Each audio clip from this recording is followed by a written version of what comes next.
make a note of that. And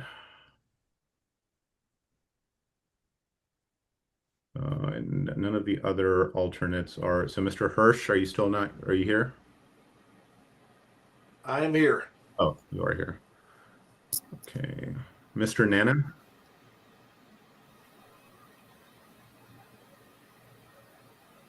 So it looks like Mr. Hirsch would be seated for Mr. Nana. And no Miss Hallisey or Miss Cowart?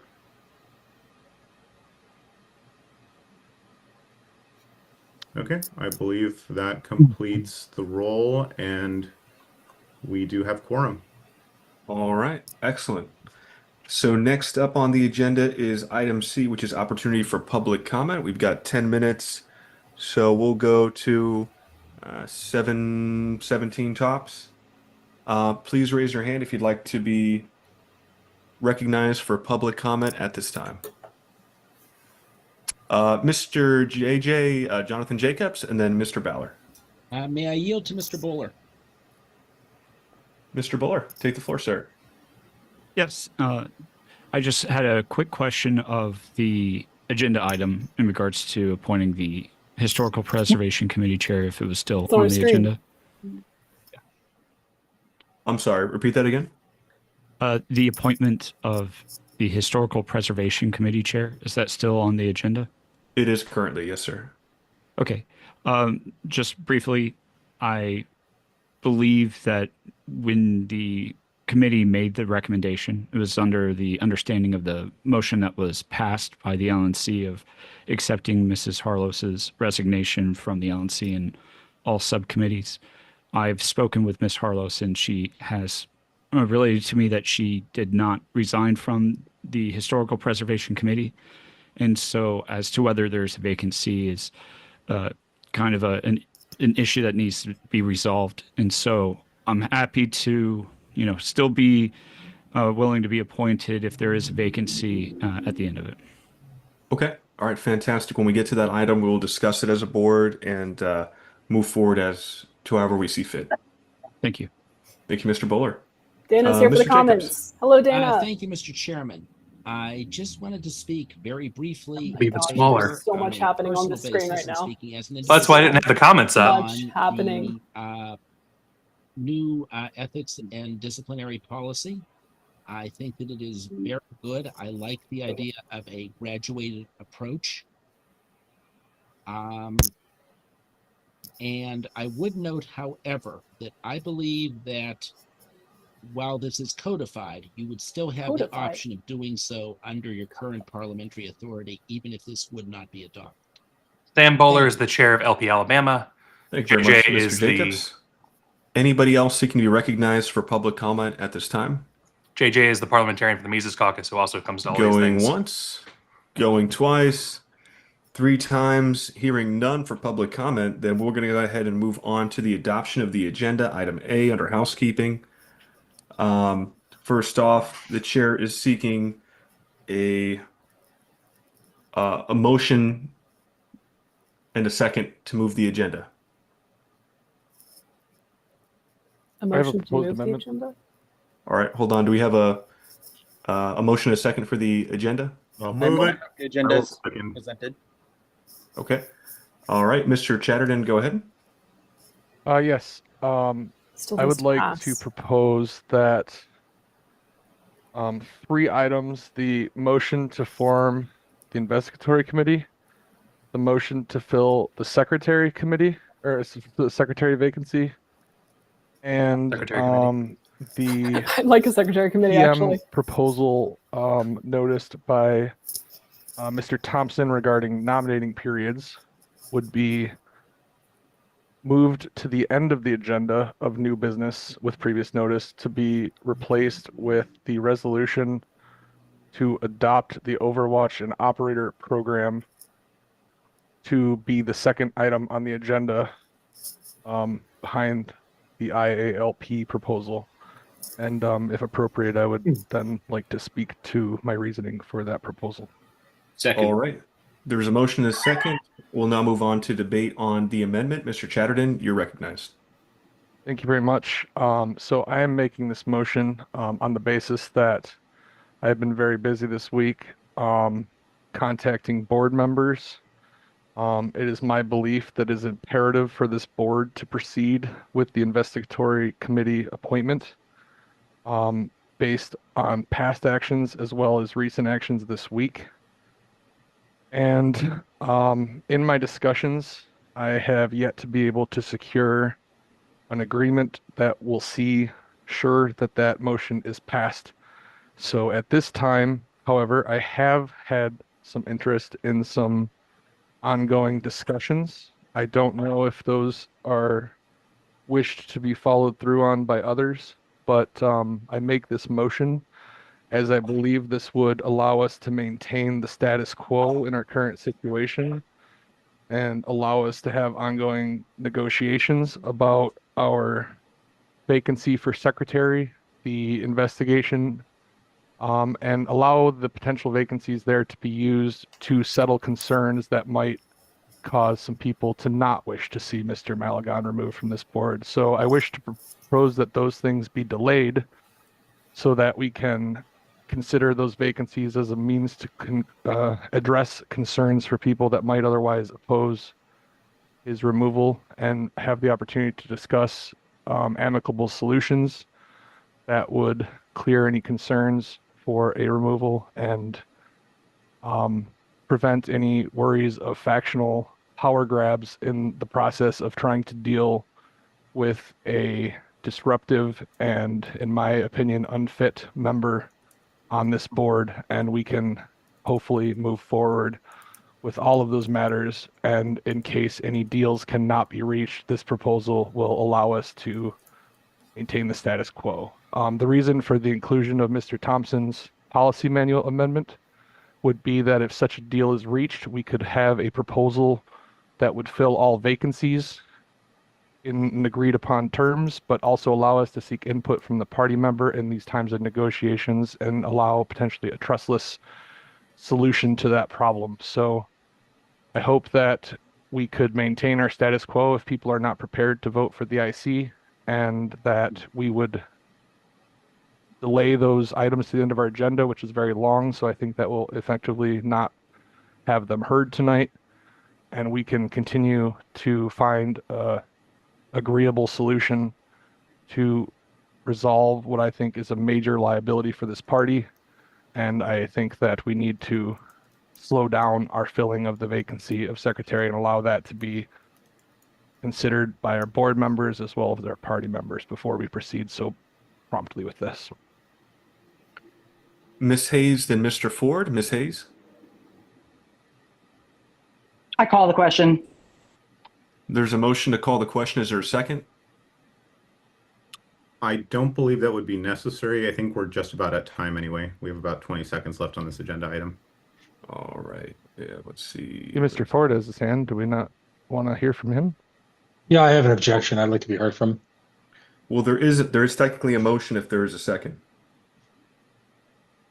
Going once. Also, I mean, I'll second to call the question, but I do believe we're at time at this point. I do believe, Mr. Chair, that someone would have to move to extend time. Otherwise, we would just go to a vote on the amendment. I'll move to extend time for 5 minutes. Second. Motion to extend time. There's a second. All in favor of extending time, please say aye. Aye. Aye. Aye. Aye. All opposed, say nay. Nay. All right, time's extended by 5 till 7:19. Mr. Chair, Think. sorry, as a point of order, who made the motion to extend time? That was I Mr. did. Ford. I believe it was Mr. Redpath that seconded it. I believe the Hayes motion to call the question died for a lack of second. So Mr. Ford and then Mr. Redpath and then Mr. Chatterton, if your hand is still up. Great. So briefly, I'd like to speak to the extension of the secretary vote. We want this, by the way, guys. I'm frustrated, and that's an understatement. Executive committee level, officer level openings should be considered with the greatest care. My frustration the night of the election of the new chair was not with the new chair, But the fact that an election that typically takes a year under normal circumstances was conducted in less than an hour. For something as important as an executive committee session, there should be nominations. The individuals accepting nominations should give speeches, brief ones. And then there should be a period of time, I think ideally a week, before it's submitted to an electronic or an in-person vote, depending on the circumstances. That gives people in the party an opportunity to recognize their pleasure, displeasure, support, non-support, nota, whatever, of these critical openings. This rush to judgment where everything is constantly a nomination, motion to call the vote, does not allow for any due process, does not allow for any careful consideration. It's not And due I think, process, quite but frankly, the membership deserves Due better. processes. So I'll it be might actually end up being motioning, due depending, process. regardless of the outcome of this, that we move the secretary vote The to longer they debate a whether to move one-week this consideration, vote, which I don't think will be detriment the likelier to the we party. have, or the And greater the likelihood we let's have conduct of not officer doing level this vote elections with thought. tonight. Thank you. Mr. Redpath, and I then actually Mr. think Martin, I and then Ms. agree Hayes. with Mr. Pat Redpath. here. All I can say is will need. I'm not clear on what the exact motion is, so I just want that reviewed before we vote. Thank you. Sure, I'll be sure to review it before we head to the vote on the amendment. Mr. Martin? Hi there, guys. Thank you so much. Aloha. I Aloha. appreciate giving me the time. I think this is a really good idea to take the most difficult and dramatic and contentious items that are arguably the least urgent, especially with divided opinions, and that we deprioritize those and instead bring the business that's arguably more important to the front. I think it's just a good idea, and it'll give everyone a little time to decide where their comfort level is and have the opportunity to talk to each other. I'd love for some of those to be open discussions if possible, and I'd love to see just what's possible if we can try to find some common ground around the things that make politics go, and removals and all that's not what makes politics go. But we do need to present credible leadership, and I'm totally committed to that, and I'm excited to kind of hopefully maybe see the patterns that we've been witnessing break a little bit. And I would just encourage everyone today that if it's within your power to do so, let's put business first, and let's put the political BS second. I want to also just thank Mr. Pat Ford for what he said. It was, I felt very salient. Normally I'm 100% with you, Dana. But given the things mine that was we a relic, reported but from I'll the just torch, say really quickly, I find it very I'm funny a little that more nervous about Mr. it than normal. Chatterton just basically said he wants to move this because he doesn't have the vote, and he's talking about removal when this is supposed to be an investigatory committee. The recommendation, if any, comes would be from that investigatory committee. So I just think that should be noted for everybody. If this were to pass, that Mr. Chatterton is absolutely biased in prior to this even starting. So, but that's all I have to say. Ms. Hayes is absolutely correct on that matter. I mean, he brought All the right. motion, Well, I don't so see he any would more be hands biased, raised, yes. so we will move on to a vote on the amendment. Just to reiterate, Why the do I feel like amendment Chatterton didn't whip is votes for for this? 3 items: motion to form an IC, motion to fill secretary vacancy, and the policy manual change noticed by Mr. Thompson would be moved to the end of the agenda of new business, and in its stead, the resolution to adopt an Overwatch program would be moved to item B after the IALP Constitution motion. So is everybody clear on what we're voting for? Okay, I'm sorry. Just want to make sure on the amendment. Excuse me, on the agenda. Are we saying that items B, C, and I are what are Yes. moving to the end of the agenda? Correct. And that is the motion. And then P would be moved up to B. P would Yes. be moved up to B. Correct. That is correctly my intent. All right, we'll do a roll call vote. Mr. Secretary, whenever you're ready. Certainly, Mr. Chair. Mr. Bost? Aye. Mr. Chatterton? Yes. Mr. Dar? Nay. Mr. Bracco? Yes.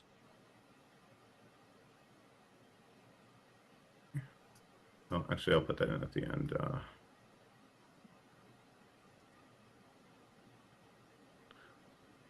Oops. Didn't mean to be so angry here. All right. Mr. Ford, Aye. Ms. Hayes, No. It's not a Mr. valid vote. Lamb. I'll be sitting. I'm sorry. in. So it's actually Mr. Martin. I apologize. No worries. So, I'll be voting aye. but The rooster concurs. I'll have to change those ballots. What did the chickens vote for? Also aye, didn't you? I will vote. Crossing the road. Mr. McGee. Or I guess Mr. Johnson. No.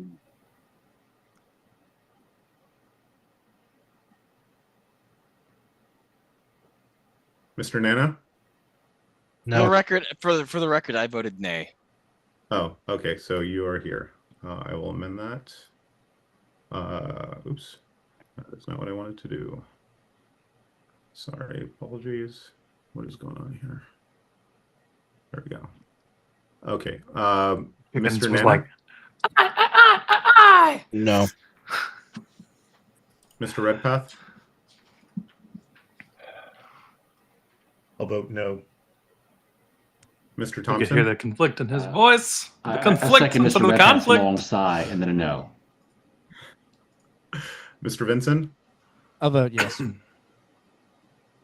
Mr. Watkins. Yes. Ms. Yanuskavich. 7. No. Mr. Chair, the vote is 8-7. Do you wish to vote? I will abstain. The motion fails. All right. So we're back on the adoption of the agenda. I've got a Is- motion. Who was that? Pat Ford. Mr. Ford? Mr. Ford, you recognized. Thank you. I motion that we accept nominations for the vacancy for secretary of the Libertarian Party this evening. So, B, Mr. Chair, this is out of order. We are at time for this item. We'd have to go straight to a vote on the agenda unless someone moves to extend time. I'll move to extend 5 minutes. Second. Is there any objection to extending for 5? I Keep on object. extending this guy's. All right. All in favor of extending for 5, please say aye. aye. Aye. No, say nay. Nay. Nay. Nay. Can you roll call this, Steve? I don't think Yeah. the I nay Yeah. thing's Agreed. working. That's not working. Sounded pretty close, but we can do a roll call. And this is on the extension of It sounded time. close, then you Correct. should do a roll call. It's not a but. It's a therefore, ergo, thus, hence, accordingly. That was Mr. Redpath Yes. and To seconded by that who? end. I motion. Oh, I'll second it. Etc. No, not Mr. et Boss? cetera. For all the things you've said, etc. goes Oh. at the end. It's already- motion to extend. Correct. This is Mr. great. I Sheridan? actually, the longer Yes, to they drag extend. this out, Mr. Dar? No. Mr. Dassing? Or Mr. Bracco, sorry. Yes. Why do I feel like this vote's going to be exactly the same Mr. as the Ford? last one? Yes. Ms. Hayes? No. Mr. Martin? didn't Redpath make the motion to extend? Yes, to extend time. I will vote He's- no, Yes, he did. or nay rather. In which Mr. case, McGee? it's not going to be identical. That's fair. Mr. Nana? Might be a tie. No. Mr. Redpath? I'll vote yes. Let's see. Mr. Thompson? Ooh, Yes. Oh, Mr. Vinson? Yeah. somebody is screaming. Mr. Watkins? Yes. Ms. Blink Yanuskavich? twice or vote yay if you're being No. coerced into voting for someone you don't want. Mr. Chair, the total is 9-6 to 0. Do you wish to cast a vote? I will abstain. All right, motion passes. So we are extending time for 5 minutes. We'll go to 7:30. Mr. Ford, you're recognized. Yes. A, that we accept nominations for the vacancy of the Secretary of the Libertarian Party tonight. B, that we hear speeches from those accepting nominations. C, a 1-week period where debate and discussion within the party, so as the members can. Mr. Chair, I'm sorry to interrupt. As a point of order, this is out of order. We have a special agenda, but we have this is a special meeting where we already have an agenda. There cannot be changes to the addition of items to the agenda. He's breaking it down. That is true. It would have to be. He's not adding an item. We can always make a motion on hearing speeches during the item, but we cannot add. We can only subtract at this point or move things around. So it would be technically out of order at this time. All right, then then that's fine. Then I'm going to move to table the election of the secretary this evening. All right. There's Objection.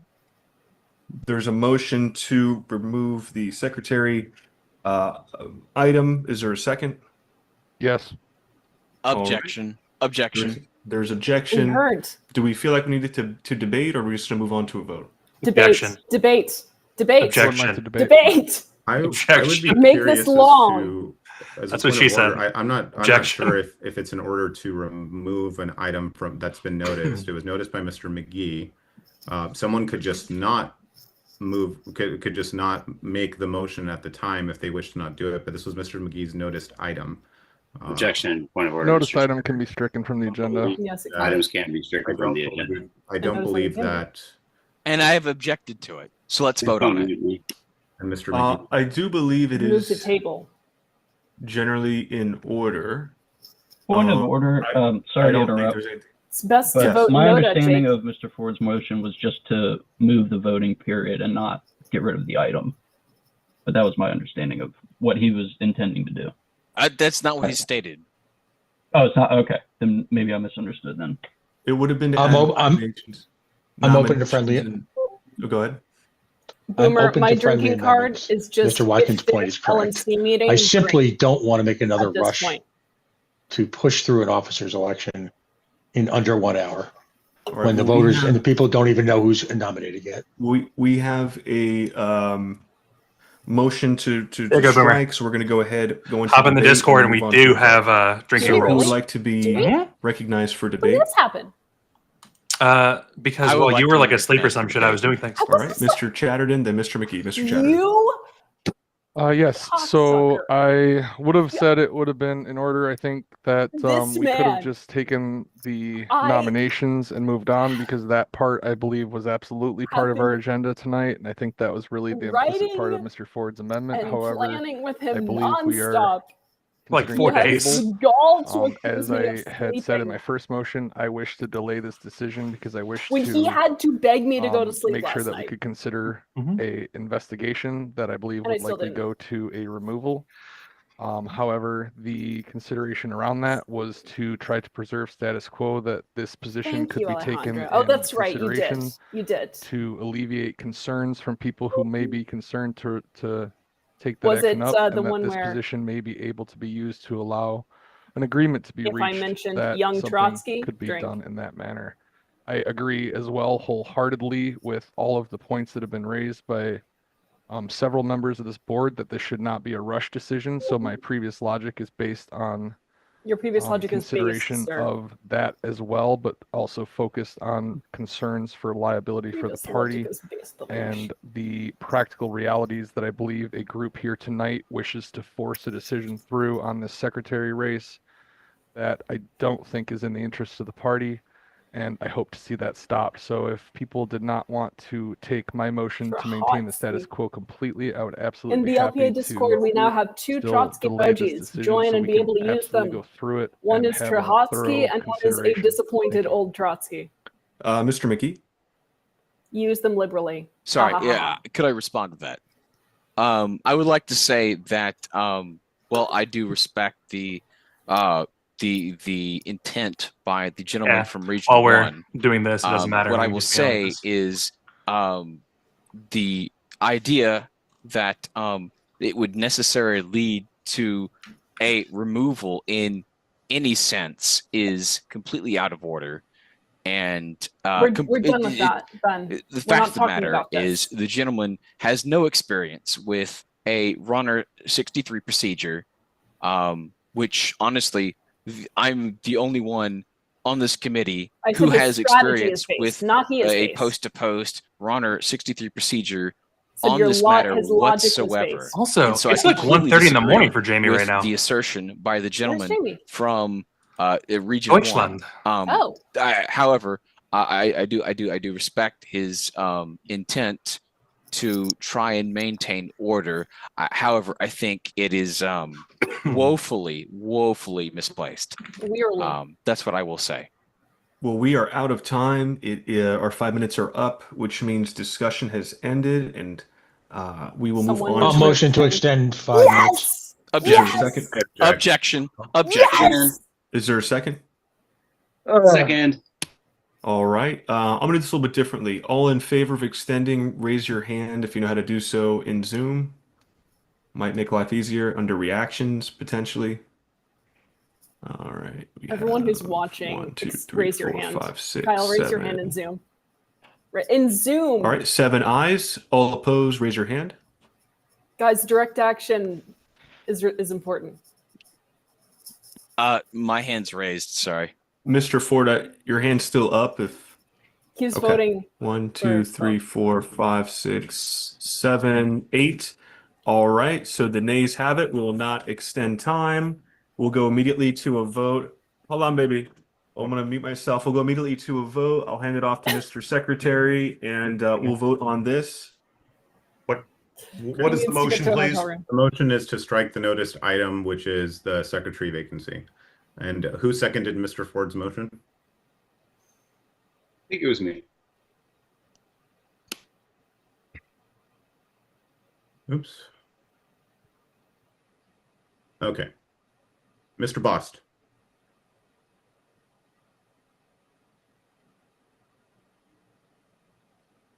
Mr. Bost? Mr. Yes. Mr. Chatterton. Yes. Mr. Dar. No.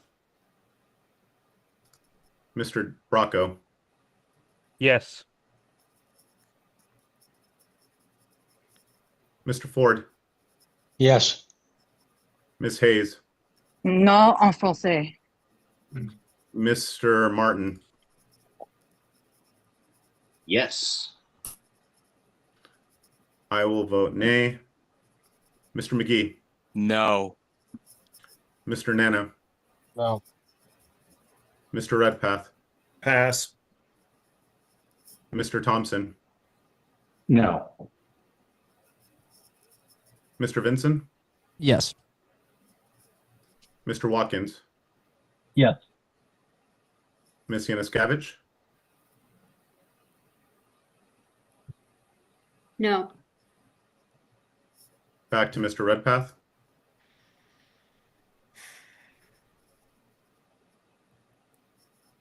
I'll vote no. Mr. Chair, the tally is 7 to 8 to 0 to 0. Do you wish to vote? I'll abstain. Motion fails. All right. Since we're out of time, we are going to move on to the final agenda. So we'll go ahead and do a roll call vote there. Certainly, sir. Mr. Bost.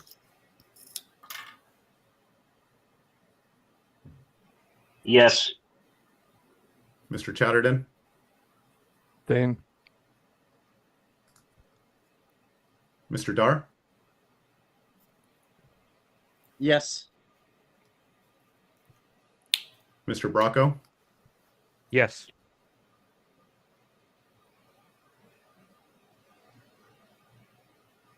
Mr. Ford. Yeah, Phil, we're not going to forget No. Redpath.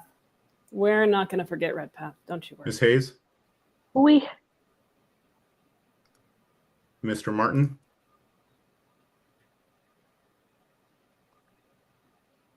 No. I will vote aye. Mr. McGee. Aye.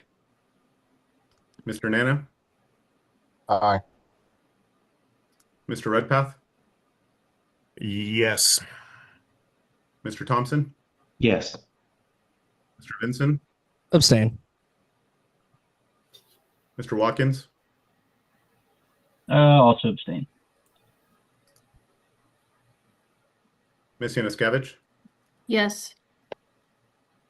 Mr. Chair, the roll is 10 to 2 to 3 to 0. Do you wish to cast a vote? I'll abstain. All right, motion passes, and we have an agenda. Next up is unfinished business and items postponed from previous meeting.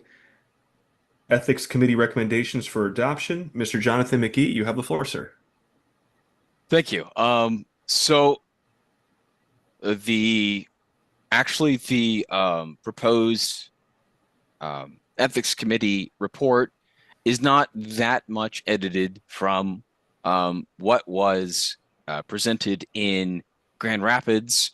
Actually, most of the major amendments to this, or edits rather, were actually proposed by Karen and Harlos.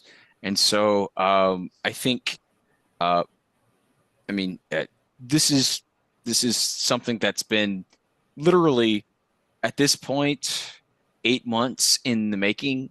It's been run by several different attorneys, Miss Mason, JJ, like just about everyone you could imagine. And this is where we're at. I think it's fair. You can disagree at this point. I think we just should go to a vote. Ms. Hayes, you have your hand up? Thank you, Mr. Chair. I'm just going to say, as a member of the Ethics Committee, we've been working very hard on this, and most of the last revisions were just basically like, from me, there were some from me, they were just basically like fine-tuning things. And I think this would help, passing this would help alleviate many members' concerns about certain things, and I think it would do a disservice to us not to pass it. So I recommend everybody vote for it, and I'm ready to move on if you are. Secretary, so that Adrian Malagon can feel special. All right. He's like Ray Skywalker. Well, he really if wants there's no to, more hands up, then we can. Oh, Mr. Martin, you recognize? Really wants to be the hero of the situation. We're speaking on the But, International Libertarian in a muted sequel format. Right? No. This is the Ethics Committee's report. I'm sorry. That's going to come up in 2 more items. Okay, cool. I just want to say I think that professionalism is really, really important.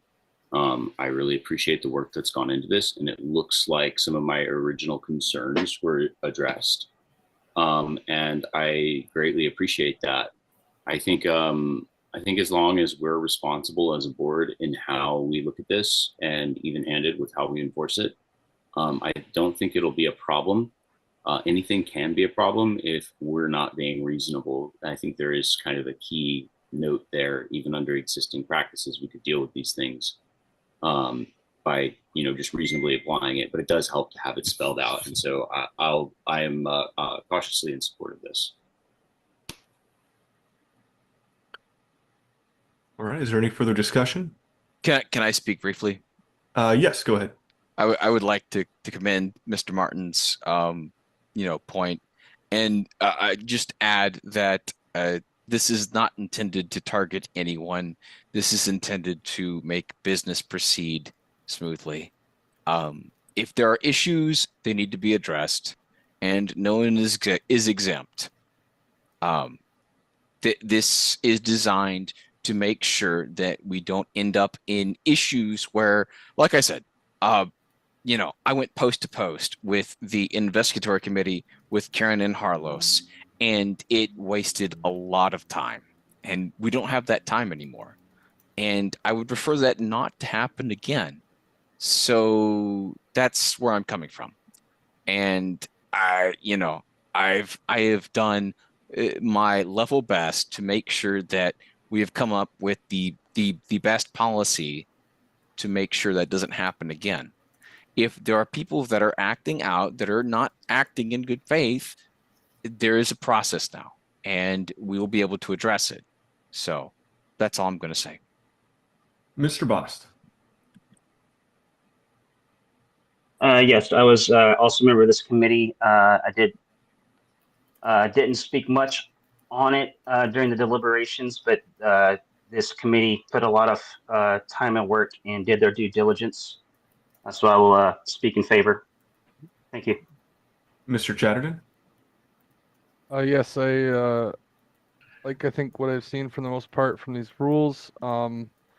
I think that this is a great change. I believe this committee has been using excuses to avoid consideration of the rules for conduct that already exists in our parliamentary authorities. No, Joe, he does not. And this has been used as an excuse to justify allowance of terrible behavior by members of this board. So I'm very glad to see that we are formally adopting something so there no longer be any dancing around those basic principles of human respect, as we heard about so extensively in the great speech at our Grand Rapids meeting. So I look forward to seeing, hopefully, finally some improved behavior now that we will be adopting something formally, even though none of these rules should be taken as novel or anything like that would easily be enforceable under our existing rules and our parliamentary authority. I will be supporting this motion. All right, going once, going twice, going 3 times. I'm going to go out on a limb here. Is there any objection to adopting these policy manual amendments? Going once, going twice, going 3 times? As a point of parliamentary inquiry, who Yes. who seconded Mr. McGee's motion? Oh, good question. Is there a second? I'll second it. All right, we have a second. Any objection to the motion? Hearing none, motion passes. Saves us about 20 minutes. Good job, team. All right. Next up on the docket is Convention Oversight Committee report and update. Mr. Ford, 15 minutes. Absolutely. If you give me just a moment here, No, it's part of your time. I'm going to move that this be put into executive session, as is our tradition with this. I object to that. Is there a second? I'll second. All right, we've got a motion and a second. There is objection. Would you like to debate on whether or not to enter into executive session? Sorry, point of personal, or sorry, point of parliamentary inquiry. What's the reason for executive session? Oh yeah, we do need a reason to enter executive session, Mr. Ford. Sure. We're going to discuss a number of things, including internal pricing. We're going to be talking about potential speakers. We're going to talk about political strategy. So those typically over the years have been held in executive session. I hate to be a douche and bag, but I don't believe that pricing and speakers would fall under executive session, although obviously political strategy would. So I'm not sure about how we go about that. Actually, we're under a non-disclosure agreement with pricing with the hotels in the venue. That's why we've traditionally done this. It's, to Stephen's credit, he organized a meeting in front of folks, and we're going to do again, where we went into a great deal of depth Thursday evening about the convention. But again, we do have legal constraints. If people would like to further vindicate the veracity of the story that we ran to the torch regarding Adrian Malagon, you can replay So I would oppose going into executive session. Last time Mr. moving Ford the secretary went into votes executive session in Grand Rapids. and I was told by hear every various LNC people's member voices, that I spoke to, I think there were about 7 of them, that told me that nothing that was including spoken Red about in Grand Path's, Rapids during the convention moment of portion was executive session stuff. saving And I things. have a few questions for Mr. Ford regarding convention, because I have a lot of concerns, and I think that it would behoove the membership to. And I literally just texted someone that question. Okay, so this is internal politics writ large. Okay. Well, I'm going to call for a vote. If it goes into public, I'll just have to refrain from talking about the hotel contract. And I would prefer to go over the hotel contract with folks, but we went through An this last apartment week. contract or a hotel contract? Let the attacks begin. All right, we're going to go ahead. Mr. Martin. Chris.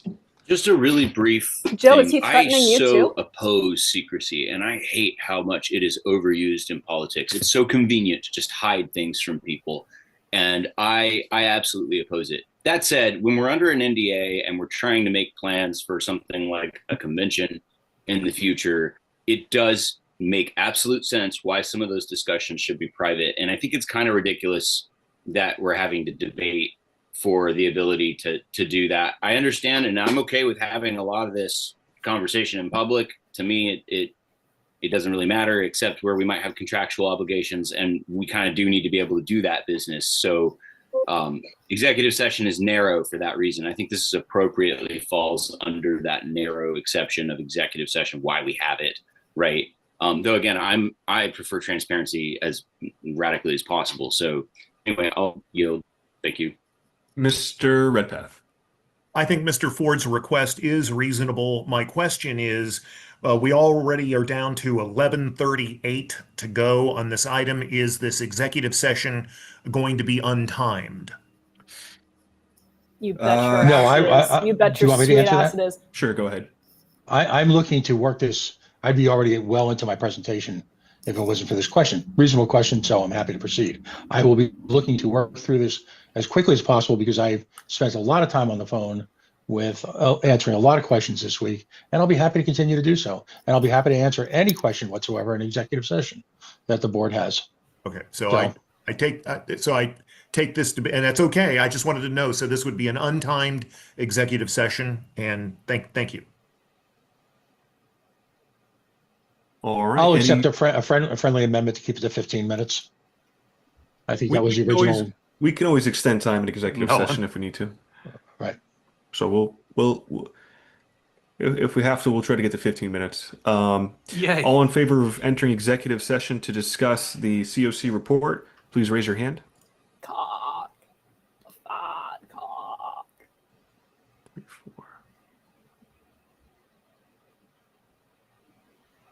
1, 2, 3, 4, 5, 6, 7, 8. 1, 2, 3, 4, 5, 6. No, 7. All right. All opposed?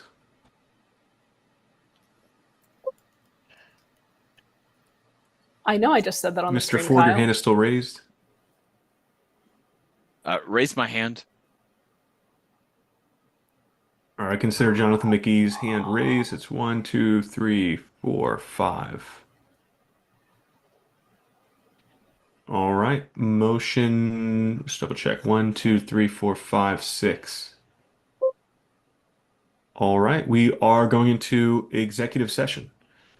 So, Mr. Secretary, if you could open the wormhole and get us into exec session, we can get this knocked out.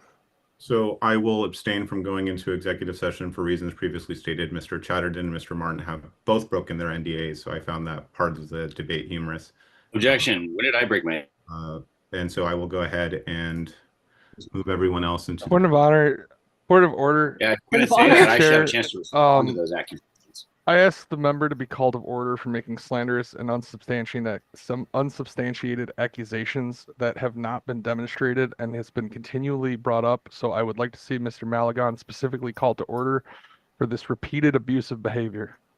Mr. Chair, I'll just remind the LNC as well as Actually, technically, considering the passage of the Ethics Committee report, Mr. Malagon should be called to order. However, I will also not be going into executive session. I just really quickly wanted to remind everyone that I did actually provide proof privately to the LNC that that this had already happened. So there's nothing or secrecy, nothing proven that would require disciplinary proceeding. All right. Let's get into executive session. I ask everybody to please respect each other. Mr. Malagon included in that. However, he is free to state his reasoning for not entering into executive session.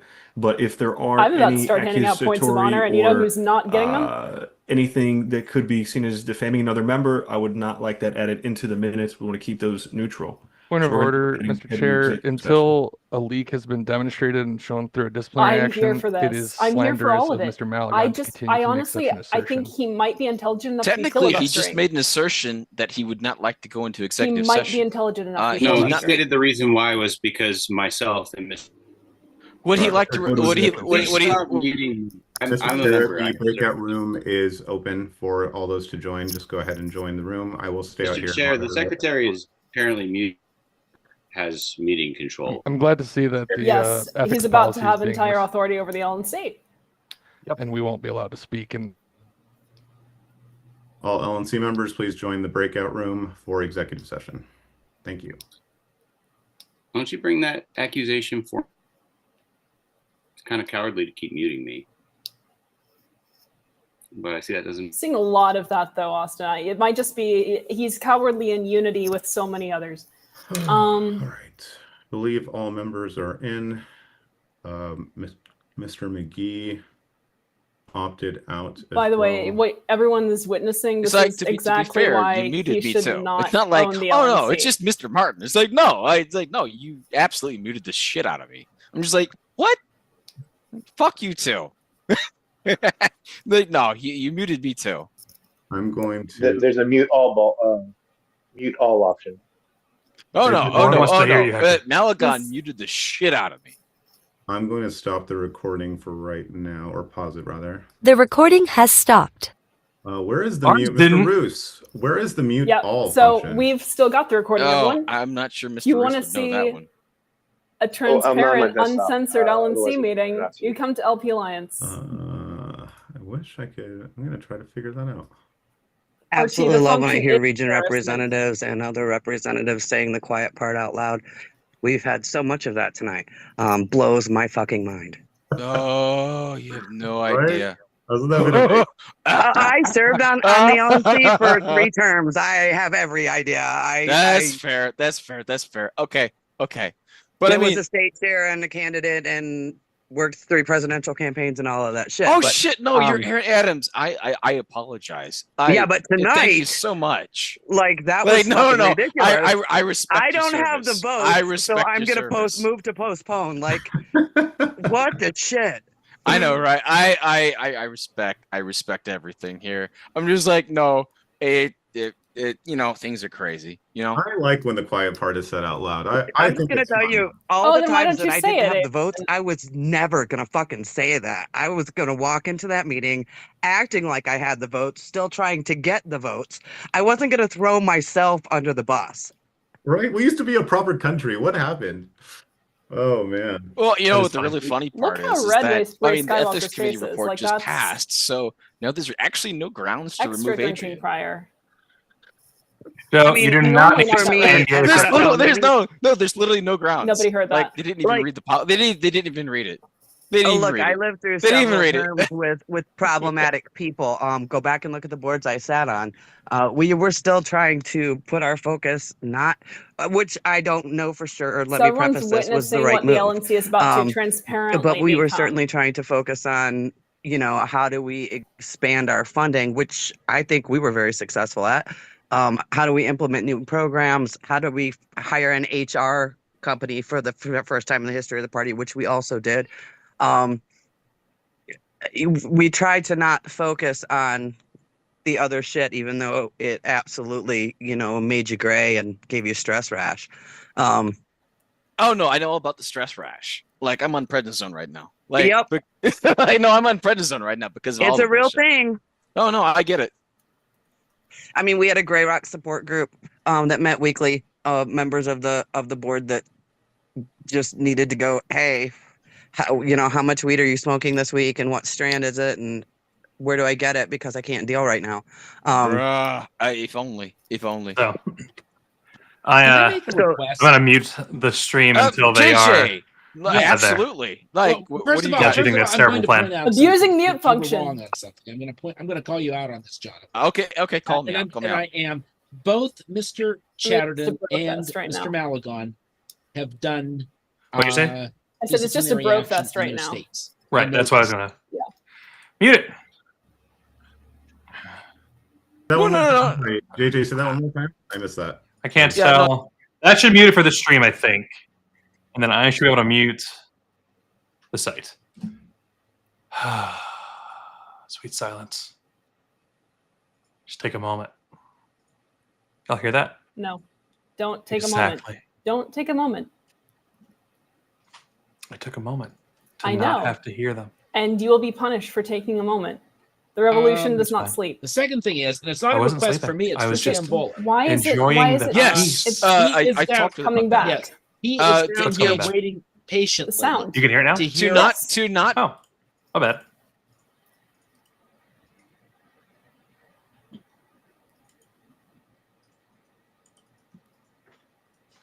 Do you have anything to say for yourself right now? Me? Yeah.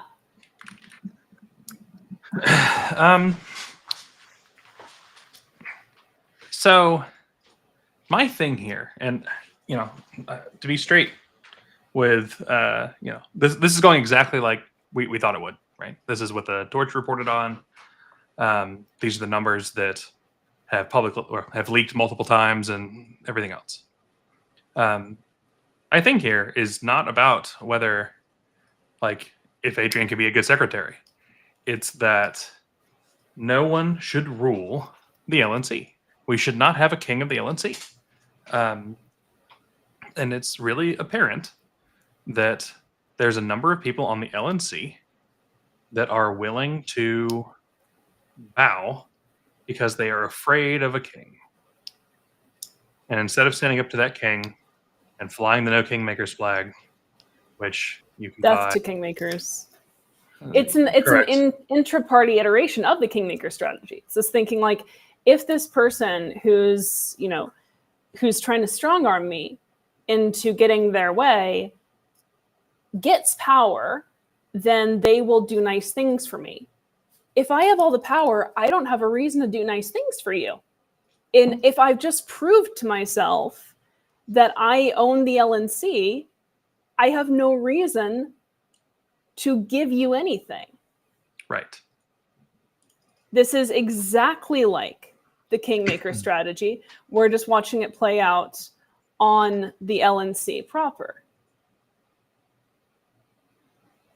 This is what happens a lot of times when, again, people put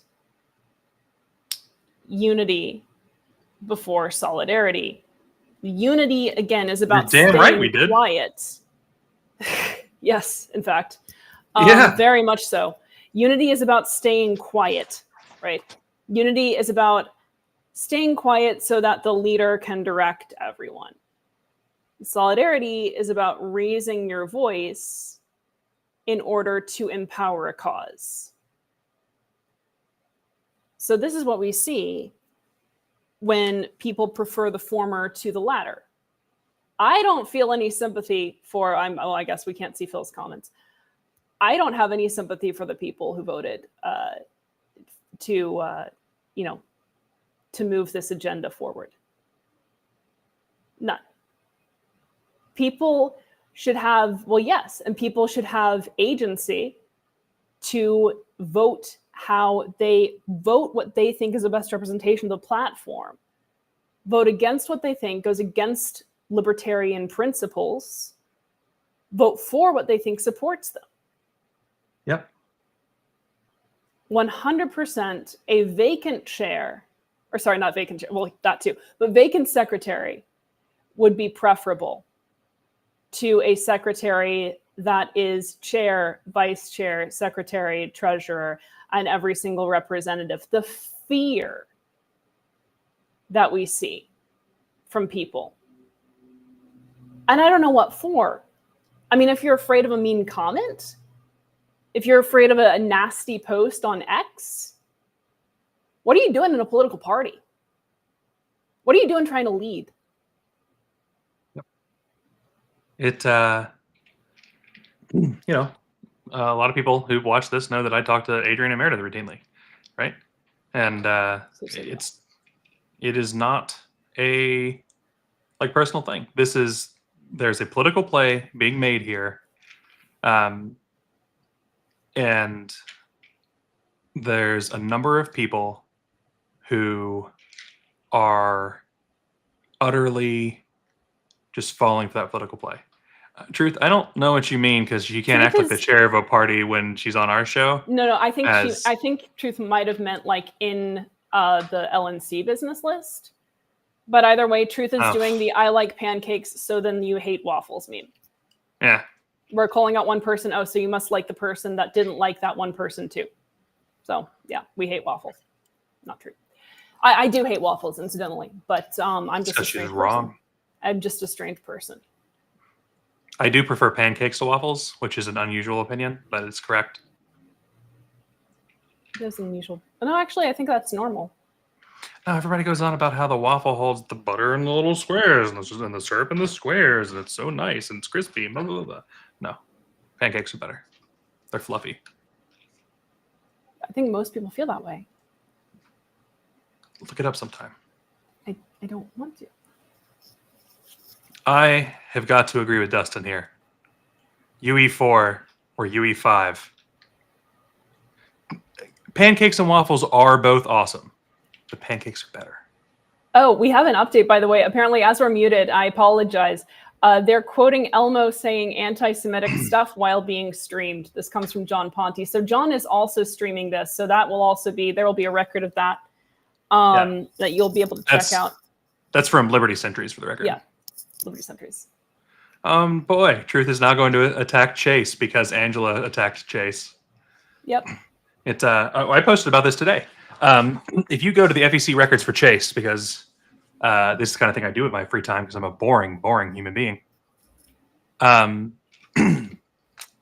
The entire first page are people who got capped on donations because Angela McArdle set up a JFC with an opposing candidate. The entire first page. Like in my case, there were $15,000 that should have gone to Chase through JFC that could not go to Chase because Angela McArdle supported fucking Kennedy. And that's why so many of us were so pissed about it, because that JFC, as per the FEC advisors we spoke to, blocked Chase from having a JFC with the Libertarian Party. All the money they got for the KVF was illegitimate, ill-gotten gains that blocked our own candidate from doing better. It's nonsense. It's actively a failure of fiduciary duty, and the fact that I would love to hear how Chase was anything but a fucking perfect libertarian. You listen to Chase's arguments, and you listen to Harry Brown's, and they're almost identical. Harry Brown, routinely considered one of our best candidates ever. Chase sounds like Harry Brown. He's a terrible libertarian because I like Ron Paul. I don't care. Ron Paul is a Republican. Get the fuck out.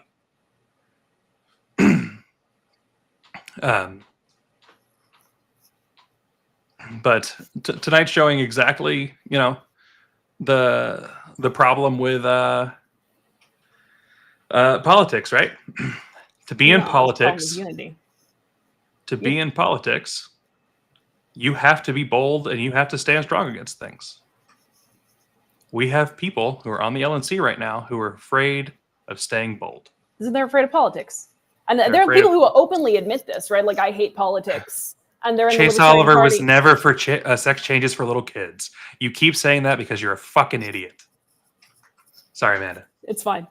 There are people who openly admit that they don't like politics and don't want to be involved in politics. Okay, well, politics will involve itself with you no matter what. But if you don't want to be involved in politics, don't be involved in a political party. Don't take a position of leadership in a political party that is a minor party, that is ideological, and whose purpose is to advocate for bold radical change. If you can't advocate for bold radical change on your own board, which you know is a problem, you heard in their voices they knew it was a problem. If you can't advocate for bold and radical change on your own board, among people who agree with you ideologically, what the hell are you doing in politics, period? What the hell are you doing as an advocate for liberty? I'm completely with you.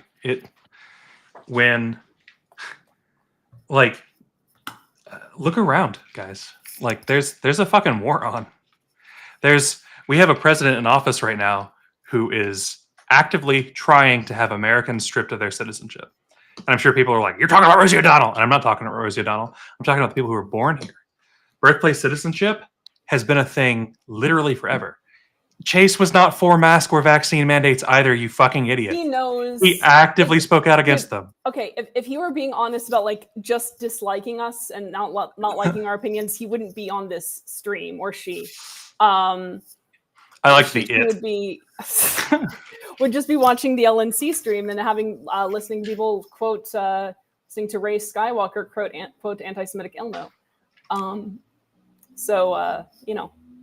to do that. Might be more your taste.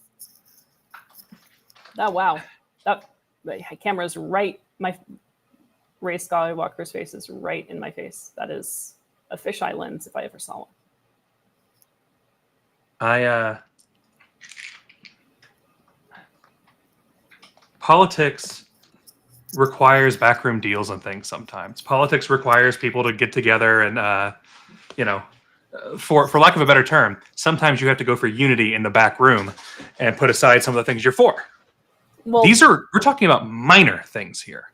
We're talking about like, well, I can't quite get this through today. I'll try it again later. In exchange, I'm going to get as much of this through as I can. When you're being slightly incrementalist, but you're not giving up your actual ideology for this. you're not giving up the welfare of the board, right? Like, Right. I mean, it's not as though this is a preservation of fiduciary duty. It's not as though this would do anything good for the LNC. Again, thinking like that is like thinking that the kingmaker strategy is going to be effective. Thinking that, okay, well, if I do this, then maybe the person who twisted my arm will do that for me. I agree with. Thank you, Chuck, or Dr. Moulton. Like if no, that wasn't me mocking him. No, he prefers to be called Dr. Moulton. I wasn't being snide. I really wasn't. This came up in bylaws today. I where really wasn't. That wasn't me being snippy. She almost certainly was not being, but it came up during bylaws today where Chuck was being given the wrong honorary. And so he was, I actually don't like George Phillies. And so he just, mentioned that he would prefer to be called by his proper honorary. And so Amanda going with Chuck, I mean, Dr. Moulton, it was just like peak. Because I did that earlier in the meeting too. But yeah, I forget where it was. Yeah, so it's Insulting not going Chuck. to help in the short term, and it doesn't help anything get passed that we want in the medium/long term. It's and it makes anyone who supports that kind of decision look weak, right? Like it makes anyone who is fighting for change on the LNC at the Grand Rapids Revolution, who then supports this for a completely strategically illiterate reason. It says we won't fight when it's hard. The people who have fought with us have fought because they have believed that we will fight and we will not stop. Even if it's hard, even if people say mean things about us on Twitter, even if people call us stupid. Can I call you Dr. Chuck? Is that going to work? It's like best of all worlds. So it never works out. It's not even a sacrifice for anything. That's what I keep on not getting. There are ways to block this from happening, to block the LNC from being overtaken by any one person. Let's leave a particular individual out of it. And people didn't take it because it's easy. It's easy to be told what to do. Phil's got a good point here. Give me but a moment, folks. I don't see Phil's point. Oh, is that on Well, X? yes. Also, no. It is. He sent it privately. So I'm going to replace the screen share with a screen share here. So this is what we're talking about. This is what came up. 3 LNC members reached out to us. With our permission to print this under the condition of their anonymity. Right. She's the journalist. I'm an engineer. With the understanding that Adrian was running for secretary and he was playing hardball about it. And they just blatantly collapsed. There's no pushback. There's just like, oh, well, Adrian's going to vote against us if we don't. And like, that's like, you can't do that in politics, man. That's what keeps him from doing this again when he knows that he owns the LNC and can do this at any time. If he pressures you once and knows that it works, if anyone pressures you once and knows that it works, what's going to stop them from doing it again? You didn't tell me that I was stupid. So What? There you go. There's this. Oh, I thought you saw this. Oh, no, I have to be on this tab.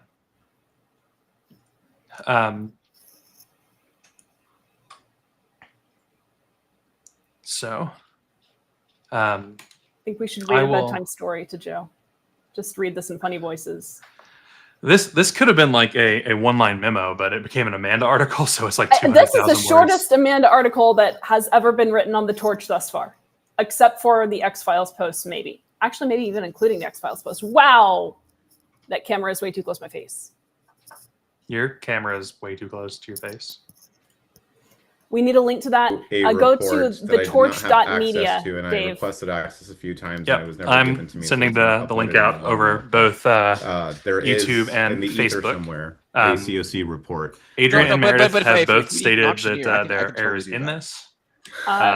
Meredith has I can given also her say there may comments. be The article times has been amended from to COC include her comment. review that executive session makes really good sense three people from the for LNC a gave us that successful information. convention They were that may across not the be different covered in the factions. policy manual. Literally all three Sometimes factions. premature So now announcement Truth of has speakers does confirmed for not us help that to they also build do not know how purchase journalistic ethics excitement work. around tickets. Sometimes things like Yeah, that I mean, that would be that's what you do. strategic necessarily Chuck's for the right, though. Don't feed the convention, trolls. but not Truth can necessarily scream into the political void. strategy. Our commenters Might can be deal with something truth. for you guys to think Go about for off. a PM manual amendment moving forward. And oftentimes contracts are, that's a fair, legal Joe. matter, so it's already It's all covered. good, Joe. No, Just I lay agree down. wholeheartedly. I mean, I was We're here for you, the bud. COC chair for about 6 months Keep it here. last We'll keep term before, obvious issues. But I will say I agree with all of that, but I don't believe that that's what's being discussed in righto. executive. I brought them back up. Good call, Phil. Keith is back. So maybe we need to listen in. That is optimistic.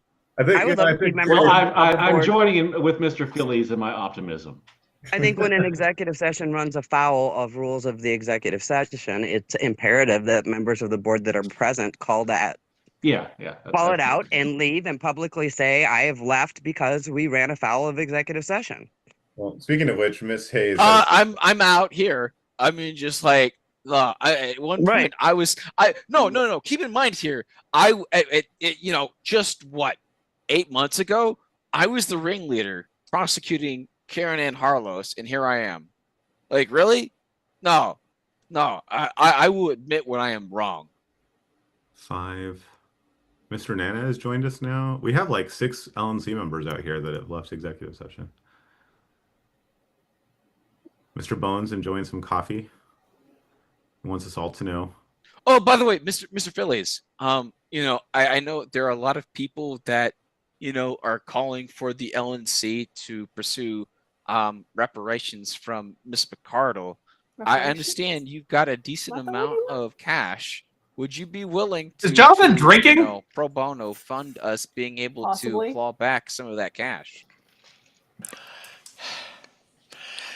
While it is assuredly true that I am one of the wealthier members in the LNC, I believe it is correct that a careful examination of the record on cash transfers will make clear that there is vastly more than enough money that transferred from various Kennedy funds in the direction of that address that someone would be willing to take it without being paid in advance. That is, the actual amount transferred other than the 50,000 or whatever the number is, the LNC transferred that may or may not have been transferred lawfully or properly. There was also about, depending on which source you believe, between $750,000 and $1.25 million from various Kennedy funds that moved in the right weirdest general rendering of direction, prices though it's I've not ever heard. clear exactly where they went. So it's what I'm hearing is that we can talk more offline about pursuing this. You would want to talk, well, this is actually a legitimate topic for executive session. No, which is why I'm not engaging in further conversation. All right. Not enough people are back.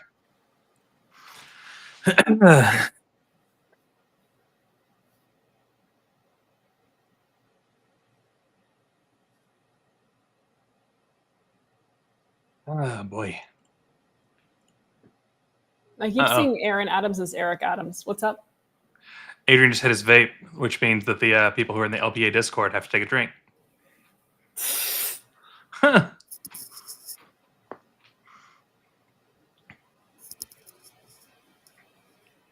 I want to put Truth and Jeremiah in a room together. Oh my gosh.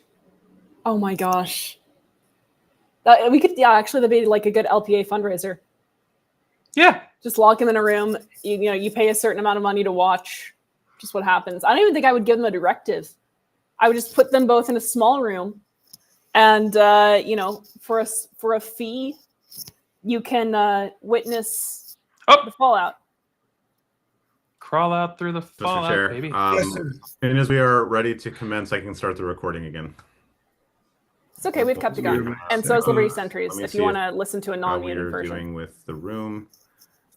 It appears that only Mr. Redpath and Mr. Ford are still in there. Yes, they are. No, Truth is just fighting with himself. Oh wait,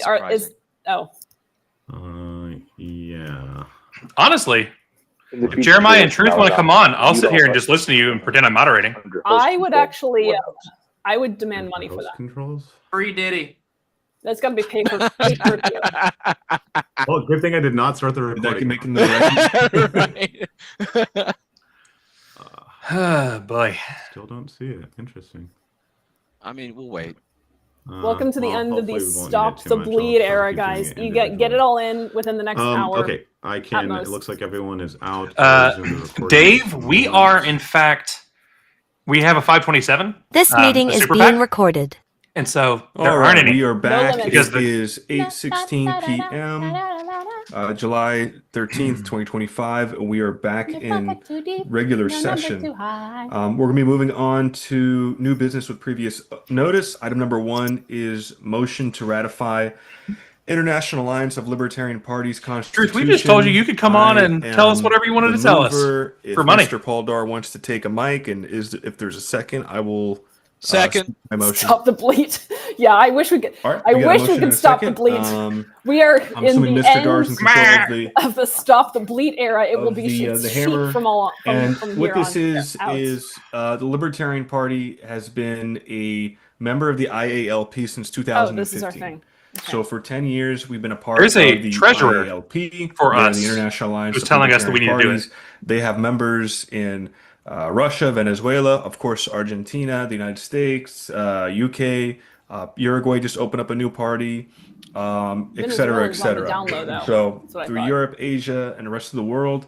And what I've been speaking with them about is actually forming a more official IALP. And so what they want to do is move their headquarters to the United States, incorporate in the United States, and create a more formal body that members can vote in. So the USLP would, of course, be a member. This is the draft constitution. So we'd be ratifying this as an LNC. And if and when they have their General Assembly, which may be in Argentina, by Zoom and in person, we'll see sometime later this year, we would cast our vote for this version of the Constitution. So that's all this is. And stream on this. I don't know if anybody here that's been working with me on the team, talking to the IALP as somewhat liaisons and have helped work on this document, if they want to speak, Kyle or Pierre or Amanda. Sure, we're around. Okay. Amanda should be in the waiting room, I think. I can be in the waiting room. I do not see anyone in the waiting room at this time. She's hopping back in. Well, Ty, if you want to say something, you're sure. here, so. So Pierre can't be here tonight, and is relying on us to kind of pitch everything. The IALP was pretty well kicked off with the idea that we being the American Libertarian Party, are the model by which the world libertarian movement should be modeled from. I know that that's a double there, but we are trying to get this back going, and with everything that's going well for the Libertarian Party, which I realize that we're in the rebuilding phase, everything else, the IALP wants to move here and wants us to be able to give guidance to them, and they want to be able to help us in any way they can. And so this is effectively what we are going for here. This is, the portion, obviously, for the LNC to go over. We worked with Pierre and the IALP to make a new everything. The Declaration of Principles, the new. Sorry, I was I was thinking this was going to be a little bit later, so I got a new constitution and everything.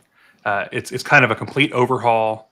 The idea is, that we'd be able to get advice and work directly with some of the Argentinian libertarians. We can help give advice to, some of the ones in the UK who are struggling even worse than we are. And Argentine. Sorry, that bugged me. Apologies, but Argentine. Sorry? It's Argentine. Okay, Argentine. My mistake. Point of information, Kyle. Yeah. Will the French libertarians be a part of this?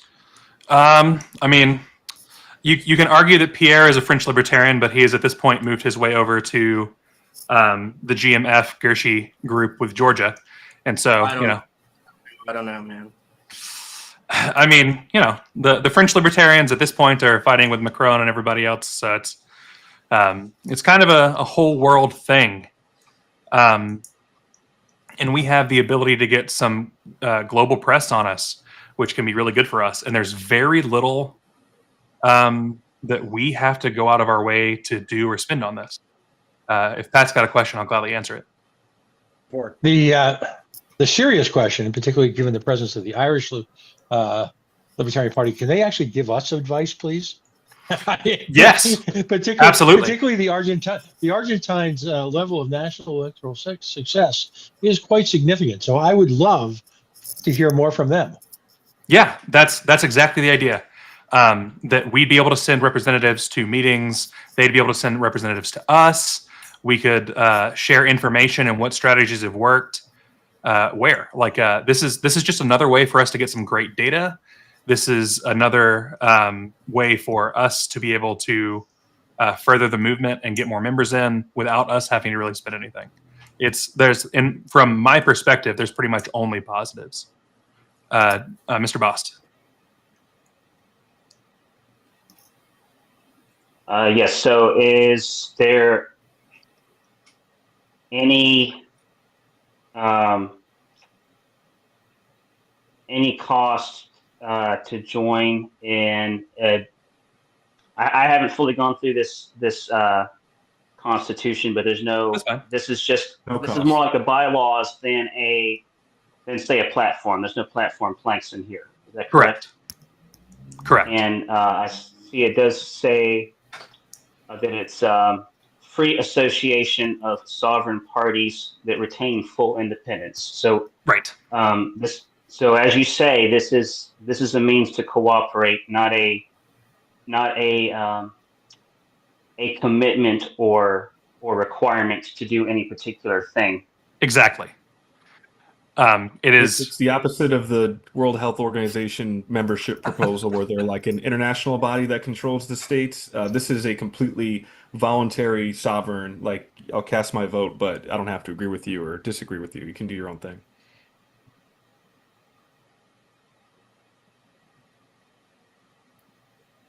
I see Mr. Martin has his hand up. I really love this idea, and I like where this can go. So I'm not trying to oppose it, but I do have a couple of questions. One would be if there's a huge amount of the purpose is to promote the principles expressed in the Declaration.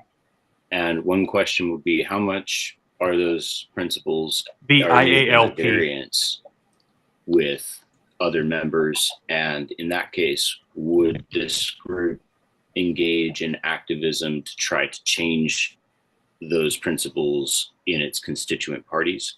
And then another question would be with the mutability of it. It seems like it's got a pretty good mechanism to not be super changeable, but it is changeable.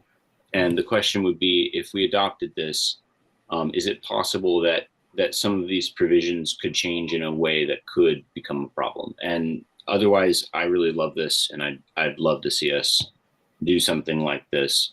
Finally, I guess, is another question is about legwork, right? Like the manpower to bring on a whole nother large scale libertarian organization. This could be great. Don't get me wrong. There's a lot of people in the international libertarian movement who really could reinforce what we're doing. And I know I've got some of them out here in Hawaii, and they're great. So I'd love to see how this could work. And I guess that kind of concludes International list of thoughts Alliance of Libertarian Parties.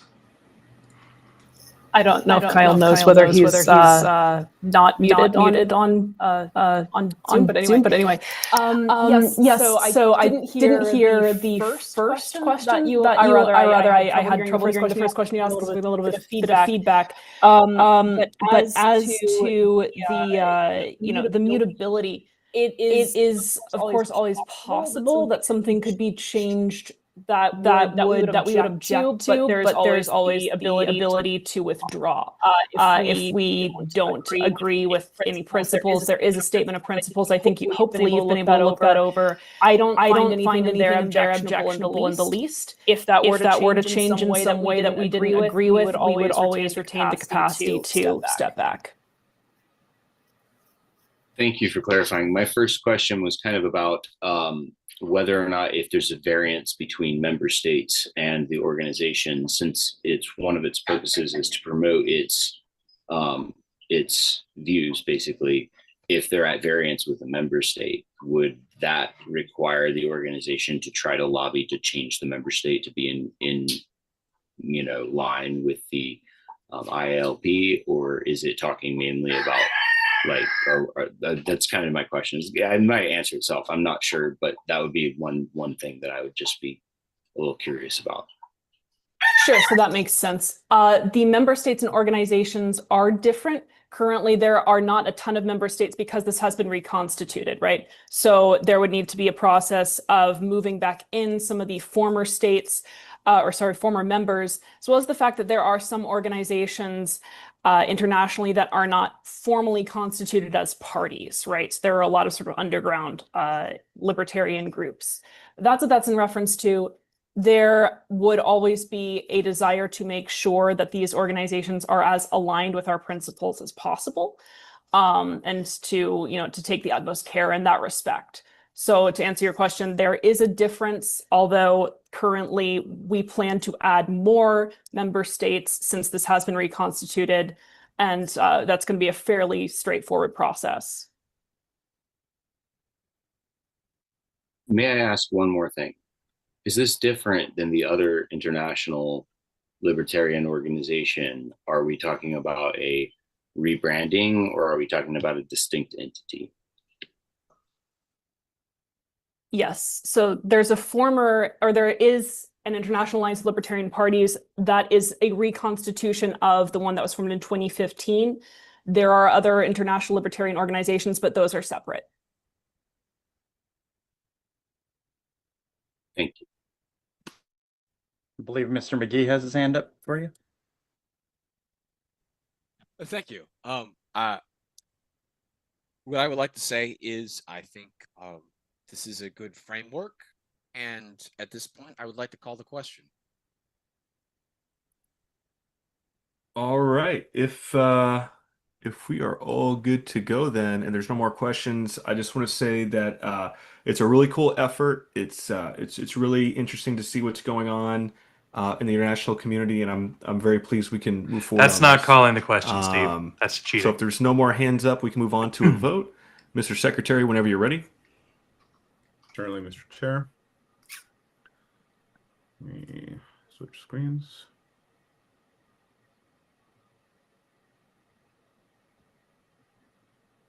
Mr. Bost? Oh, I'm sorry. Yes. Mr. Chair, who was the second?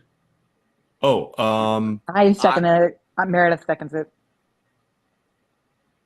All right. Mr. Bost? Yes. Mr. Chatterton? Pass, please. Mr. Dar? Yes. Thank you, Andrew. I saw Mr. Dassing come back in the room. Mr. Dassing? No. Mr. Ford?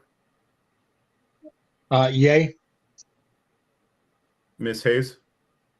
Yay, I like that. I'm going to do yay from now on. Mr. Martin? Pass. I will vote aye. Mr. McGee? Aye. Mr. Nana? Yes. Mr. Redpath? Yes. Mr. Thompson, Yes. Mr. Vinson, Yes, but no French. Mr. Watkins, Abstain. Ms. Yanuskevich, Yes. Mr. Martin. I'll abstain. I'm sorry, Mr. Chatterton. Mr. Chatterton. Vote no. Mr. Chair, the vote is 11 to 2 to 2 to 0. Do you wish to cast a vote? Yeah, I'll vote yes on this one. 2/3. All right, motion passes. Mr. Thompson, you had your hand raised? Hey, I had a point of information passed along to me. Could we get a could we look at the vote total for Mr. Martin's motion to reorder the agenda, please? Since there was confusion on that. Phil, I know Bracco said no. Certainly, just one I moment. think the other no was. Chatterton. There we go. Red's right. Oh, was that my proposal, Mr. Thompson, that you're referring to move the 3 items? It was just scrolled past. I caught it. Thank you. So, you know, libertarianism means we should only care about the people that the state tells us are the same as us. All right. All right, next item is item B, motion to form an investigatory committee. Mr. Chatterton is the mover. Is there a second? I'll second that. Mr. Chatterton, you have the floor, sir. Thank you. So I don't know that there needs to be a whole lot said. I think most of Mr. Malagon's misconduct has occurred publicly. I wish you'd called him This Magawan. has also capped off, I think, with a It just recent makes me smile. exchange with public emails that have been reported on about poor handling of complaints of sexual harassment without proper investigation.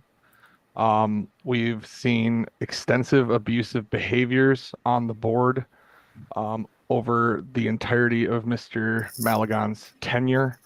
As I stated earlier, with the adoption of the ethics proposal, our rules and procedures absolutely have basic requirements for respect among board members.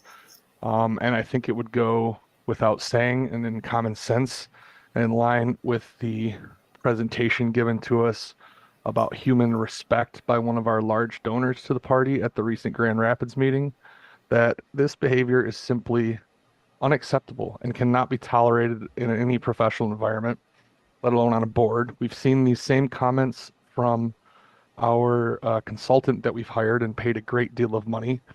And we even heard from her in the Grand Rapids meeting when I asked a question about members who continually conduct these behaviors, who do not respond to warnings, who continue to repeat the same things over and over again, that at some point it has to reach an end where you say, Mr. Malagon, this is not working out and it is time for you to be done on the LNC.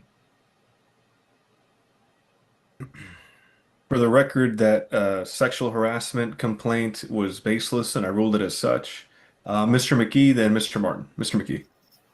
So, I respectfully agree that, Mr. Chatterton does actually have a point. However, we literally just passed the Ethics Committee report, which had a proviso which basically reset the clock on all such provisions.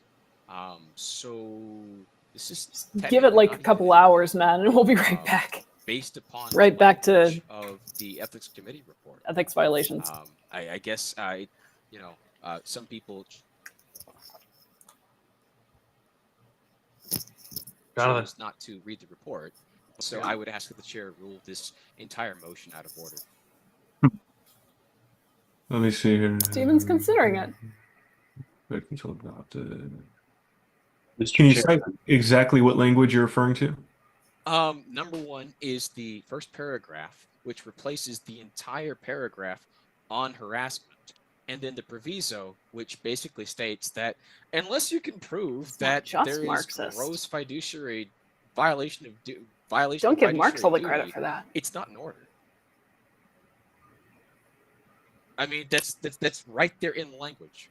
Are you speaking about the proviso at the end of the document? Proviso. I'm speaking both the proviso at the end of the document and the language at the end of the first paragraph. That is not the effect of the language. That is the effect of the language, Mr. Martin. Of conduct section details here. Come on screen, Steve. Reading it right now. Right now. The purpose of this document. May I respond, Mr. Chair? Dance. Who's speaking? Mr. Martin. No, so Mr. Chair, Hold on 1 second. Muting him while you make a ruling without interruption. This is not in order.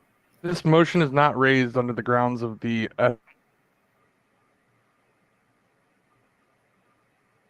Mr. McGee, can you cite exactly which clause? I'm just combing through it. I'm trying to figure out. There's two different clauses.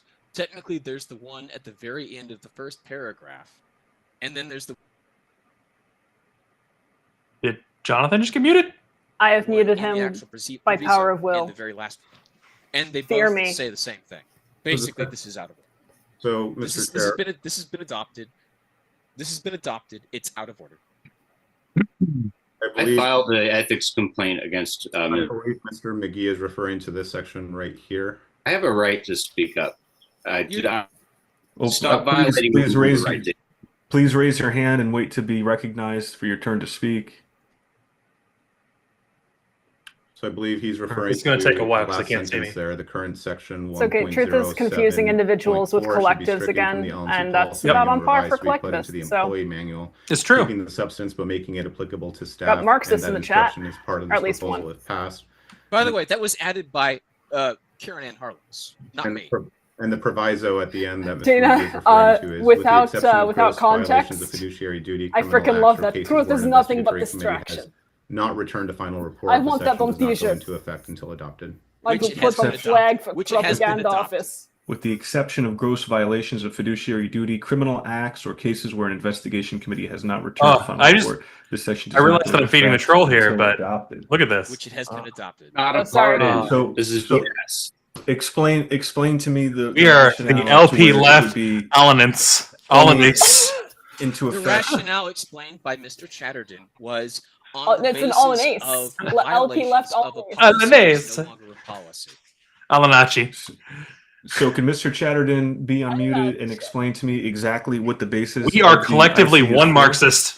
No, Truth, we were calling you a Marxist because Absolutely. you conflate the This individual with the measure, collective. this complaint is not brought under the But, grounds of they this spelled new alliance ethics correctly this time. policy. It is brought under the true. That's basic good. rules of conduct in a board as defined in Robert's rules. These things are not superseded by anything in our policy manual and are absolutely available to be considered. We have heard this from our board consultant and demonstrated behaviors that we've seen over and over again, as well as numerous unaddressed Lie. complaints about these behaviors that have filed through formal processes and never been followed up with proper investigations. It's not And a it has lie been because you have to tolerated be to see intelligent his enough to know conduct that you're on public incorrect. and abusive behavior towards members This on is a and really off bad time for me official to need to forums of plug the in my battery LNC. and turn off It my is the camera, right of this isn't it? body to evaluate who is suited, Give and him- Mr. Malagon is an immense liability, let alone a factor I'll that I'll is save you on creating this one. mass Okay. discord. See you He is second. blocking legitimate business that has been done under the same practice, or attempting to do so. He's attempting to remove people by a simple majority vote. These conducts are not acceptable. There's immense cases across all elements, and I think there's a vast majority of members of this party that would demand to see this action taken, to at least have an investigation and allow the conduct to be examined and presented and evaluated if it is appropriate for a removal. So I will push back on action not being taken when brought up. Every time something has been brought up that I've been asked to address, I have addressed it. So the proper procedures, when followed, I have, as chair, gone ahead and did what I said I would do. I'm just not seeing here exactly, Mr. McGee, specifically where it would be not in play, because anybody can make an IC about anything under Ronner. I As only long make as- ICs about Yeah, go ahead. BMs. I Go make ahead, Mr. icy McGee. about cherries. Technically, technically Blue under Honor raspberries? 63, you can do that. True. However, the intent of that provision of You Honor still have icy when I was a 63 kid. is, ideally, if our bylaws didn't prohibit us from doing that in executive session. How long is this meeting ideally, allowed to go? The province, As long as they want to be here. actually commencing an investigative committee is supposed to be privately, and that's intended to insulate the organization from legal liability. I could go for an icy And right so now the too. idea that we're going to do this again publicly while literally defaming Mr. Malagon is literally exposing this organization to legal liability. So, I mean, if Mr. Chatterton is amenable to that, you know what, have at it. But, the fact of the matter is the intent of Honor 63 is to not do that. And we literally just passed Dustin, what's your icy flavor? Committee report to try and prevent us from What flavor engaging in this do you exact go to? behavior. So if he would like to do that, have at it. But that is not what the intent is. Mm-hmm. Give me I one don't moment. think they've ever seen the Teletubbies because that's an educational TV show for children.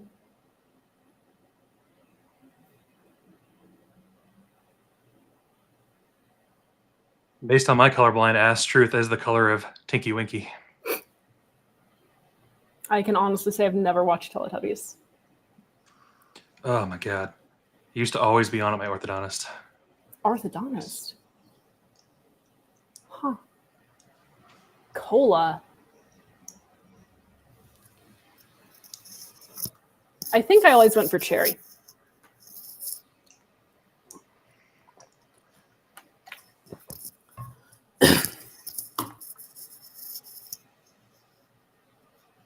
Brittany, like, I like you, but you got her name wrong. She's not the embezzler in chief.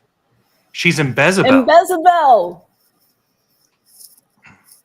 She's the embezzling Jezebel, the Embezabel. Embezabel.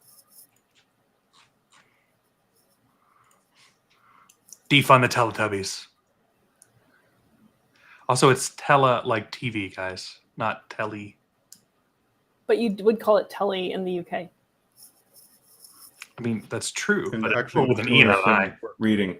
Go ahead. I believe we're at time, so once you make a decision, we would just go into votes for everything at that point, whether I whatever mean, decision you cherry, make. Philip. So we are at time. Phil, cherry is like the flavor of the blood of tyrants because when the tyrants are slain, the victory is sweet. There you go. Cherry is gross. You're gross. Okay. Fake cherry so is weird. Here's what I It tastes believe chemically.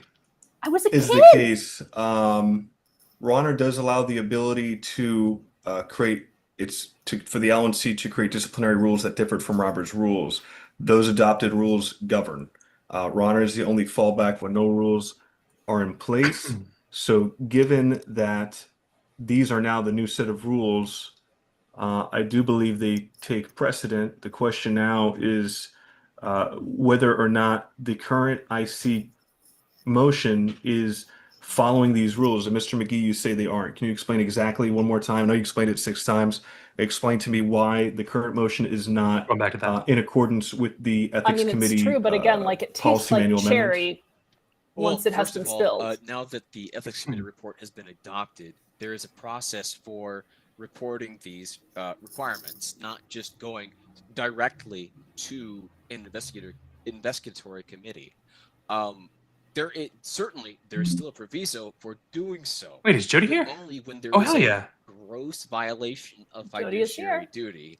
And based on everything I've heard and everything I've seen, Jody's probably my in the favorite lady past from week, Texas. I don't think any of this actually rises to From. the level of gross violation of fiduciary duty, criminal acts, and certainly.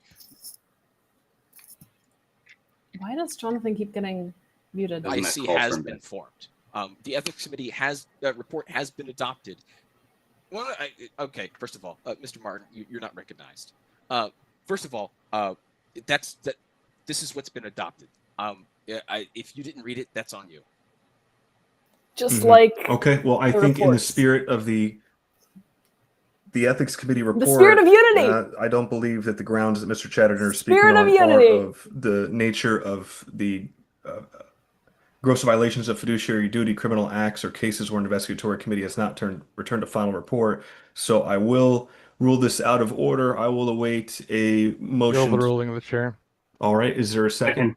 All right. So this is how we'll decide what the board would like to do. This meeting's got and everything. So would we like to go directly into a vote, or would we like to discuss? I think I call the question. there's a I would motion. like to have an opportunity to discuss. Hold on a second. There's a motion to call the question. Is there a second? Well, Mr. Second.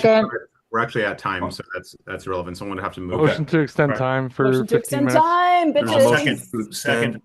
There's a second. I love chaos. Is there? Objection.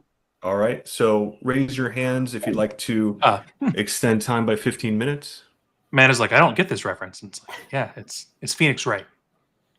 And I'm gonna make this one big so people can see the quote big. 1, 2, 3. You still can't see the quote. 1, 2, 3, 4, 5, 6, 7, I saw. 4. 1, 2, 3, 4, 5, 6, 7. All opposed, raise your hand. This meeting does need more kissing. Boomer's right.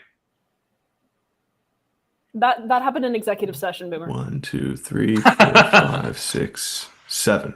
That's why Ray Skywalker didn't go in because she was jealous. All right, so it's 7 versus 7, so motion to extend time fails. There's only 6 hands up. There was a 7th a second ago. Who was the 7th? I Like thought a it counted was. vote. There are reactions coming from the audience. Like a counted vote. No, I'm sorry. I lowered mine. Counted vote, please. We're done with it. You're calling members calling for a roll call vote? Yes. All right, we'll do a roll call vote on the extension of time. I'm actually I Mr. love Secretary, this. happy with please this roll call vote. Extend the time to extend the Point time of to information, extend the is time to this- extend the time. I'm sorry, is this a majority or 2/3 vote? Motion to extend time, I believe, is a majority vote. Thank you. That is correct. Point of order, Mr. Chair.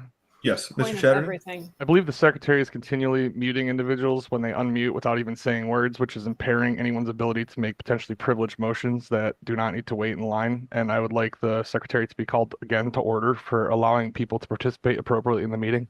Mr. Well, Chair, I will ask Mr. Malagon just to be mindful of making sure that if it is a privileged motion, that the members unmuting give a moment to speak. However, I will remind the board that I would like to keep things orderly. So if somebody is not called and like to be called, please raise your hand. If you do have a point of information or a point of order or something like that, you can speak out of turn. But I do not want to allow debate when there should That's be no my understanding, Point Angie. of personal privilege. Doesn't that create a situation, Mr. Chair, where some members of the committee may have a right if they're allowed to finish while others have an unfettered right? This totally segregates the committee into your side, which gets to speak, and then the other side, or whoever Mr. Malagon doesn't want to speak, getting muted and without having really, I mean, I've gotten muted many times in this meeting where I did not have the opportunity to say 2 words. So calling people to order is the already established way of dealing with that, rather than just muting them. And usually you would mute someone after they're called to order. And Adrian would do that at your behest, Mr. Chair, not unilaterally on his own, using the party resources irresponsibly for his personal agenda. It's like this. That would be a This point of entire parliamentary meeting gets inquiry and a disappointed, personal Trot React. privilege there. But to your point, I will make sure that Stina. people are being allowed a free the ability to Got it. speak up. But I understand that Tame. things get heated. People speak over each other. At that point, they will be I directed like to this you. one the best, I think. We'll be little. Okay, let's go ahead. Thank you, Mr. Chair. Mr. Bost, So small. Yes to extend time. We are small. Chatterton, Yes. Mr. Dar, No. Mr. I can't Dassing, see anything now. I can't see the screen. I can't Yes. see us. Mr. Ford, True. Yes. Perfect. Ms. Hayes, It's exactly what we all want.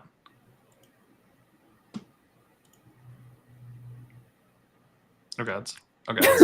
Oh, No, dancing. no, sorry. I thought I was muted. Mr. Martin, Yes.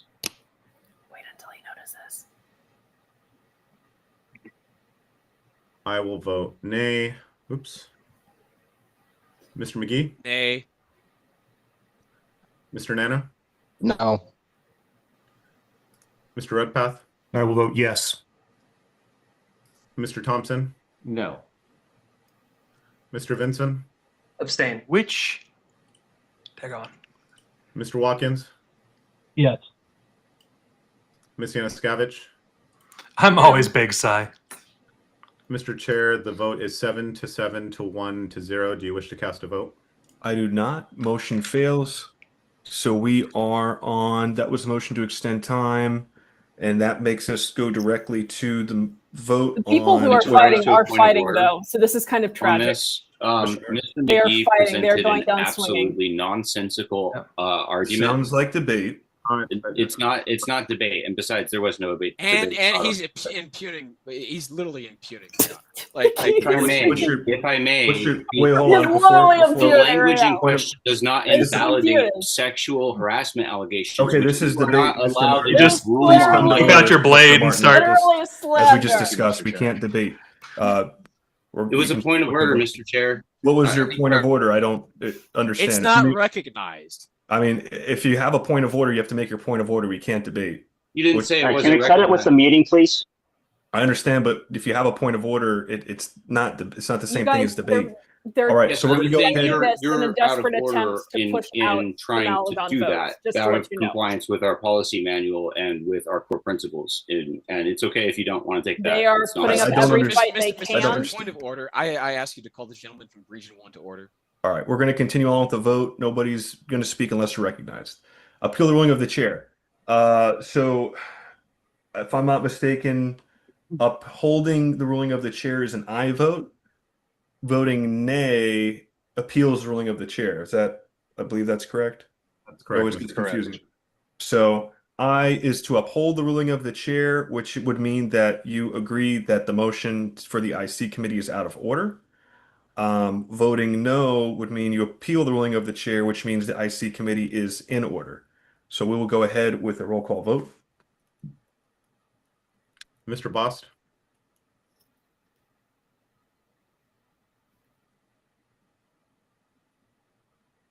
No to upholding the ruling of the chair.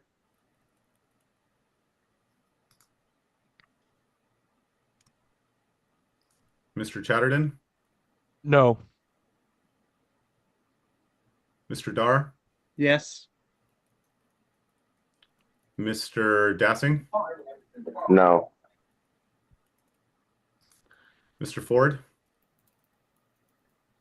Sorry, no.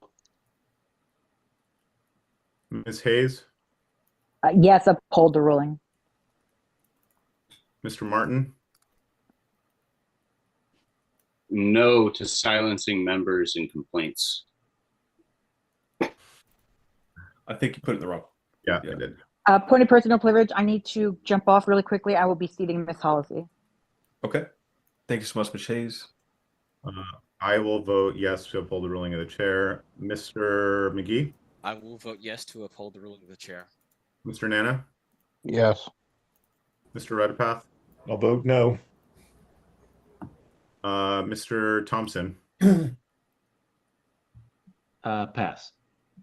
Mr. Vinson, There was enough notice and we adopted the agenda. I'll be voting nay. Mr. Watkins, No. Ms. Yanuskavich, Yes. Mr. Chair, the vote is 6 to 8 to 0 to 0. Do you wish to cast a vote? I'll vote yes on my ruling.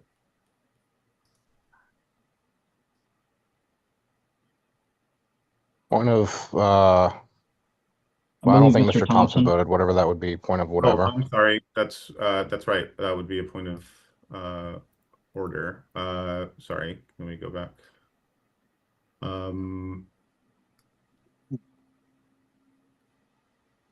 Mr. Thompson, I am going to abstain.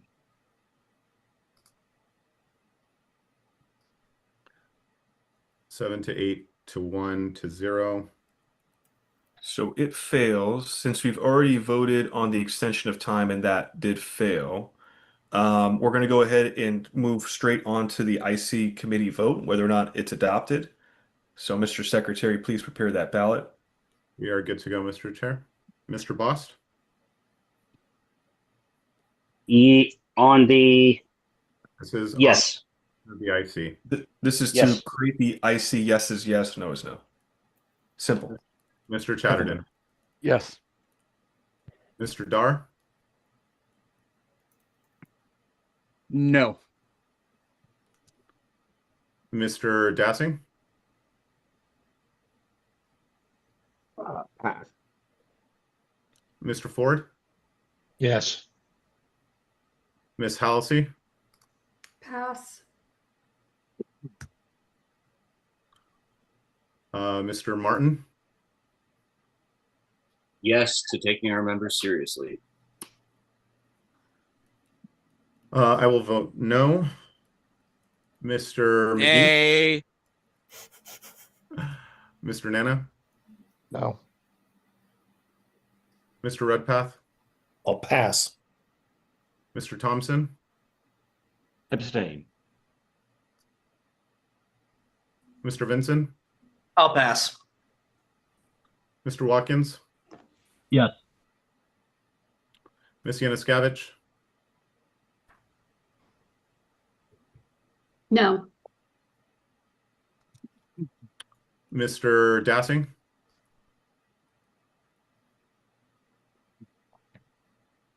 Yes.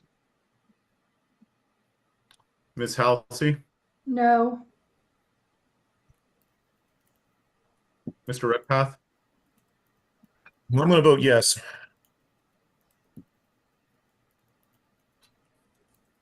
Mr. Vinson.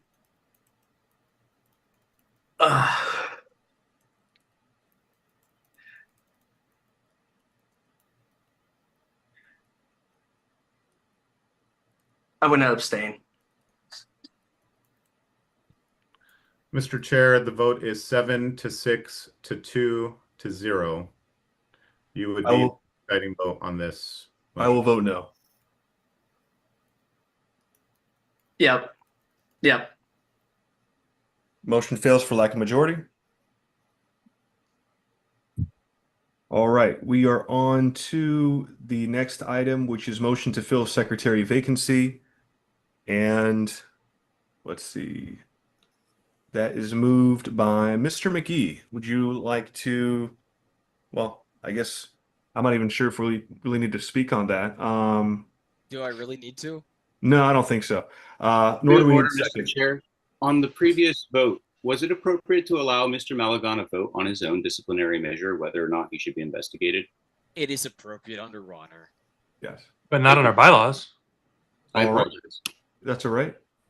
So we're going to go ahead and open this Our up. bylaws to say nominations, that what we do. you don't get to. Well, it's only for And removal. It's then only for removal. My What I bad. would recommend is if we have multiple candidates, we could do. If we'll allow some time for speeches, maybe 2 or 3 minutes. We'll say, well, make it 5 minutes because it's an officer role, and if you're all amicable, we could do a majority threshold, and the last vote getter, if we have multiples, gets Since knocked Nick off. responded to us So and if Truth everybody's cool hates with Nick, that, I'm putting Nick on that's screen. Typically how we like to go about it. I'm sorry. I don't understand You're being your provocative. proposal. So we're going to Me? open the floor for nominations. Never. No, the We're vote gonna is the voting proposal. The voting proposal would be. It. I consider Nick Starrock a what is friend. it, approval? I don't always Where agree the with last Nick, person gets knocked off. but I do we like do Nick. enough rounds of balloting to get a majority. That sounds like I was going to move using ranked choice voting. That's what that sounds like to me. It gets a little complicated because with ranked choice, you need to have the spreadsheet for All the it, choices and are rank. There's a little Every bit of math choice here involved is rank. which I'm not sure if we have on the fly. So I understand now it would just be a majority of those. So what the chair is proposing, if I'm not mistaken, is that should someone not get the majority on the first round of ballots cast, then the person with the least amount of votes would be knocked off that ballot. We would do a new ballot with the people that were still there, and then we would continue to go until there was a majority met. I believe that would be different than ranked choice voting. If I'm not Correct. Much like convention. Correct. Exactly. Mr. Chatterton, you had your hand up. Was that? Do you want to go ahead and be recognized? Never mind. Okay. Mr. Chair, Yes, Mr. Redpath? I mean, I will move. I'll allow it. I will actually make a Rhymes formal with motion Kerouac. to do this. I don't think the math. I'll make the motion. Nick Sarawak. I move to use ranked choice voting to elect the secretary. Choice voting. All right, there's a motion. Is there a second? I'll second it. Okay, because the only thing I'm honestly unsure about is because ranked choice. Maybe everybody here is probably better than me at math. So if somebody knows ranked choice voting, how to do it on the ballot, I know it gets a little complicated. So, Mr. Chair, all it would mean would be people rank their candidates in order. That candidate They rank their lost. choice. Yeah, That's And how it I works. think, given the small number of voters here, I think it would I don't know be what Sarawak reasonably, is, but we're about to find straightforward out. to determine the winner. Okay. All right. There's a motion and a second. A state in East Malaysia. Look at that. Is there any debate on ranked choice? Yes. Probably not pronounced Mr. Chattering, Sarawak, go ahead. although maybe it It's is. Sarawak. I think this is a lot of extra time, and I think with this, we should first be A able is to a reach schwa. an agreement that if we are going to elect a position as serious as the secretary, I think we should absolutely be able to do so in a first past the post voting style. And I would offer an amendment motion to replace that with the first past the post to try to How long it ensure takes before that Amanda's mad at me. anyone You elected can't secretary should amend have a wide ranked support choice base. And if to someone first can't get past the 50% of these, this board to elect them, I think that a ranked choice voting to fall down to a lower ranked candidate should not be done. That would be an indication we should consider a different method, and we should give time for our members to evaluate this race. If we don't have 50% here that will vote for that, don't you think it's worthwhile that our members should get to hear from candidates in a wider setting and with some time to consider this instead of rushing through on similar grounds as like Mr. Ford has extensively talked about, how we continually just push this through for political benefit? This is absurd. So first past the post voting would mean that even somebody without a majority could be elected. I do remember when Nick wanted a salary as chair. Yeah. And I agree that chairs should I'm get sorry, a salary. I meant to But until that's passed, they don't get the choice to steal money from the party and be in Bezabel. I would like to see a single candidate get 50% of the vote or not be elected in this election, or greater than 50% of the vote was my intent, and I would ask for a friendly I think amendment if that's it has not been actually seconded. has a chance. Has not been seconded yet. I'll second. Well, So yes, for a majority, greater than a majority to elected, I don't want to use any kind of ranked choice. Mr. Chair, where we're at right now is we're too deep. Mr. Redpath moved to use RCV for the sec vote. That was seconded by Mr. Vinson. Mr. Chatterton is proposing an amendment, which I believe would go back to just how we've done it. So I don't understand the point of the amendment, because it would just go back to a majority, which is what was going to be done, which is what you were Yeah, suggesting. Dana, this and is you were very just suggesting targeted. that. No one's denying that. So I don't know what the I'm motioning that we have a majority vote. But we amend the motion to have a majority vote for a secretary if we're going to do it today, and if we're going to force this through without allowing people to consider the options. So if that's the case, Mr. Chair, what I would say is there can't be, the amendment is just to do it the way that we were going to do it per your direction. Well, from my understanding, if we codify it, that means we'll agree we vote on it as a committee, so I'm okay with it. But essentially, Mr. Chatterton will be amending the amendments. He'd be amending Mr. Redpath's motion. That would become the main amendment. We'd vote on that. If that gets approved, and that's the official style of voting we'd enter into, which is essentially majority first past the post with elimination. This is my understanding. I think first past the post was an incorrect statement on my Okay. behalf, and so I just mean a majority vote to win the election. That's Gotcha. all it is. Okay. All right. I said it wrong I believe on my Mr. own behalf. Watkins seconded. Is there debate on this amendment of the amendment? I Mr. have an objection to it. Okay, Mr. Thompson, then Mr. Redpath. I don't believe that you can amend something such that You it can, negates the like, main motion. Yeah, that's the problem. Right. So if this amendment passes, it has the same effect as voting no. I believe that's correct. I mean, I don't know about that's correct. So that you would. I guess that's. I guess if that's our default position anyway, I guess what's your point? You can't be like, I move that the sky is blue, and then be like, I what move it seems to to me that amend Mr. it, the Chatterton sky is is proposing not is a blue. substitute motion. Correct. Okay. Yeah, I think parliamentary inquiry. How would this be different than like if we had a motion to thank and then we strike the word thank and replace it with censure, right? That would also negate kind of the like intent of the motion, but it would still be germane, is what I understand. How would this differ from that situation, Mr. I Chair? really want one of those situations now.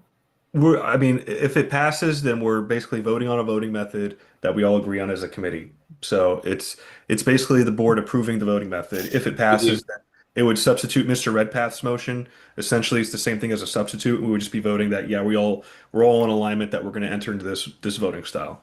So it would be germane to a motion about voting methodologies to submit to try to switch RCV with majority vote. Correct. Okay, thank you. Mr. Nana? Call all questions. All right, we have a motion to call questions. Is there a second? Second. Any objection to calling all questions? I Hearing also none, want to see the show of choices hands ranked. for Mr. I do Chatterton's too. substitute motion to basically replace the Redpath motion with the motion for just regular approval voting. 1, 2, 3, 4. Can we Give me a replace moment, ranked Mr. choice Chair. voting with MFK? The choices are I'm also having Malagon, connection issues, Weir, so if I'm and not Noda. reacting, that's probably why. All right, you do have I your voted hand. now, Mr. Chair. All right, we have 1, 2, 3, 4, 5, 6 hands raised. All opposed, say nay, or raise your hand. I'm sorry, could you repeat that? All opposed to the Chatterton substitution, please raise your hand. Understood. Sorry, I dipped out for a little bit. Okay. 1, 2, 3, 4, 5, 6. 6. All right, so motion fails for lack of majority. So we're back on the Redpath motion for ranked choice voting. All in favor of the ranked choice voting method, raise your hand. Put my hands up. 1, 2, 3. They're ranking my choice. All right, fuck, I actually all agree with opposed? Truth here. Generally, I think RCV is worse than approval, but Star's better than both. All right, looks like the noes have it. So that's it. I think we're going to head in as we originally planned. So I will go ahead right now and open the floor up to nominations. Someone move to adjourn.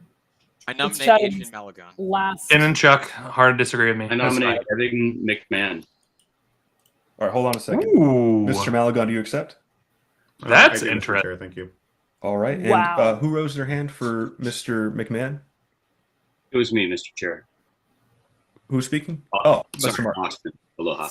Gotcha. That's some balls. Mr. McMahon, do you accept?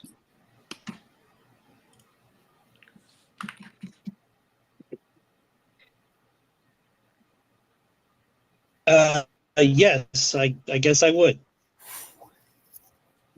All right. And thank you, Mr. Martin. Any other nominations? I nominate Ben Weir. I accept. Howard. All right.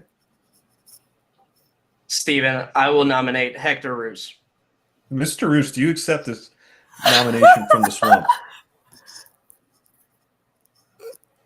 I'm grateful and honored, but All right, Mr. Roos does not accept. Any other nominations? I nominate myself. Mr. Chatterton nominates himself.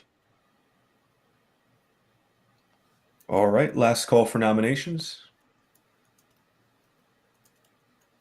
Going once, going twice, going 3 times, sold. So we will go by order of nomination for speeches. Mr. Chair, I apologize. My inability to respond quickly. I was going to nominate myself as well. Oof.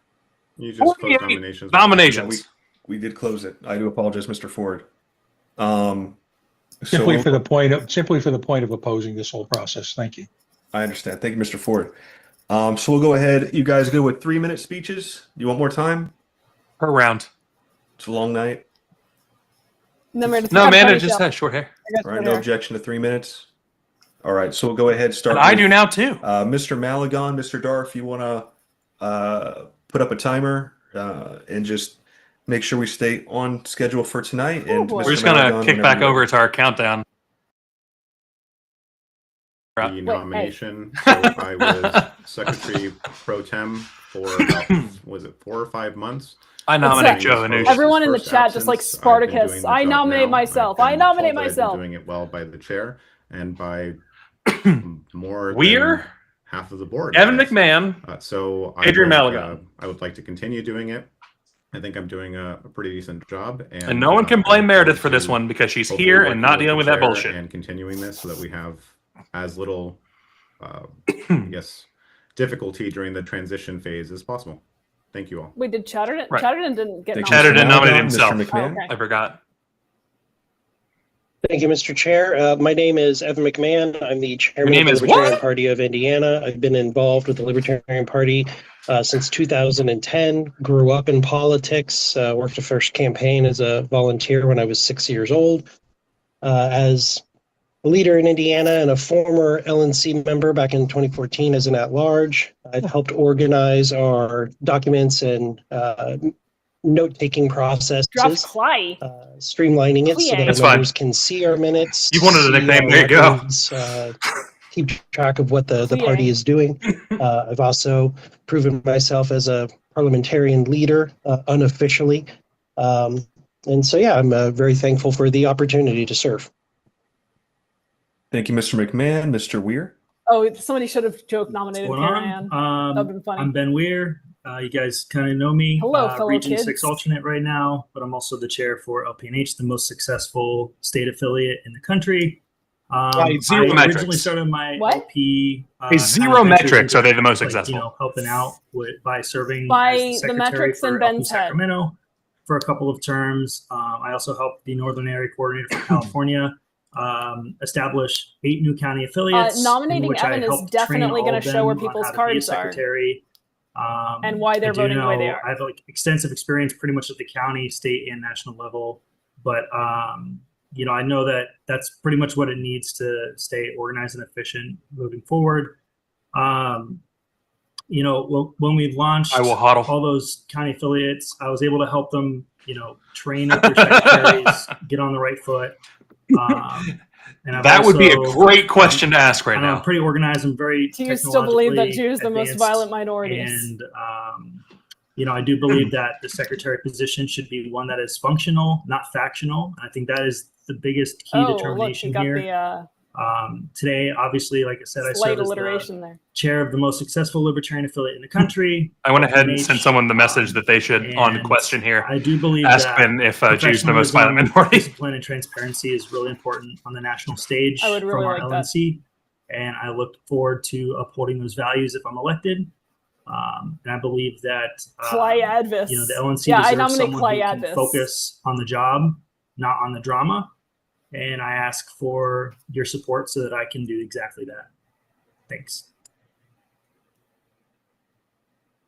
All right. Thank you very much, Mr. Ware. Mr. Chatterton.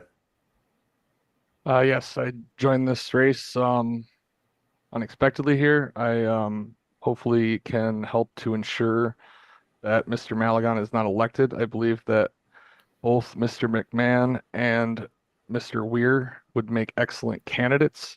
But I also think that I could do this job as well. And therefore, I think that this board needs to take a serious look in the mirror and consider about how these kind of backroom dealings that have been continually promoting Mr. Malagon baselessly up the ladder to fulfill his Mr. I'll Chair, leave that there, but he's continually been pushing these through. We need to be evaluating these decisions based on what is best for the party and not promoting someone who could be a massive liability to this party. Chair, we I are hope getting to see that we... Mr. Chair, we're getting into massive derogatory, slander, liability issues here per the ethics I committee. don't believe I've said anything that would... Point of order, it's a candidate speech. I would ask that members on both sides of the aisle respect each other, especially This members who is just the previously LNC. said that they would like other members to be held account to for their supposed ad hominems. I think it'd only be appropriate for everybody involved to please, if you're going to speak to facts, objective facts, and not ad hominem attacks. Continue, Mr. Rise to Chadwick. a point of order. Objective. Mr. Chair. It's a candidate speech. Candidates have to have a right to say, my opponent sucks. If you don't, then you don't. It's not a fair race. I agree. It's better to focus on positive things.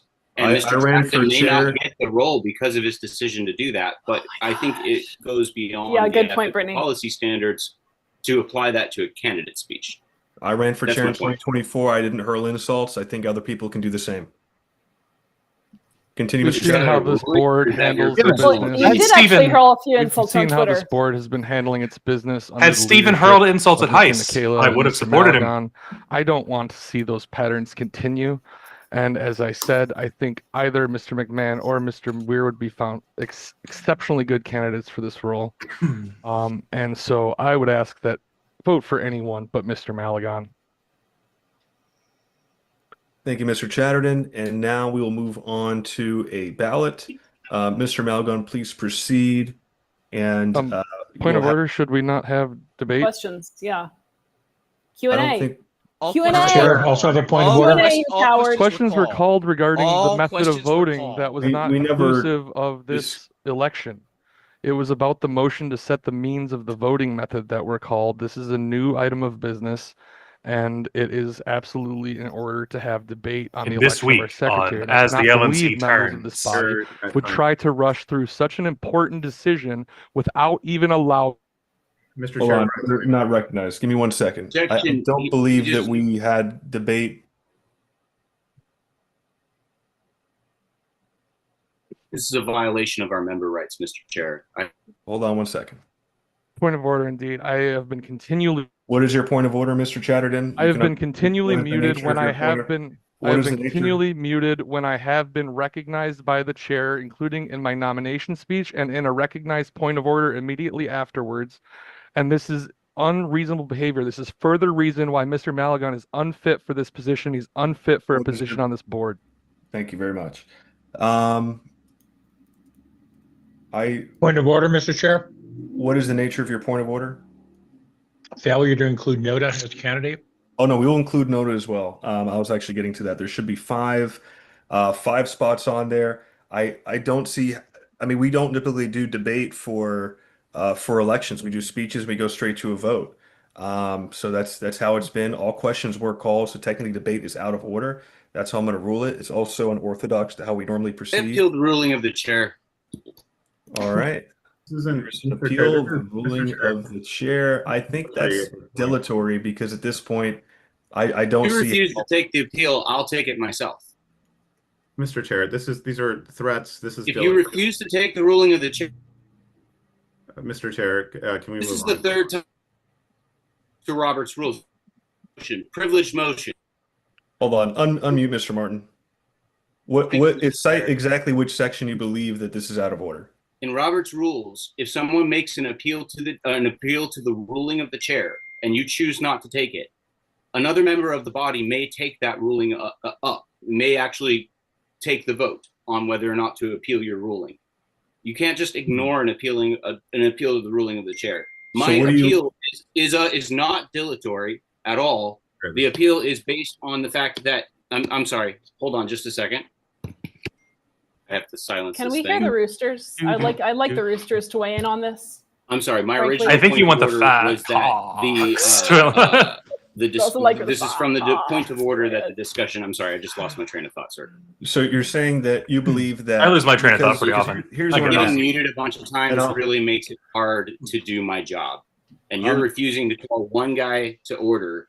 And it's kind of ridiculous, Mr. right, Chair. well, We need to stay have a on track. discussion What about is our your secretary. point? We need to have the opportunity to weigh in and say, yeah, I think you should vote for this guy, or yeah, think you should vote for this guy. It is extremely inappropriate that our member rights are being straitjacketed right now. But here's we the can't thing. talk in the open because of this kind of leadership. And Mr. Chair, I am urging you, begging I'm listening to you. please allow discussion.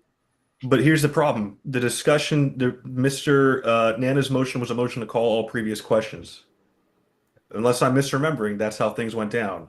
So My point of order on that matter was that was on the basis of choosing the method to vote on this. Those questions were called. It was my amendment and then the original motion that finished, and then we entered into the election, which is a new item of business. no, it's not true because it's on this item. So all previous items are called.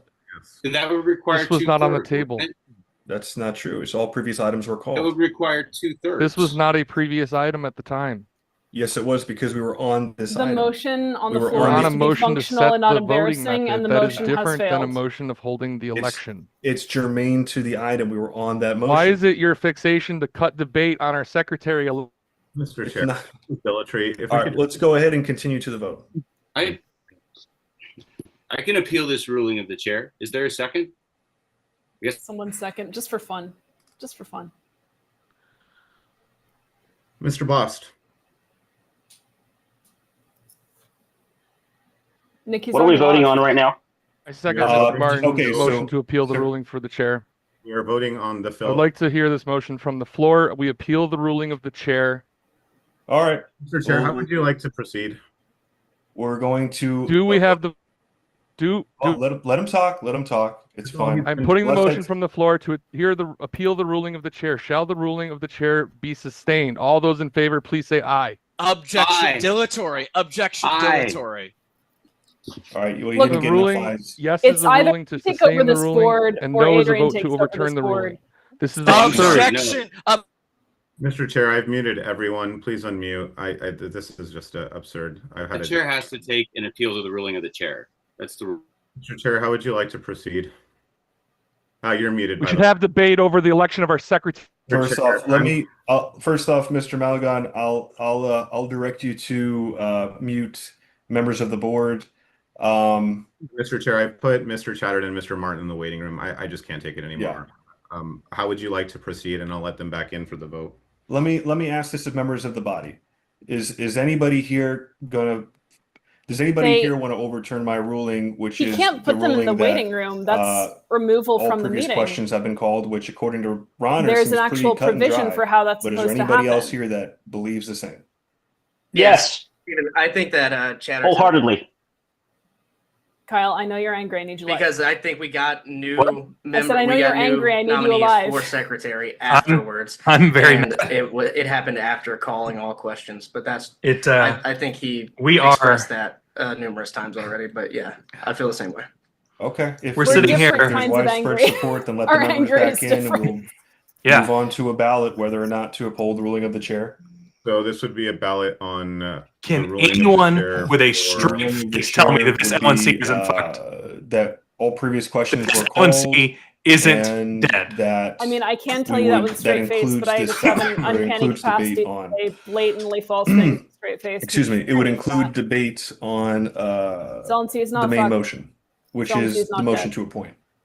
This LNC is dead. Chair, so hold on, let me just get this before I let them back in. I just want to make sure that Jesus we Christ. have some quiet. That's so appeal again, the that's ruling of the removal from a chair. meeting. There is an actual procedure for how that's supposed to all happen. previous We questions were called. screened Yep. the meeting in which that procedure was laid out.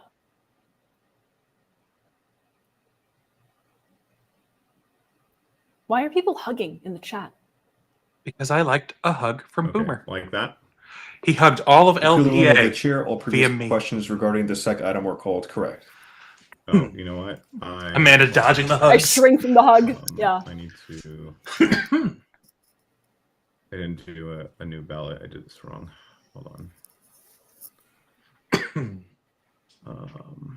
So what I want to do actually is. Oops.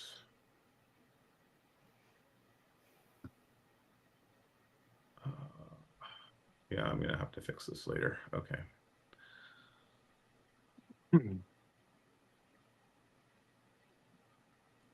All right. So. A whole lot, Tyler. A whole lot. And by the way, after this, we're going to But have a motion honestly, to debate because I don't I see it on recommend the you just agenda. go back to the so book. we're going to have to go through this. We're going to have a motion to debate, and then we'll debate, and then we'll go from there. A debate on what, Mr. Chair? Whether or not there's going to be debate or on the secretary position. Honestly, they can So move to adjourn they're trying with to a appeal a second. motion that all previous questions have been called. We'll let them, and then they can open up, item to debate. I'll recognize them for that have to go into debate because it's not a part of the normal process. It's not automatic. just to make sure, so you want a new ballot for allowing, this would be a debate ballot. This is going to go before the SEC vote. Correct. Okay. So, hold on.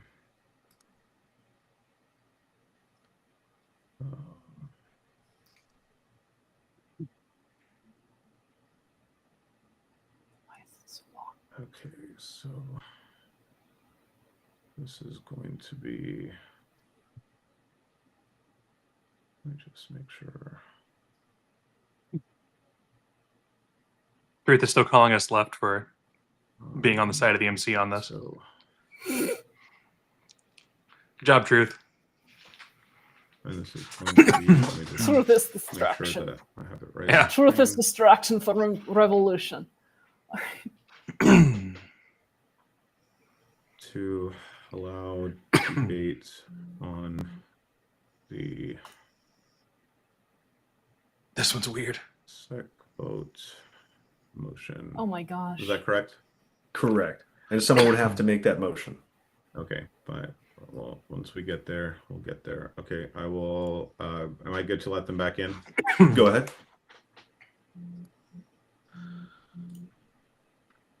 All right, welcome. Not back.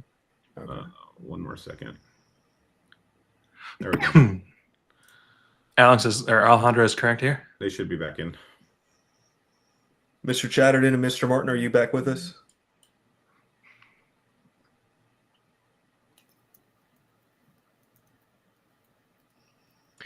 All right, so your colleagues have. I have a point of order, Mr. Chair. Your colleagues have indicated interest in moving forward. I have a point of order. With the motion to. Point of order. Here. All right, unmute Mr. Chatterton. It is inappropriate to remove members from a meeting without having a vote of this body. I demand that these That's true. actions be called to order. It is true. And I'll be Absolutely filing formal true. complaints on this matter for the violations of my rights as a member of this board. All right, thank you very much, I Mr. also Chatterton. agree. That was out of order, Mr. Chair. There's a process that has to be followed in order to remove people. Otherwise, you violate member rights and Thank you risk. very much, Mr. Martin. This is not debate. Let's go ahead with the vote, and then we'll continue. Okay?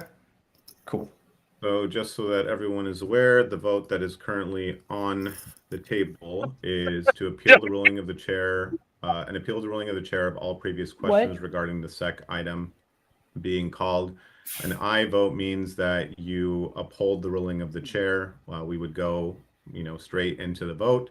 A nay vote would be to overturn the ruling of the chair. Mr. Bost. I vote no. Mr. Chatterton. Vote no. Mr. Dar. Yes. Mr. Dassing. No. Mr. Ford. No. Ms. Hayes or Ms. Halsey. Yes. Mr. Martin. No to silencing debate. I will vote aye. Mr. McGee.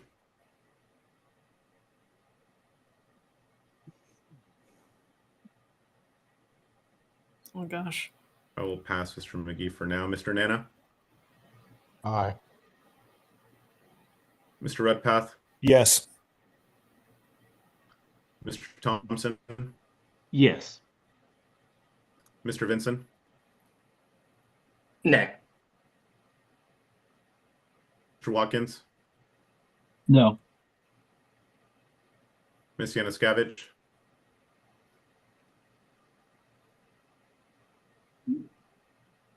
Yes, wait, This is to uphold the ruling of the chair that all previous questions were called. yes, Mr. McGee again.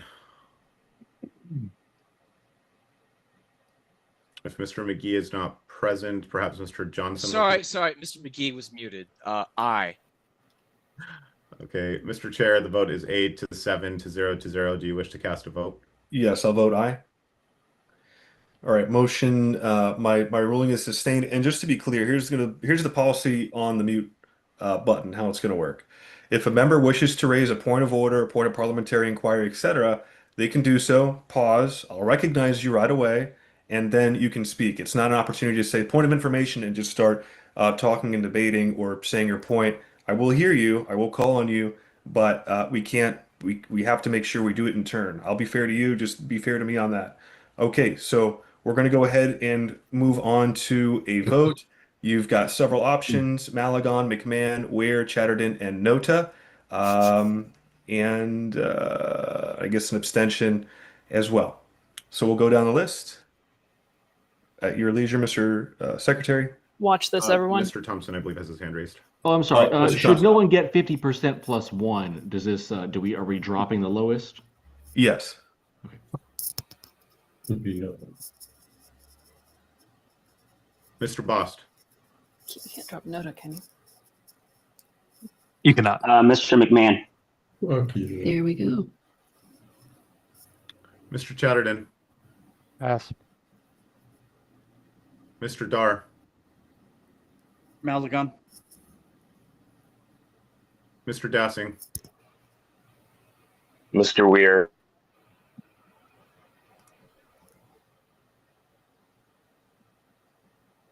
Mr. Ford. Mr. McMahon.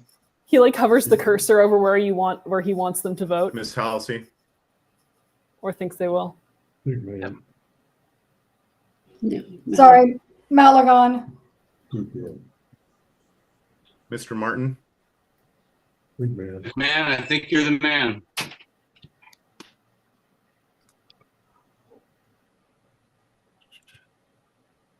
Point of personal privilege. Point of personal privilege, Mr. Bost. Could we ask that the audience please mute themselves? Oh no, please don't. Yes. Perhaps we should do a mass mute and then let board members unmute themselves. Yes, give me just a moment, Mr. Chair. I will mute all. Thank you, Mr. Malagon. Everyone is muted. If you are a board member that has not yet voted, please unmute before you cast your vote. We are on myself. I will vote for myself. Mr. McGee. I will vote for Mr. Malagon. Mr. Nana. Pass. Mr. Redpath.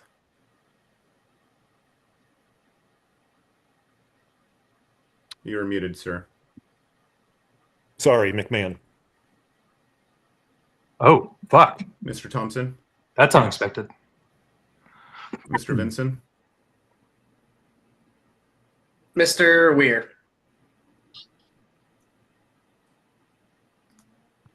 Mr. Watkins. I'll pass. Ms. Januszkiewicz. Mr. Malagon. Back to Mr. Chatterton. Pass again. Mr. Nana. I'll vote for Malagon. Mr. Thompson.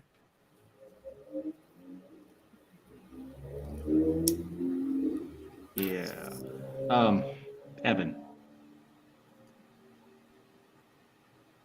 Thank you. Mr. Watkins.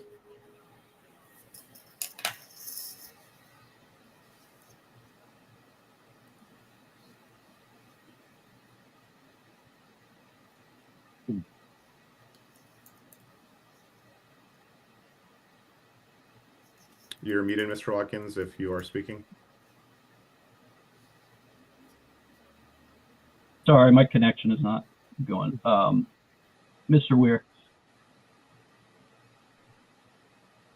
Mr. Chatterton.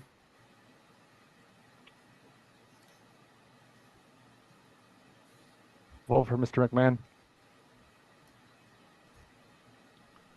Mr. Chair, the tally is Malagon 6, McMahon 6, Mr. Weir 3, Mr. Chatterton 0, Noda 0. Your vote will not make a difference because no one has a majority. All right. So Mr. Chatterton is eliminated. Wow. Mr. Weir, do you wish to stay in the fight? Yes. Okay. All right. We'll continue with a new ballot. Come on, Ben. What do you Ben. mean you're staying in this? Come on. I only got 3, but maybe this time I'm getting 6 more. It's going to be exactly the same. Just drag it out, though. It's fine.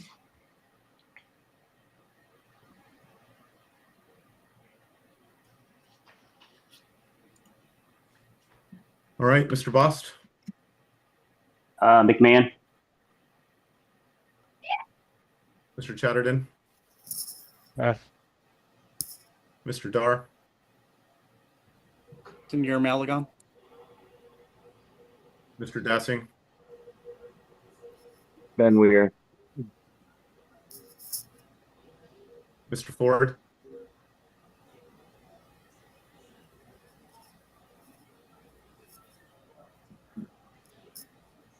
Mr. Ford, I think you're muted. Pass. Ms. Halsey, Malagon. Mr. Martin, Evan McMahon. I will vote for myself. Mr. McGee, Malagon. Mr. Nana, Malagon. Mr. Redpath, I'll vote for McMahon. Mr. Thompson, I will also vote for McMahon. Mr. Vinson, Mr. Malagon. Mr. Watkins, Pass. Ms. Yanuskavich, Mr. Malagon. Mr. Chatterton, Vote for Mr. McMahon. Mr. Ford, This is difficult. I'll pass one more time. Mr. Watkins, Meredith is probably correct on this. Evan. Almost certainly. Mr. If Ford, Chatterton can do anything, it's count at Evan. 9. Mr. Chair, the tally is 7 to 7 to 1 to 0 to 0. Your vote will not matter. No member has the majority. All right, Mr. Ware is eliminated. We'll move on to a new ballot. Redpath and Keith Thompson. Oh my god, this is like watching the Olympics, but in fucking voting. That's fucking nonsense.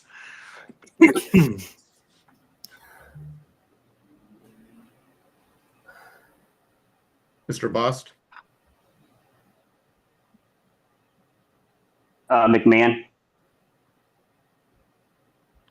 Mr. Chatterton, McMahon. Mr. Dar, She was. Malagon. Mr. Dassing,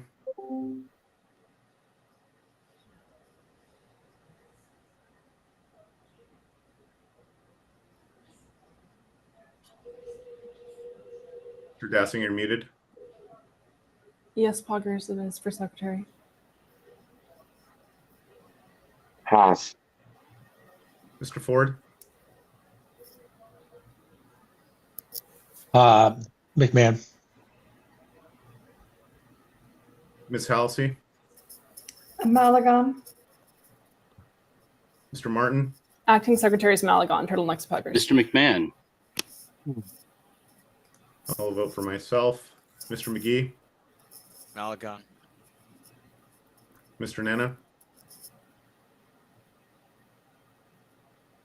Pass. Mr. Redpath, I'll vote for McMahon. Mr. Thompson, Evan. Mr. Vinson, Karen and Harlos. No, I'm joking. I'm going to go Mr. Malagon.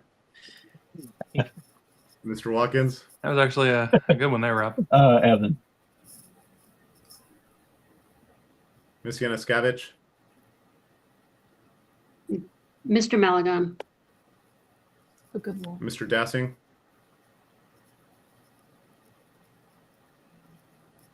I have no idea what Otto's going to do. Sounds like Otto doesn't know what Otto's going to do.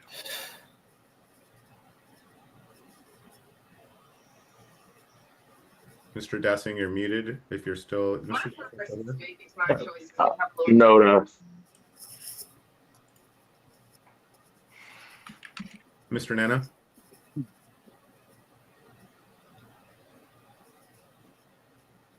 Am I correct in assuming that I guess the chair would have to break a tie? Well, it wouldn't reach majority.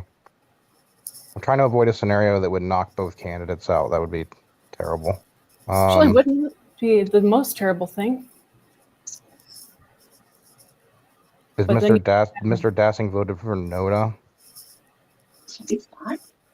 Correct. That is correct. I'd like to change my vote to Evan. Who? Evan. No, but who did that? Who said that? Dawson. Mr. Nana? McMahon. That's 9. Holy shit, Evan just won. Mr. Chair, the vote is 6 to 9 to 0 to Suck 0. it! What the majority has been reached. The vote doesn't matter. All right, then I guess Mr. McMahon, it looks like you are the new Secretary of the Libertarian National Committee. Boom. Boom. Congratulations. Ho, ho, ho. Motion to adjourn. Motion to fucking adjourn. Second. Third. There's a motion to adjourn and an objection. We'll take it to a vote. Mr.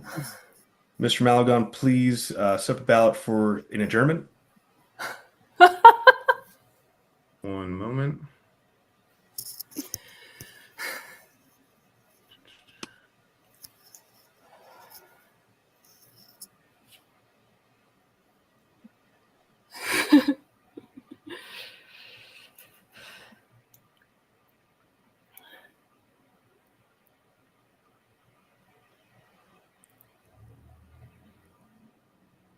Point of parliamentary inquiry. Are motions to adjourn objectionable?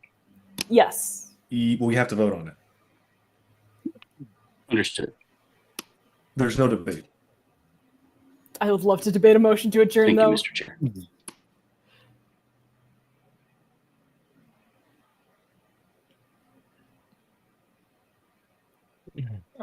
Student is muted playing ukulele. That is the most Austin thing I've ever seen. All right, Mr. Voss.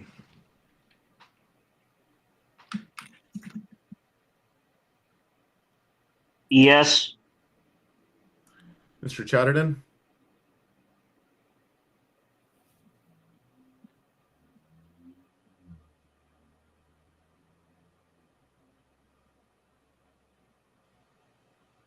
Yes. Sorry, technical difficulties. No. Mr. Dassing? Yes. There's so people can see the motion to adjourn. Mr. Ford? While I truly want this meeting to last forever, I will I vote do. yes to adjourn. Ms. Halsey? Holy shit. Pass. Mr. Martin? Yes. I'll vote yes. This meeting had everything. Mr. McGee? Pass. Mr. Nana?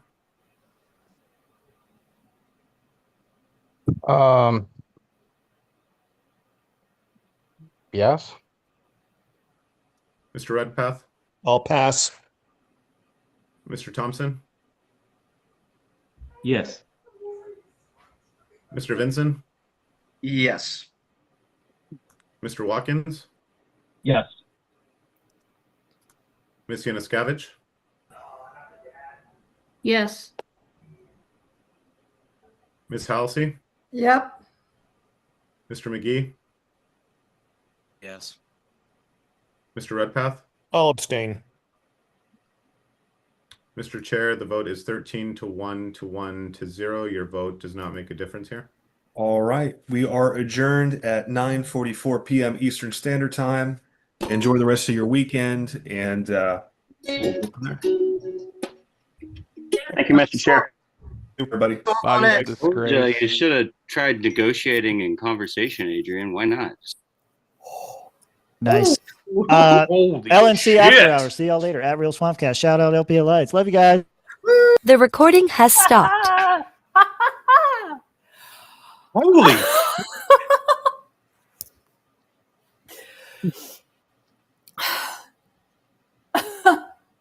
I'm shocked. I'm legit shocked. Abstaining from adjournment. Yeah.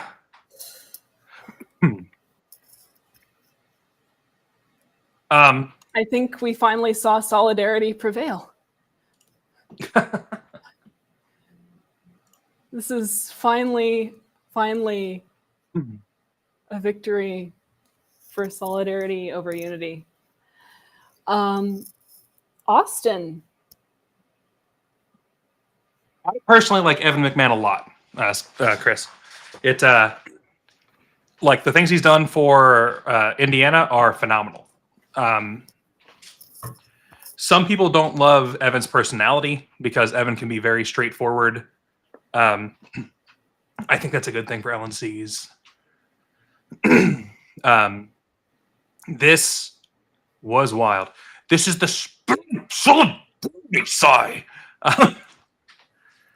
It, you know, like I said at the beginning, I was not against Adrian for secretary as a secretary candidate. I did not like the political things that were going on, but at the same time, there's no world where I thought that was going to happen. No world where I thought that was going to happen. I mean, we got to give Austin credit where credit is due. Austin was the one who nominated Evan. And apparently convinced the 7 Mises people to fucking vote for him.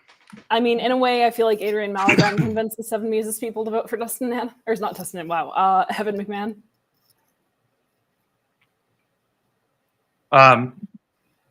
Yeah, that's holy shit. I have a dozen chats exploding at the moment. This is where why people are freaking the fuck out. This is why we do what we do. For upsets like this. This is the point of taking forward the LNC. The fact that we all work together and listen to each other. During the meeting, you saw a lot of refusing to listen to people with contrary opinions. LP Alliance, we have contrary opinions all the time.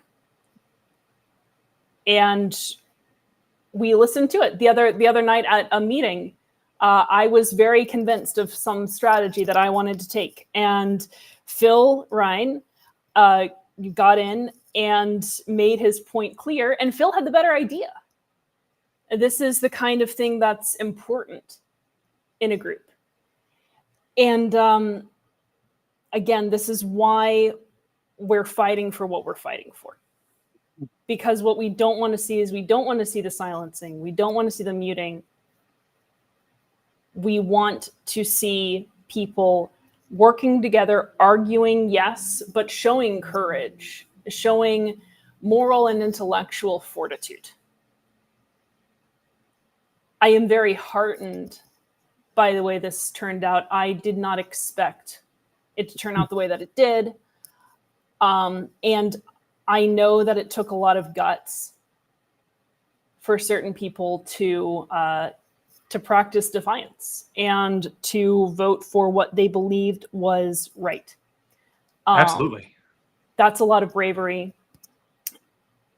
And again, that comes from having faith in oneself and in others to share ideas, to disagree. It comes from empowering people from the grassroots.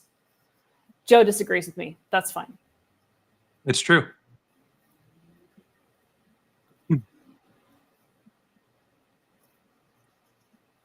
So yeah, all good things. This is part of what our philosophy is about.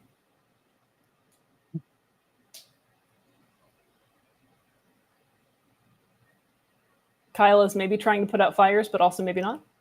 I'm trying to put out so many fires right now. You don't need to put. We're on a stream. You're on a stream. You're the prettier one anyway. They're gonna pay attention to you and not me. My hair is. Hello, not even everyone. styled. My hair has a flop in it now. Your hair does have a flop in it now. Look at that. It's right, like yeah, that is a fair point. That's fair. Strange that is bedfellows. a very Strange very fair bedfellows. point. Whew.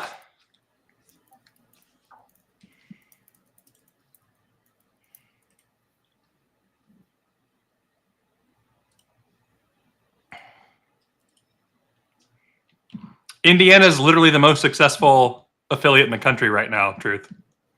Despite all of Ben's bullshit and despite Jim Wiley making claims about Colorado, if you actually go look at the numbers for the affiliates, Indiana's got the highest proportion of libertarians nationwide. See, this is what it is. And that it's happened a tease. under.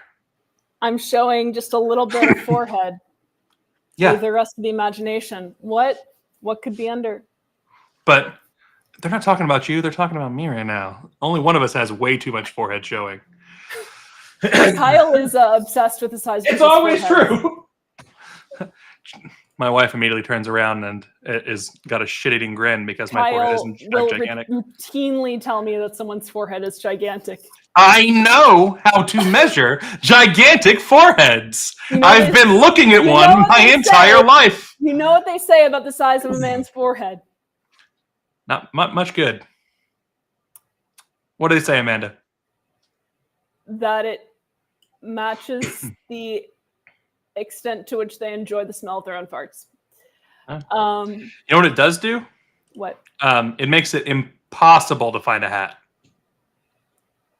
Why don't you show us that hat again, Kyle?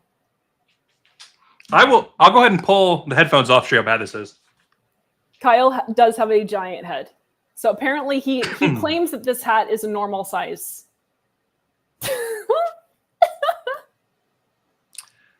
This is, the biggest size that these come in, and it ain't close. Are you able to put it on me again? Can you flip us or no? Just reach No, across. you can't. Well, I didn't know if you could make me below you. I know usually I'm not, but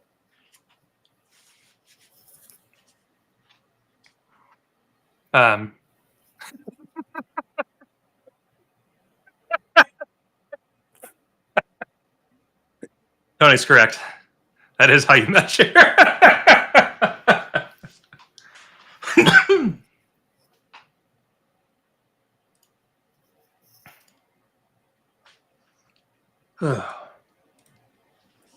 I'm glad that enough people came through in the end. That's fucking wild.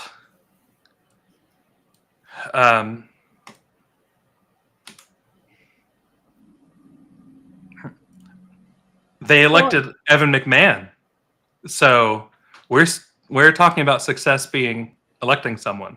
I'm sorry that you don't think that Evan's someone. You weirdo. Anyone.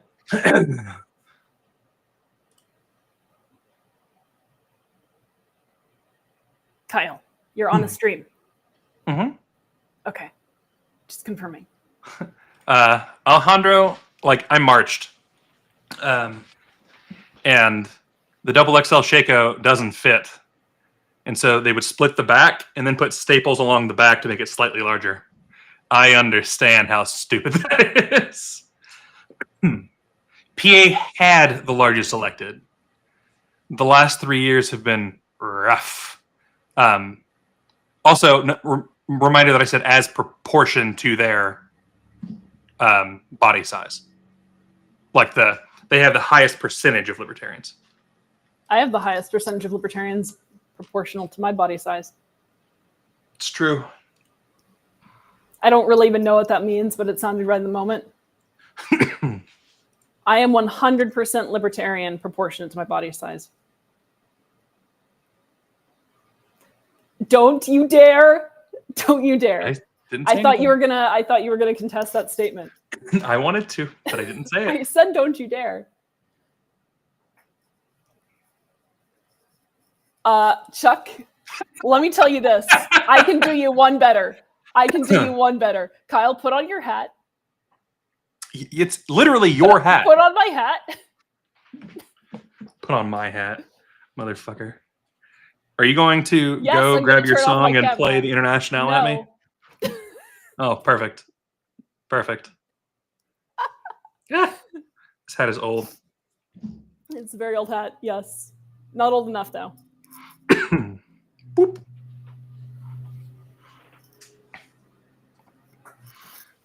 Anyway. Amanda. What? Did you know that if you aren't elected to office, all your work getting other people elected to office doesn't matter? What if I don't want to be elected to office?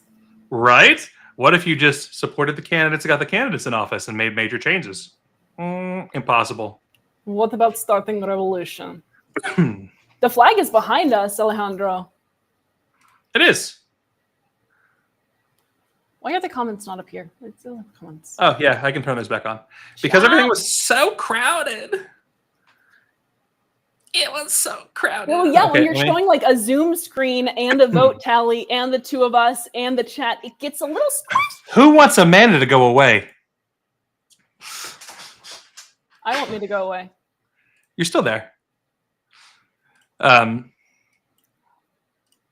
What the fuck was that? Me? Oh my god, she's got her hotkey picture up. Huh.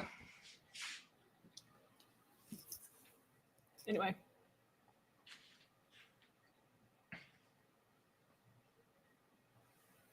Kyle has chats exploding chats.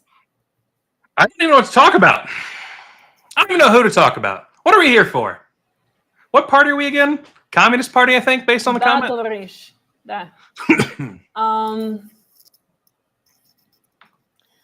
Nice job, everyone. Nice job, everyone. Thank you, Boomer. Nice job to you. Nice job to the people who voted the way that they wanted to vote. And voted for what they thought was in the best short and long-term interest of the party.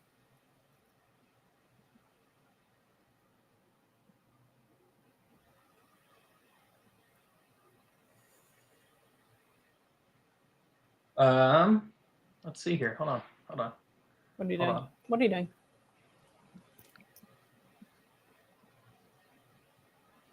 What are you doing? What's he doing? Chat, what's he doing? I just invited someone on. Did you invite Truth on? No! Okay. We all know that Truth won't reveal who he is. Cowards never do. Who'd you invite on? Someone who is important to the evening. That could be a lot of people, Kyle. There were know. This meeting had everything. It had overturning the decision of the chair. It had people getting kicked out of meeting. It had violations of the policy manual. It had a ukulele. It had a surprise nomination. It had an upset. It had all kinds of things. Post the link again. It's cats and dogs living amongst one another. It's incredible. Post the link. I will post you a link, Truth. Any link at all. Here you go. You can get a dad hat.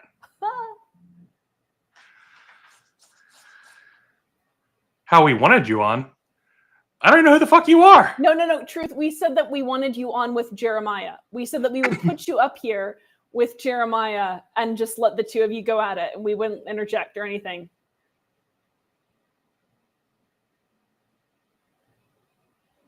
And that you had to pay us to be on. No. Other people had to pay to watch Truth and Jeremiah. No, both. Look, Jeremiah doesn't have any money to be on, so Truth has to pay twice. I would let the both of them on for free if we did pay-per-view. I will absolutely take looking like Johnny Bravo. Looks were not Johnny Bravo's problem, except he had stick legs, and I don't have that.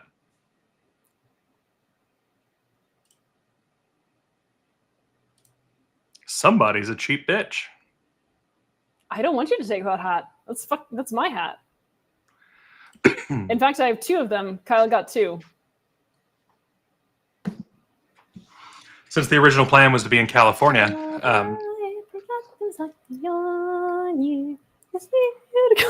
She drops into the first Soviet national anthem.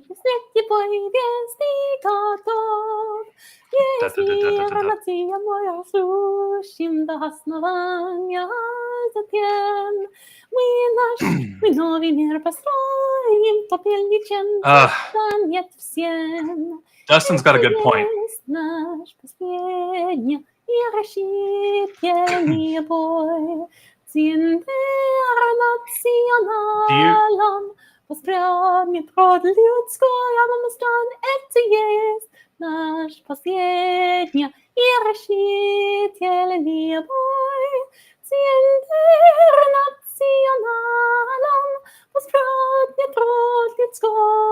I can do all the verses. I don't think we have ever told you not to join our Discord or anything, Truth. As a matter of fact, we put this up every week. You can join whenever. So we looked this up, Phil. It was not. It was not actually an ice pick. No, it was not. It's the same thing as an ice pick. An axe is a pick. It's an ice axe. It's the same. They're used interchangeably. Yeah, but when you talk about an ice pick, you could just mean the thing that's a screwdriver without a tip on it. So this is actually like a mining pick for ice. Evidently, who's drunk from the drinking game? Not us tonight. Evidently, they found the Mexican police were just going to throw away the ice pick after a time. So they're like, you know what use do we have for this? Oh God. And this wealthy collector got it from them instead, gave it to his daughter, who decided that this was just a cool relic to have and kept it under her bed for many decades, which I imagine made the sex great. Just knowing that the used ice axe that was in Leon Trotsky's brain was lying under there just waiting. And now we have everything already at this point in the story, right? So we have this communist revolutionary's murder or death weapon is purchased by Vern Plays. You should go check out Agitpop International, Substack.com. But you have you don't have them on YouTube. You don't get super chats. Anyway, no, I'm saying that they should to listen to the music that I've written. Anyway, I'm telling a story. Okay, so you have this communist revolutionary whose murder weapon. Oh shit, Amanda, shut the fuck up. Okay, I've shut the fuck up. I'm done telling stories about Leon Trotsky. Hello, Keith. How are you? Oh no. Hey, Mr. Thompson. Feel to be a hero. Well, I think I haven't been stabbed yet, so that's good. Well, there we go. Yeah. Well, we were just telling stories about that, not about you, but okay. Right. Yeah. What about Leon Trotsky's death, which is being stabbed in the head with an ice pick? Oh well. Yeah. I have that to look forward to when I go to sleep. How does it feel to be one of the night's heroes? I don't know that yet. I'll let you know next week and see if I'm still alive. I didn't expect that. That's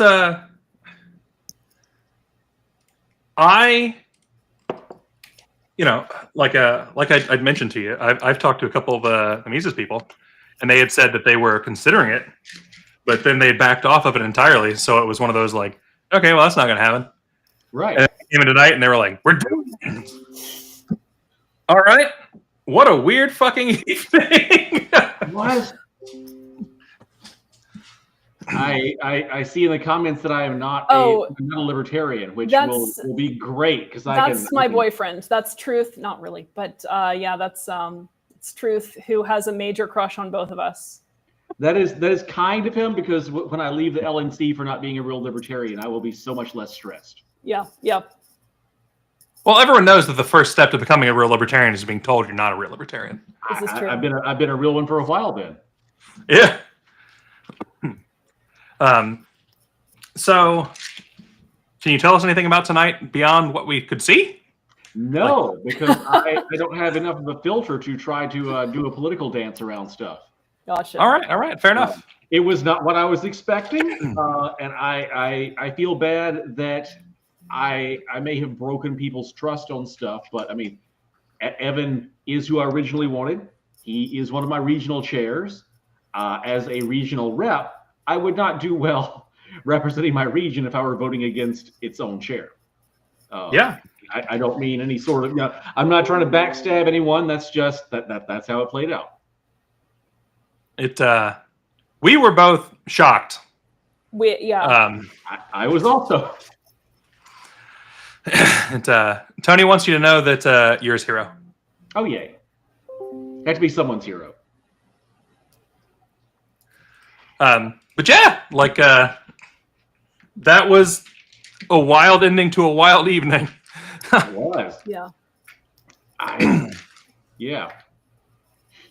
Yeah, and Redpath deserves massive kudos too for being for taking that plunge as well. But yeah, no, it was a crazy evening. Yeah. And I was expecting his ranked choice voting to be the thing that made it interesting, not Evan having secret Mises Caucus support. Exactly. Yeah. The thing that happened is Evan won tonight, Ken. Evan McMahon won. There was a massive upset. It's because Ken wasn't paying attention. So just imagine if Ken went away forever, all the wins we would get.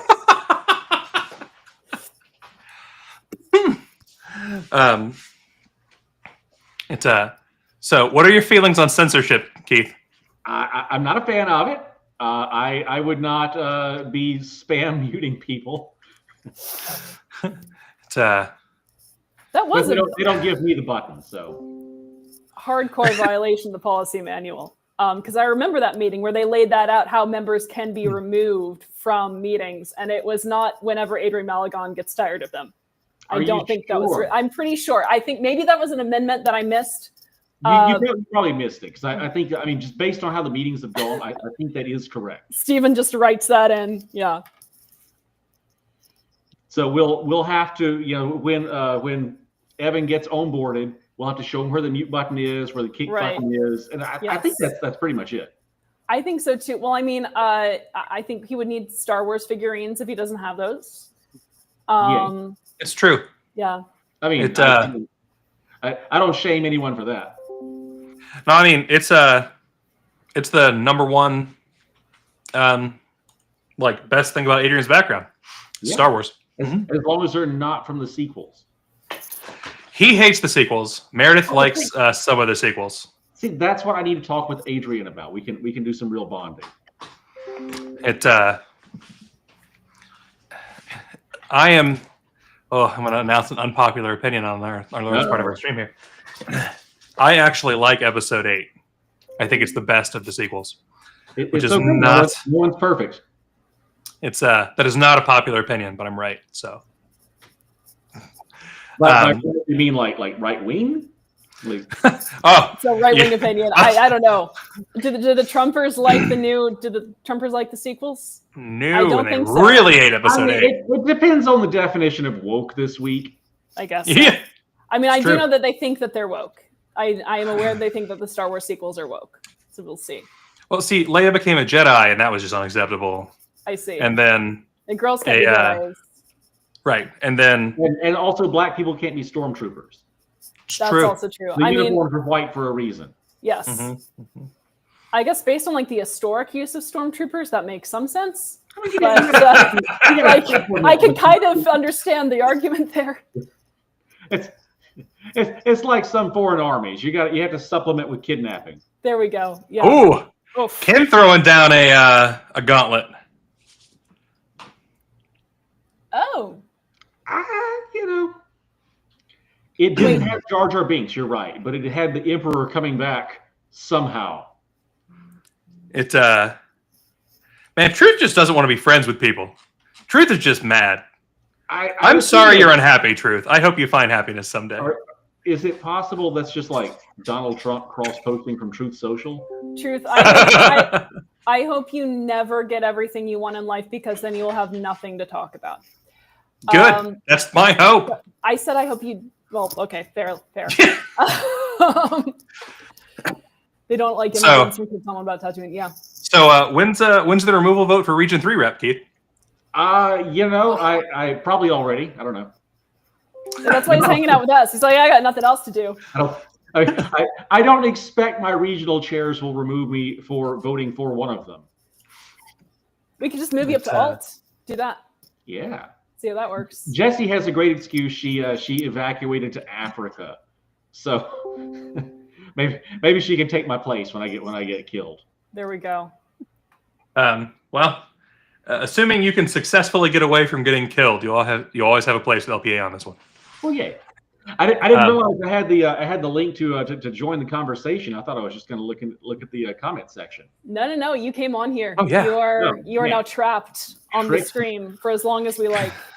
It's like It's an true. LNC Forever. meeting. We can just keep you forever if we want. You're being detained. Yes. But yeah, man. We are, as always, really proud of anybody who stands up and does the thing that they believe in, like ideologically and everything else. I'm proud. I like how it turned out. I hope it works well. Yeah. I was expecting a race between a lot of people where I'd have to kind of suck it up and vote for someone, not because I supported them for the position, just because I wasn't afraid of how they were going to vote on stuff, you know? Right. Yeah. And I do like the opportunity to vote for someone that I think is a good person, not to disparage anyone. Just I know Evan, you know, I have more experience with him than other people.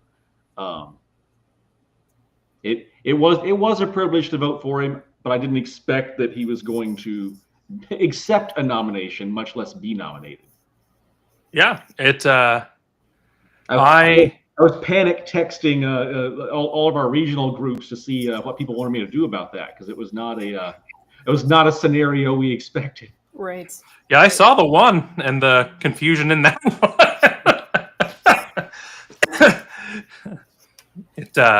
This party.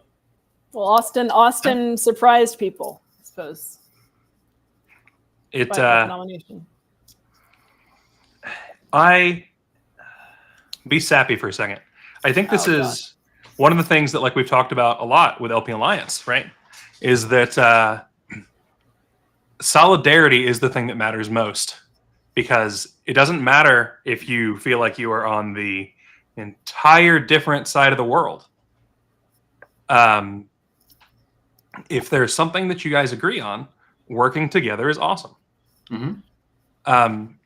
And so the problem we have with, like, the Libertarian Unity Pack is that they want you to stop being who you are for their vision of winning.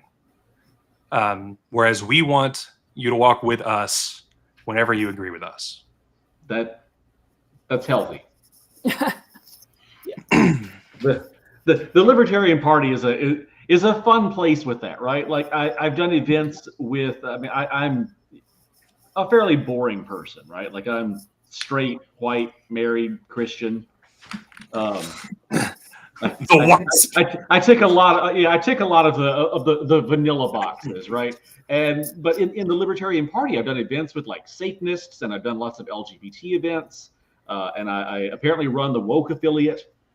It's just I can work with a lot of people on things where we agree that everyone should be free. Yeah, and it's really good to be able to work with people without having like constant infighting over minutia. Yeah,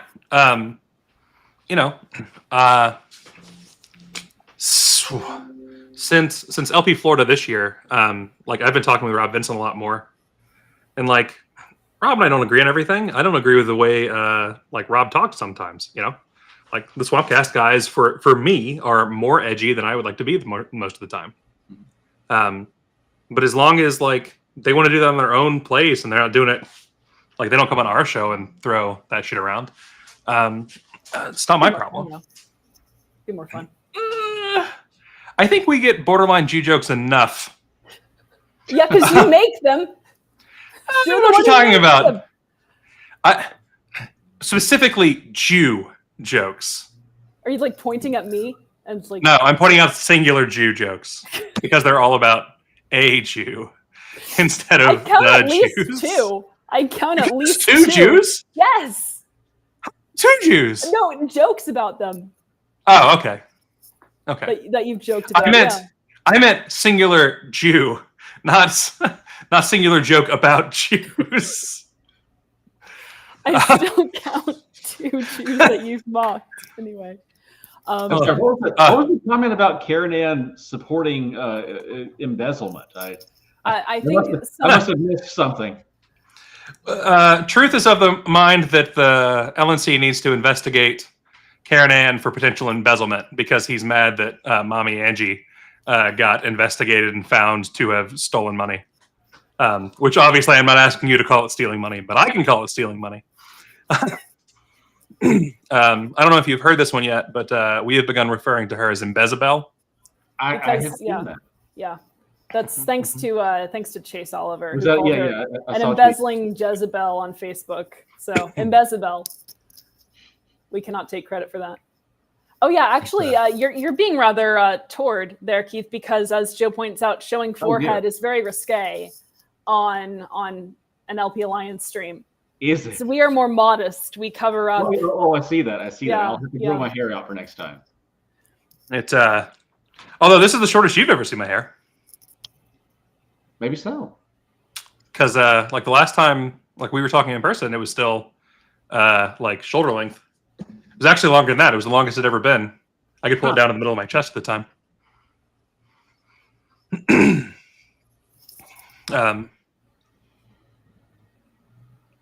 So it's Amanda's mad the sides are shorter. It's growing on me, pun intended. It is. But yeah, no, I'm happy with the shorter hair overall. I think it suits you. Chelsea is still giving me the squinty eyes of like, I don't know if I like change here. Change is bad always. I think I approve of the change of the shorter hair for sure. Your hair grows fast because the sides are already bothering me less. Right? My hair does grow fast. I am now fielding a ton of questions for why would Paul have voted for Malagon? Maybe don't feel those questions. It's because Paul secretly is like a huge fan of Malagon. Yeah, yes, that is definitely why. I see. No, but he was in a bad situation. There's I have no hard feelings for Paul, and I hope that Not at all. I can give him any additional stomach ulcers from how I voted. It's I want Paul to stay in good health, and I want Paul to get into even better health. I do not, in fact, support investigating Karen Ann. So yeah, there is that. I do support censorship. Dang it, Keith! This is dirty. Not supporting and not going after Karen Ann for embezzlement. I'm not sure what it is that he's meant to have embezzled, though. If Karen Ann embezzled, I'm impressed. If a secretary can somehow get it like into the purse and steal money, I am impressed. Yeah. Like obviously it would still be bad, don't get me wrong. But like the only way I could see that happening would further implicate Angela. You know? Karen Ann stole all the minutes. Yep, right. It's Karen Ann snuck into the LPHQ and stole every single ballpoint pen. I am the secretary. She just takes all of them and runs away with her sack. The paper storage hostage. Yeah, and in the end, you know, it would have saved the LP money, right? Because it wouldn't have been destroyed by the Great Groove Leak of the last 4 years. Oh gosh. It's fortunate that the historic committee stuff was not in the LPHQ. Yeah. I like it came up in the IS committee meeting recently, which I don't think that mentioning this part would be against NDA in any way because there's no actual data. But several people are suggesting that you know, we should be able to start making copies of a lot of the old documents, like the Nolan documents and the like Ed Clark documents and everything else.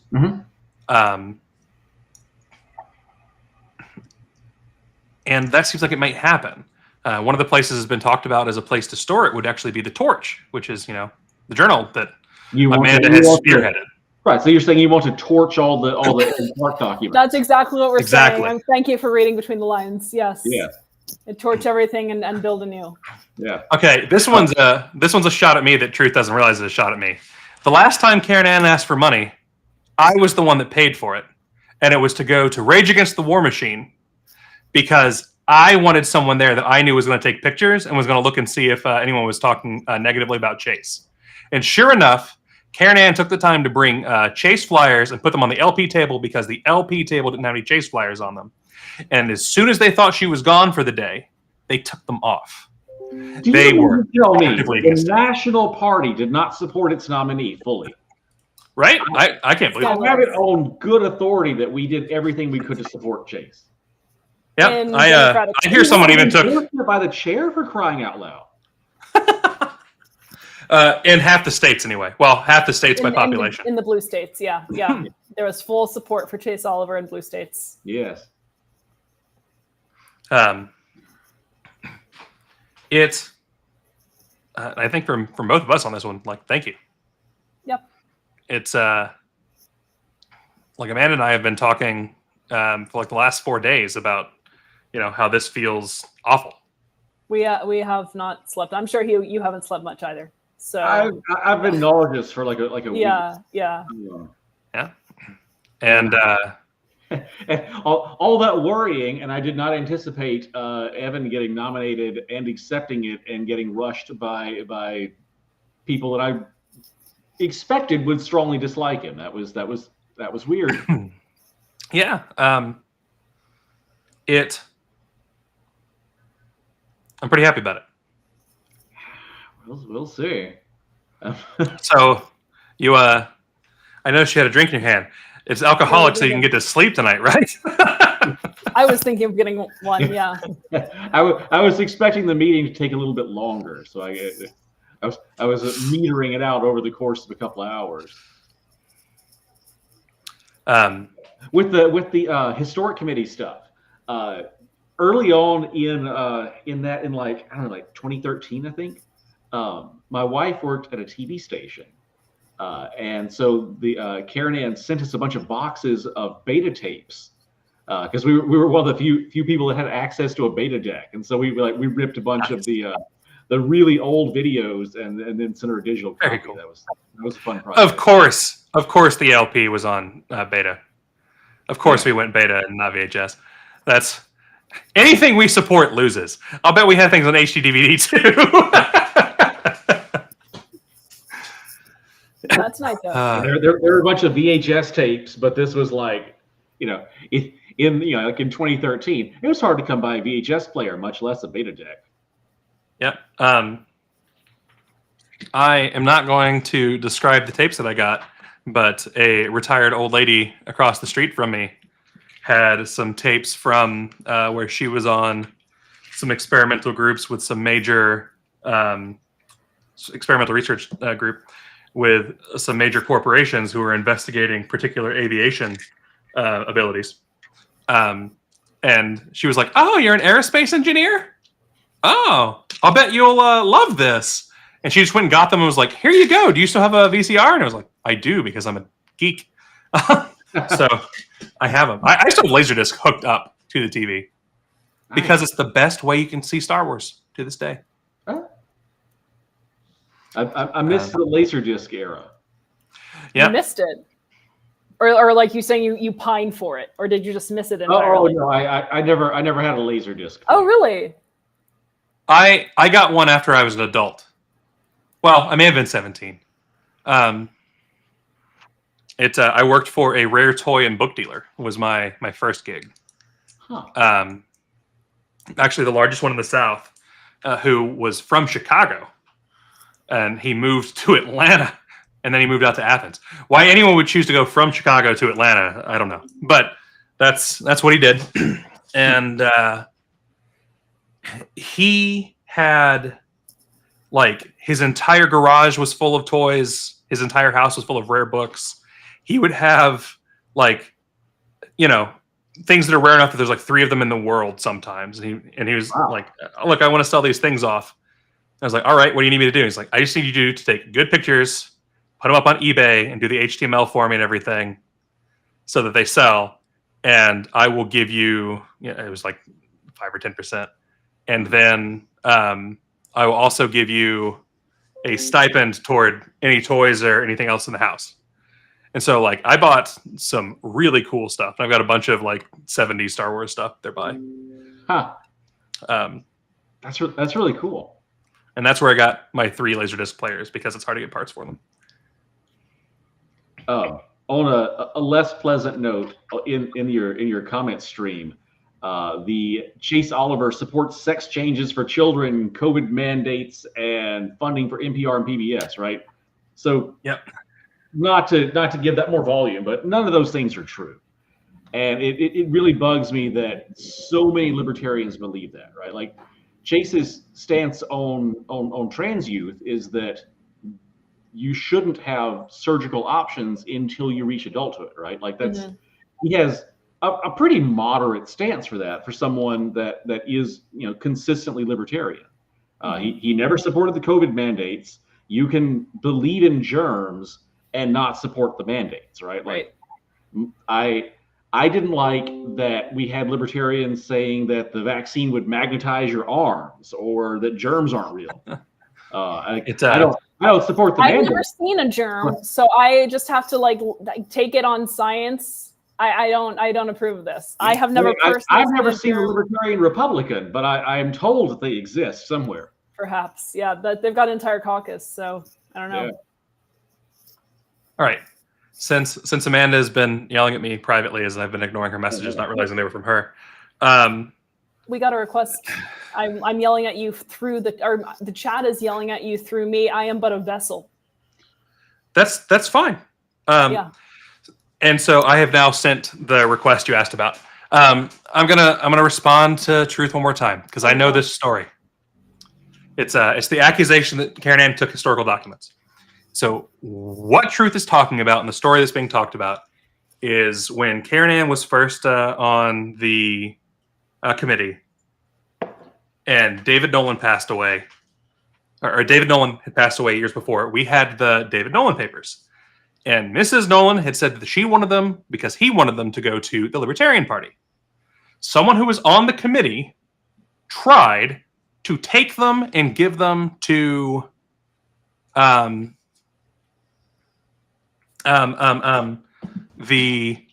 yeah, we got Evan Tonight's Victor. Wait, bring him in. I tried to add him. There we go. I did, yeah. He's gonna resign. Welcome, Black Dots of Evan. Hello, sir. How are you? Congratulations. Oh, I should probably mute. This might be wise. Watching over here. Sorry. You're fine. You are How's now it going? I do have to warn you, there was a really bad storm here in Indy, and I keep losing power, and so I may end up being knocked off. So just FYI. That's fine. It's not because I hate you or anything like that. We'll be suspicious. Hi, guys. I hate me, so that's fine. Pretty good. Really good. Better because the two of you. Kyle's kind of been bringing me down, but the two of you are here now. I bring me down too. Yeah. That's what the meds are for. Congratulations. What is going through your head right now? I wasn't expecting that. I wasn't expecting Austin Martin to nominate me. That was a pleasant surprise. But surprise, sucker. It's a lot more work. But I'm ready for it. So I'm excited. I think I'll be able to help do some good things with the LNC, help kind of right the ship, get it going in the libertarian direction. So you'll be supporting our motion to purge everyone else from the party, right? I have no comment. Okay. Literally just everyone I'm sorry, that was executive session. Would be purged from the party, I take it. It's just Evan and Keith are now the only members of the Libertarian Party. I mean, I'll tell you guys what my philosophy has been here in Indiana and what's worked for us is I don't care who you are or what caucus you come from or where you are on the Liberty train. If you want to come in and you want to do the work, I'm going to give you a task and I'm going to give you a job. I'm going to give you the tools for you to do that job. If you just want to shitpost, if you just want to be a pain in the ass, you're going to be ignored by everybody else in the state. But if you do the work, you're going to gain the respect. Now, coming in doesn't mean you get to redecorate the house. That doesn't mean that you get to change the things that the party has believed in since, the early 70s. So, you're welcome to come, you're welcome to help. But when it's a conflict and you find yourself disagreeing with the platform we've had, feel free to take a step back. But so that's how we've done things here in Indiana. But we treat basically everybody with some respect, and we give everybody the opportunity to do the job. Yeah, it's you guys have grown like crazy since you've been up there. I'm standing on the shoulders of the previous state chairs. We've had some giants in Indiana. Steve Dosbach. Before what has Steve ever done for anybody? We did name an award after him here in Indiana. When's the last time he chaired an LNC? It's been a minute. It's been quite a while. How does it feel to have the second most successful state affiliate behind LP New Hampshire? I'm sorry, the third most successful behind LP New Hampshire and LP Colorado, who are their most successful state affiliates by their own internal metrics that we can't know about? I actually think it's really sad and upsetting. I say, to our people in Indiana, congratulations, we're one of the number one affiliates in the country. But that also is really kind of crappy that we're one of the top affiliates in the country.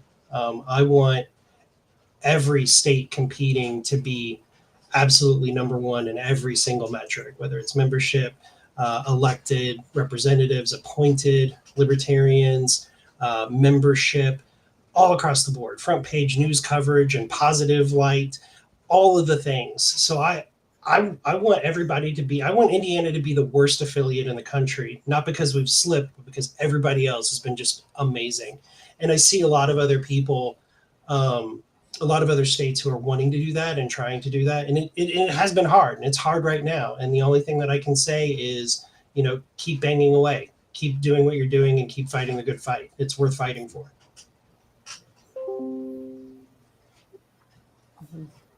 Adam Balling with a little bit of insight on how Indiana works. I know that Georgia is a miserable place to get statewide elections. Yeah, it's Indiana. We've had ballot access since 1994, and that was Steve Dillon ran for Secretary of State, and you had to get 2% in the election, but you have to get all the signatures first. So you have to get 2% of the voters' signatures. Yep. And that's a hard thing to do when the window's so small, and then you've got to go and campaign. When you've spent all of your money, your resources, your sweat equity was all in just getting on the ballot. And it happened, and the LNC stepped in and gave a lot of support in that race. But we know how hard it is, and we've maintained ballot access since then. But we know, like the Green Party, it's $1 million proposition to get on the ballot now as a party in Indiana if you don't have ballot access. So when the Green Party and a couple of independents sued the state over ballot access, we joined that lawsuit because, well, we don't agree with the Green Party. We believe they belong on the ballot. They should be an option in Louisiana years ago. Yeah.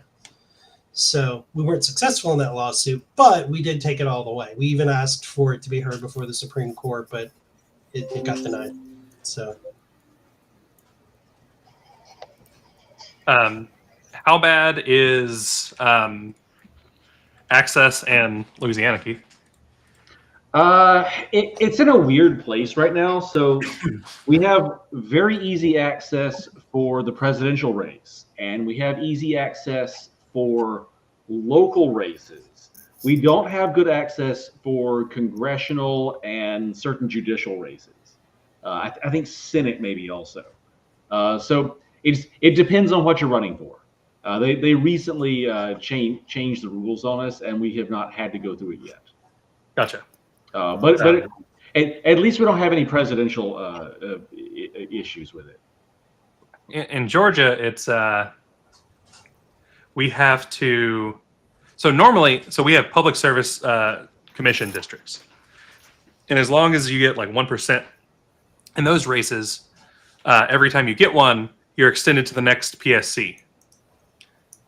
Well, because of COVID, they moved them out, but they decided that they weren't changing the time period, and so there was no race to run in, and so suddenly we had to take at least 1% of all registered voters in the presidential election.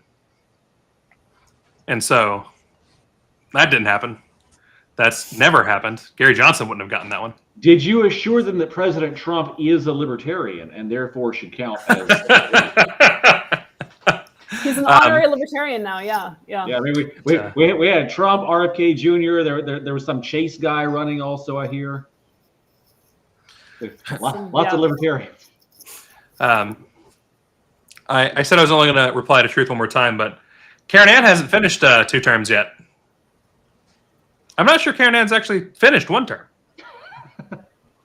So Karen Ann's still good for at least 2 more terms. It's a tough act to follow, Evan. To stay with tradition, you have to be removed before the end of the term. It's true. Once you get email access, you have to speed run removal. And Karen Ann is encouraging you to run for chair, and that she wants to be your secretary. That's a ways away, chair. It's a year at least. I guess a little bit under. Yeah. For any kind of chair campaign. It's totally up to you, Keith. I mean, there's plenty of space. We've had tons of people on one stream before, so it's Restream is a lot bigger than some of the other ones. It'll hold 10 people on here, no problem. Okay. Restream just makes us really, really teeny. I probably should take the opportunity to go tuck my kid in anyway, though. That's fine then. But it was nice chatting with you all. Wonderful talking with you. Thank you so much. All right. Bye. See you, Keith. I'd like to address Ken Molman's comment about my dyeing my hair hot pink. I just want to state for the record that in 2020, my hair was hot pink. But since is that why you lost the vice chair run? I didn't run for vice chair. Oh, I ran for secretary. Gotcha. My hair was my white. misremembering. But now I have a receding hairline, and so I don't dye my hair anymore, because I want to keep what little of it I have left. That's fair.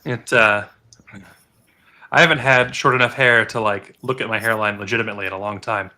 So this is a fresh thing for me. Should be very fun for you. Yeah, we'll see if my hairline's a problem or not. But Karen Ann's apparently got a pretty good brand, because it seems like her hair is still growing pretty good. So if you decide to go pink, you can go Karen Ann pink. That's what you do. You don't even do the hair on top. You go for the beard. That I might consider, because I've gotten a lot of gray in my beard recently. So that's something I would consider. A hot that'd be cool. Maybe some color blocking, some sparklies in there. Let's see. I don't know. With my skin tone, though, it might. It's just you got to Karen Ann, I'm sorry to laugh at that. That's too bad. I didn't expect all those nominees. There were so many nominees. I was just ready for every single person on the LNC to nominate one person, and then that would take care of, you just have a stalemate entirely.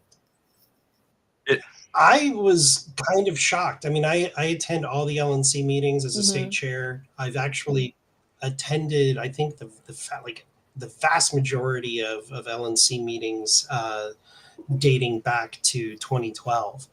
I also have a tendency to attend the in-person meetings from time to time. just recently in Michigan. I went up to Grand Rapids with Christy Avery, one of my board members here in Indiana, District 3 rep. So I was there, and I was like, I had to struggle to find the mute button on my phone for the meeting to say yes, I would accept. I was not expecting it at all. So pleasant surprise, I guess. Probably pretty tense though, I would imagine. Yeah. Yeah. But no, you definitely had fans in our chat. So yeah, we were polling for you for sure. And it wasn't even like, it wasn't against Adrian specifically. It was the wider thing, right? It was the, like, that backdoor deal is such a thing that the people who, how do I put it? The people who were pushing for it were not considering even like the people on the MC who were willing to work together, and that's a bummer. I don't like that. And then the MC came out and held their word on it. This is, what the people I had talked to on the MC anyway had said that this is, well, they didn't specifically say you, but they were saying that they would vote for anybody other than Adrian if it meant blocking Adrian. So, I don't know if that's a great ringing endorsement. You are not Adrian Malagon. Congratulations. Yeah. Yeah. I mean, I don't know. It was kind of a surprise. But I do think that I have, Karen Ann can attest to this. There are quite a few people. My former secretary here in Indiana, who is the Mises organizer in Indiana, can all attest that you might not agree with me, and I'm going to be vocal, but I'm going to treat you fair and with respect. Sure. Even when I don't like you. Even when I've gotten board members and candidates that I didn't like, I still worked with them. I still treated them professionally. And so, I think there's some people in the Mises Caucus that have at least some professional respect for me. They disagree with me. We disagree about policy. We disagree about the direction of things. But I think there's at least some respect. It would appear that Ken has your slogan for chair next year. This is not Adrian. That I guarantee I'll probably have some T-shirts sent to me within the week saying that. So Mimi Ribson joined us too. If Mimi has anything to say. Oh well, hi there. How are you? Congratulations, condolences. Thank you. You seemed surprised. Yeah. I honestly, I am. I did not expect for Mr. Martin to put my name forward. I didn't think that was happening at all. I honestly almost didn't attend the meeting because the weather was so bad and I wanted to go make meatloaf. And decided I didn't want to make the meatloaf, so I should probably go ahead and attend the meeting. And yeah, I'm kind of glad I did. Yeah, well, I'm super happy. When I joined, I didn't realize I was going to be on the with the four of you, but yes, I was watching that meeting and I was frowning, and then suddenly I was smiling and smiling, so it was good. And Austin Martin will be joining. Wonderful. Excellent. So I like him. I like his ukulele. When he gets here, I want to tell him that. I like that. I like that. And I love his chickens, his roosters, and his hens. It's Austin's definitely crazy, but that's not always unusual for libertarians. I'm kind of crazy, and I have, I don't have a ukulele, but I do have, chickens. He was so happy with that ukulele at the very, very end. Muted while playing the ukulele. He didn't care. He was just a happy guy. He was. But yeah, I thought that tonight's meeting was definitely worth me staying awake long enough for it. Although I am actually feeling better, so I'm just being whiny. But yeah, I'm so happy, and I think it worked out well. I normally go to bed between 9 and 10 Eastern because I get up at 4 a.m. every morning. Wow. And so, yeah, I was, and then when it happened, I was like, well, I'm not going to sleep for a little while. Oh my gosh. The meatloaf maneuver. That's great. That's what has to get put into LPD at this point.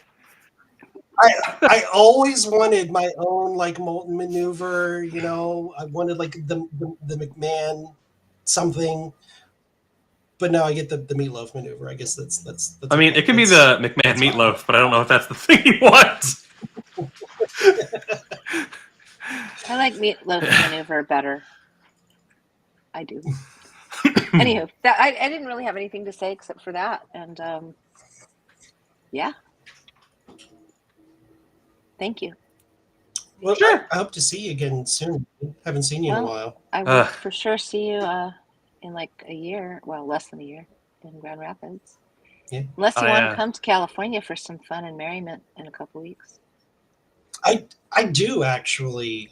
Barry's been asking me. He wants to go to the Disneyland. Yes. Is that what it is in Anaheim? Yes, the original. Yeah, he desperately wants. Yeah, he desperately wants to go to Disneyland. So we've been talking about it. I've never done it, so I used to have a season pass. Ovens, if you come, Ovens will be glad to take you and show you around because she loves that. And plus, she still has a season pass. But if you, I was actually thinking that when we were talking about it because I knew that she goes there like damn near every week. It seems like I see a post about her going to Disneyland. So I was like, oh, we can have Ovens take us around. She knows all of it. Oh yeah, she loves it. But yeah, if you come in a couple weeks for a convention, it's not exactly right close to Disneyland, but it's close to the tomato packing facility, which you can tour. Yeah, I was thinking about coming, but it got changed around a couple of times, and now it's in the sphere of when I can't actually go. I get it, but I will shut up because I see that Mr. Martin is here. And before I shut up, I just want to tell you, I love your vibe. I love your chickens. I love your rooster. And I really love your ukulele. Yes, yes. I'm sorry, you were muted at the very end, so we couldn't hear you playing it. But I'm sure, I do know that you play wonderfully. So, if there's no sound filter on my side, it might come through for you guys. I'm being terrible and smoking a cigarette while I...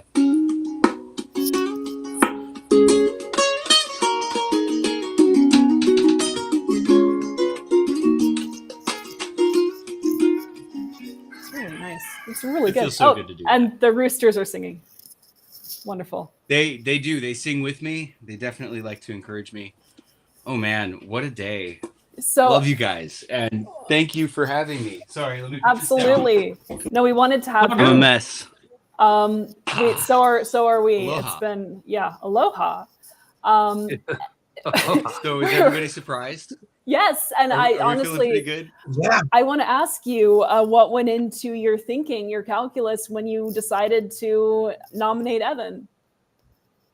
Well, okay, so I remember I didn't really get to know Evan very well at Grand Rapids, but I did get a chance to hang out with Mr. Chatterton, and he actually said some very positive things, even though they're in disagreement on a lot of different things.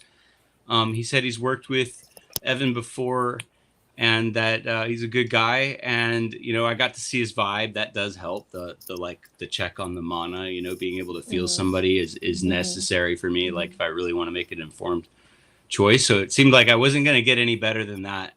And the alternatives I don't think offer nearly as much to the party and the position. And so it's pretty obvious the guy there now wants to destroy the party. This guy doesn't. So it wasn't that hard of a sell. So yeah, getting the MC guys to say, yeah, this is a good idea and all of that. It was a lot of work, but it was really good. And again, Mr. Chatterton really took the lead on that. I want to give Mhm. credit to where it's due, and I was kind of surprised by that. I thought that was really cool. So, yeah, I love that we can do this. We really Mhm. can break down some of the walls that get built up so easily. It's risky, and sometimes it doesn't work out the way we want, but yeah, I'm really happy with the results, and I'm confident that we can move forward as a party and as a group. We have so much more in common than we really argue over. And I think a lot of our arguments, sometimes they're not even like, sometimes they're over terms, they're over Mhm. things that are in the news that are being presented as dog whistles and all this other stuff. But when it comes to getting the work done and really fighting for liberty, I look for guys that stand out in that fight, and I respect them regardless of whether they agree with me or not. Awesome. Yeah, you had. Yeah, go for it. Go for it. I just want to say, thank you. I wasn't expecting that. Like you said, we just kind of talked in Grand Rapids at the LNC meeting. So it was kind of a shock. I don't know if you heard earlier, I wasn't 100% going to be attending the meeting, but it was because I decided not to make a meatloaf. Was why I ended up being in the meeting. That's excellent. Planning on It's skipping meeting it. loaf. Yeah. But like you've heard from other people, we're going to disagree. I know. And those disagreements might even become heated. That's okay. But I hope that they can do it with respect. Likewise, and that's okay with me. I'm not afraid of disagreement. Got pretty thick skin. I think we can figure it out, man. I think there's a lot of good things that we all do agree on that we can get done, and on the stuff we don't, we'll do our best and let the chips fall where they may, and see if we can get things done that we can agree on. I mean, I know we're on opposite sides, but like, respect where it's due. I hear you are a truly excellent secretary, and that you are like worthy of this position. So that spoke a lot to me and helped me to be able to just put whatever caucus political bias aside and say, hey, what's best for the LP? And I wish that's kind of how it works every time, but unfortunately we can get carried away in our scheming. And but I was really worried it might not work, because I know Adrian had cut a pretty great deal, I think. And I think some people felt really, maybe forced is too strong a word, but it might not be, to, hold their nose on that. And I wanted to give them an option. And so thank you for being here. Thank you for not making that meatloaf. And thank you for like saying yes. I'm really glad. And good examples in leadership go a long way. If we can kind of model respectful disagreement, I think, it's going to be all right. Which, to be clear about, like, if you look in our chat, people or person is convinced that we are tremendously left leaning at which is really LP hilarious. Alliance. Yeah, Y'all are. I love you. I think you're to the left too, and it's okay. I don't hate on that. But I'll tremendously, tell you, come on.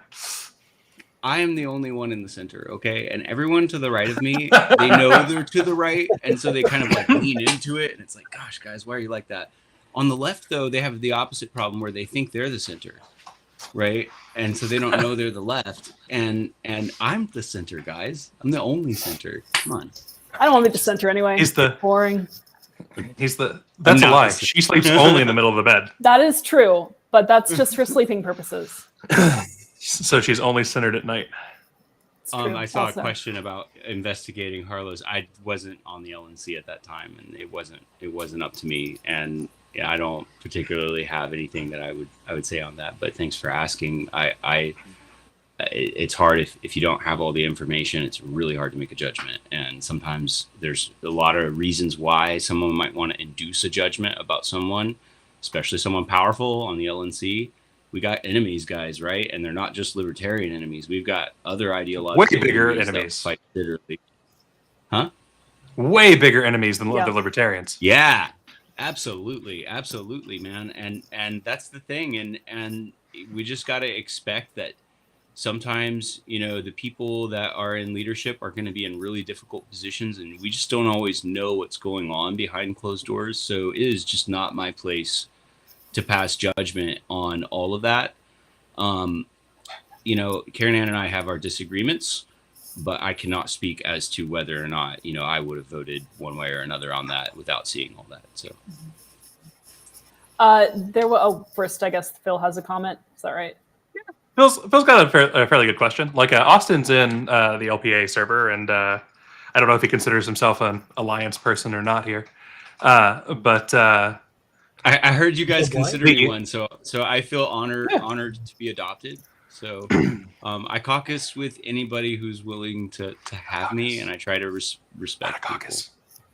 Okay, we're a coalition. But he used it as a verb, so it's fine. Caucusing as in like affiliating. Yeah. Yeah, there we go. Yeah, but like, I mean, have you ever felt like in the LPA that like you were being shut down, or that anyone with a right-leaning voice was being shut down, etc.? I think shut down would be a strong word. I'm okay with spicy debate, and I'm okay with people disagreeing with me and saying things. I've been pretty forthright about some of my views in there, which are completely contrary to what a lot of the more influential voices in the alliance say. And I've always been like respected, not kicked out, not silenced. I feel like that's something y'all do really well. And I definitely think you deserve some props on that, because I expected to get booted out of there so fast. I was even talking to some of my friends about it. I was like, hey, these guys are going to kick me out right away, right? And no, you didn't. And so like, cool. I was like, we want to hear from everybody. I thought that it was, we want to hear from my everybody. connection might be a little bad here. You're good. You're good. It's fine. I appreciate that, and that's my same ethic. I apologize. My conversely, connection though, might be a little. No, you're unstable. good. You're good. No problem. Conversely, I think a few people in that meeting worked very hard to shut you and a few others down. At one point, you were removed from the meeting against policy manual processes that were agreed upon not long ago. In fact, we covered that meeting. So, what was your thinking there as to your removal? And I know that you talked about how you plans to, or maybe it was Andrew Chatterton who said that you plans to file a complaint or something like that. But yeah, what happened with your removal? What was that like? This actually does exemplify why someone like Adrian must not be allowed to advance into too much power, and why it's important that we take a care to the professional qualifications of someone when it comes to things like secretary. So I hope you guys can hear me. My connection's a little weird right now. You're good. You're good. I think that there's a couple problems here. Number one, Adrian, by muting people while they have the floor, especially, but before they're able to get anything out unilaterally, that's not how a meeting procedure works. We're supposed to be imitating a room where we're all sitting down and respecting each other as human beings. And people are going to make some kinds of outbursts, and some of that has to be tolerated by a chair to some extent, because people need to make privileged motions, right? It's okay for a chair to clamp down on crosstalk, though. And so some of that crosstalk could be clamped down, but the chair has to take a step to do that. Usually the best way is to let a member call the other member to order. And the chair says, you are called to order. And if it doesn't stop, then the mute button is totally appropriate, right? And that is how it should be, because you don't normally have the ability to silence somebody in an in-person meeting setting, right? And the escalation process set out in Robert's rules for maintaining order kind of covers that, right? So on Zoom, it's obviously a little different, but actually kicking me out of the meeting, that was a whole nother matter. And on that, I don't feel like I was actually out of order. I feel like, honestly, like they completely went off script. They were freaking out, and they didn't want, I think they sensed that we had a plan, and we did. We absolutely did. I hate the backroom deals. I wish we could get it to stop, and I want to support more open dialogue and everything, but it is what it is, and it's not up to me. But what I can do, is try to provide a little bit of better communication to help people understand each other a little better, make them a little less alien, a little less scary, and see if there's common ground. And it turns out there was. But Adrian, before this meeting, acted to stop the deal from coming together that we were trying to score. And we basically realized that, it was like there were people really trying to stop any kind of bipartisanship. And in fact, people were so scared of retribution that even if we could offer something better, there's just no trust and there's a lot of fear. And so I knew I had to do something radical to encourage a first step. And I'm really glad the MC, they stepped up today. They did something that I don't think anybody expected them to do. And I think it's important to take note, because people are people. We have to learn from our mistakes, and we have to be able to allow that, room for people to do that. And it can be difficult. I don't want to dodge your question. No, not at all. Not at all. I hate being thrown out of the meeting. I hate being thrown out of the meeting. I have my emotional support ukulele out, and I was jamming. And oh man, I hate that. And because it's a power play, it silences you, it dehumanizes you. And that's why I'm here and why I'm fighting this fight and why my state chairs picked me to go deal with this problem. And I've tried so hard to reach out to Mr. Malagon, and I still would love to talk to him if he would, grace me with his appearance, oh great one. But go for it. I'd like to. I just have a problem when I talk about kind of what happened there. Oh, sorry.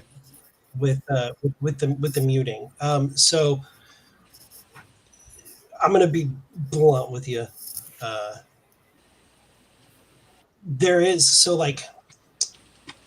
There was definitely abuses of points of order. There was definitely debate going on when there shouldn't have been.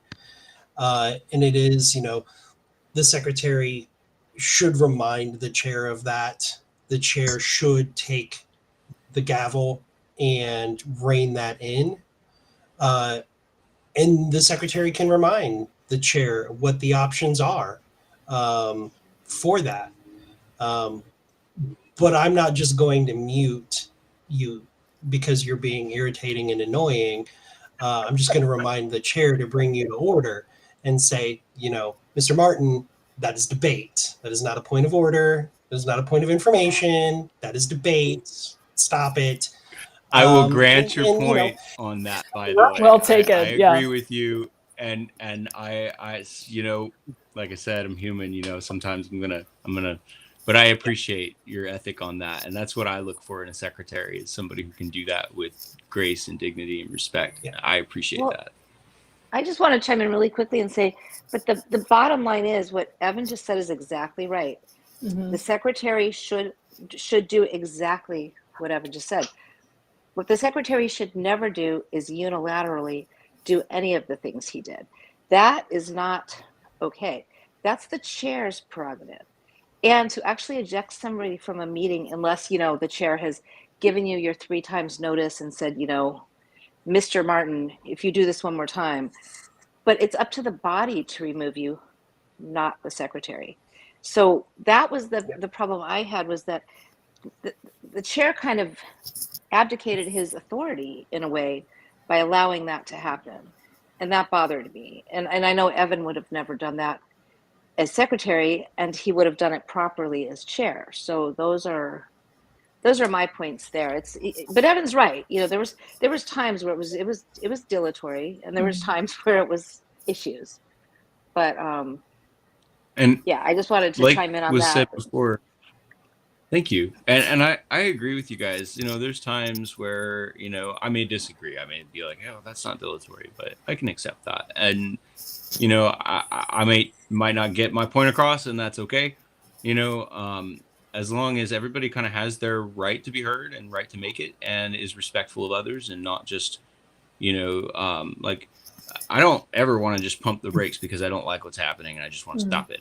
Right. There's always got to be some reason, and there usually is. And sometimes I may not do a good job of communicating that. Sometimes I might just be wrong. But that's kind of the point, is any of us can be, and we're dealing with each other as human beings who are on the same team and not as people who are looking to just gotcha at the drop of a hat. So I'm really concerned though, guys. I mean, we saw a sample today of why it's so important that people like are refrain from mentioning him by name since he's not here. But why there are certain personality types that probably shouldn't be holding those kinds of responsibilities, and why we need to make sure that we hold our leadership accountable, right? This is like really up to us to make sure that we're giving our feedback to our state chairs, to our state parties, to our representatives, and letting them know, you know, what's going on and staying informed with all of this. So that's one of the reasons I appreciate what you guys do. It's sad, but you know, it's not a problem anymore, thankfully. And thank you, Evan, for, you know, helping us solve that problem. I was just going to say, one other thing that really concerns me is this thing, you know, with Adrian and Stephen. You know, we kind of watched a complaint of this. I mean, whether or not, I'm not talking about whether or not I think it's a good complaint or a bad complaint. That's not up to me to decide. If I'm the chair of an organization and someone puts in a complaint saying somebody harassed me, my job is not to rule on it like a point of order.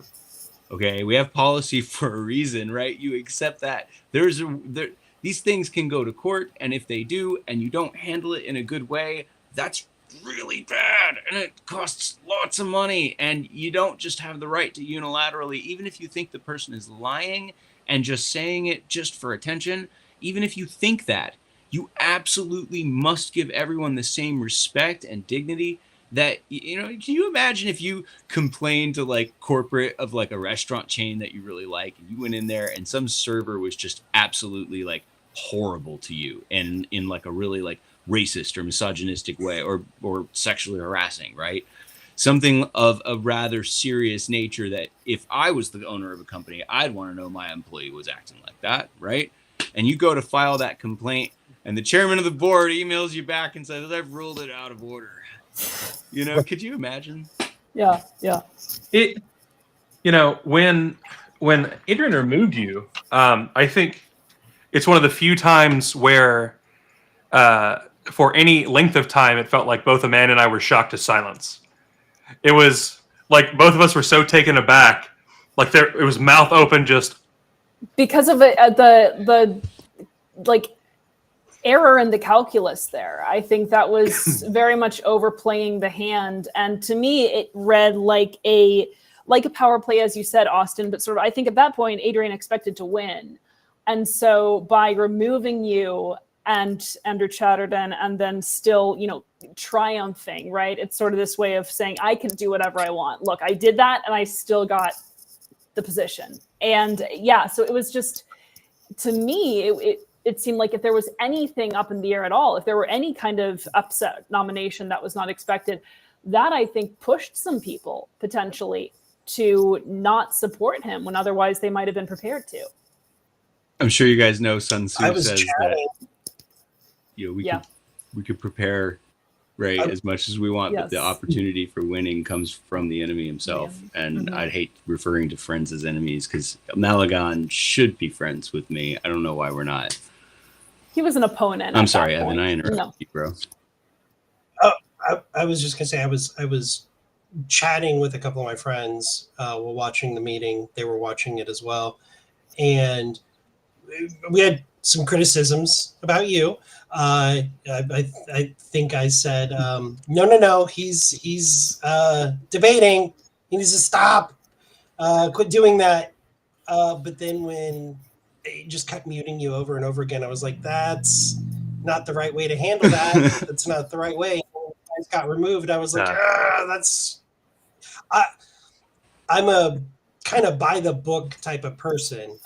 So I'm gonna state my piece and you know, let you know that you're not doing it right, and if you keep doing it, I'm gonna ask the chair to take action. That's fair. But I'm gonna ask the chair to take action, you know.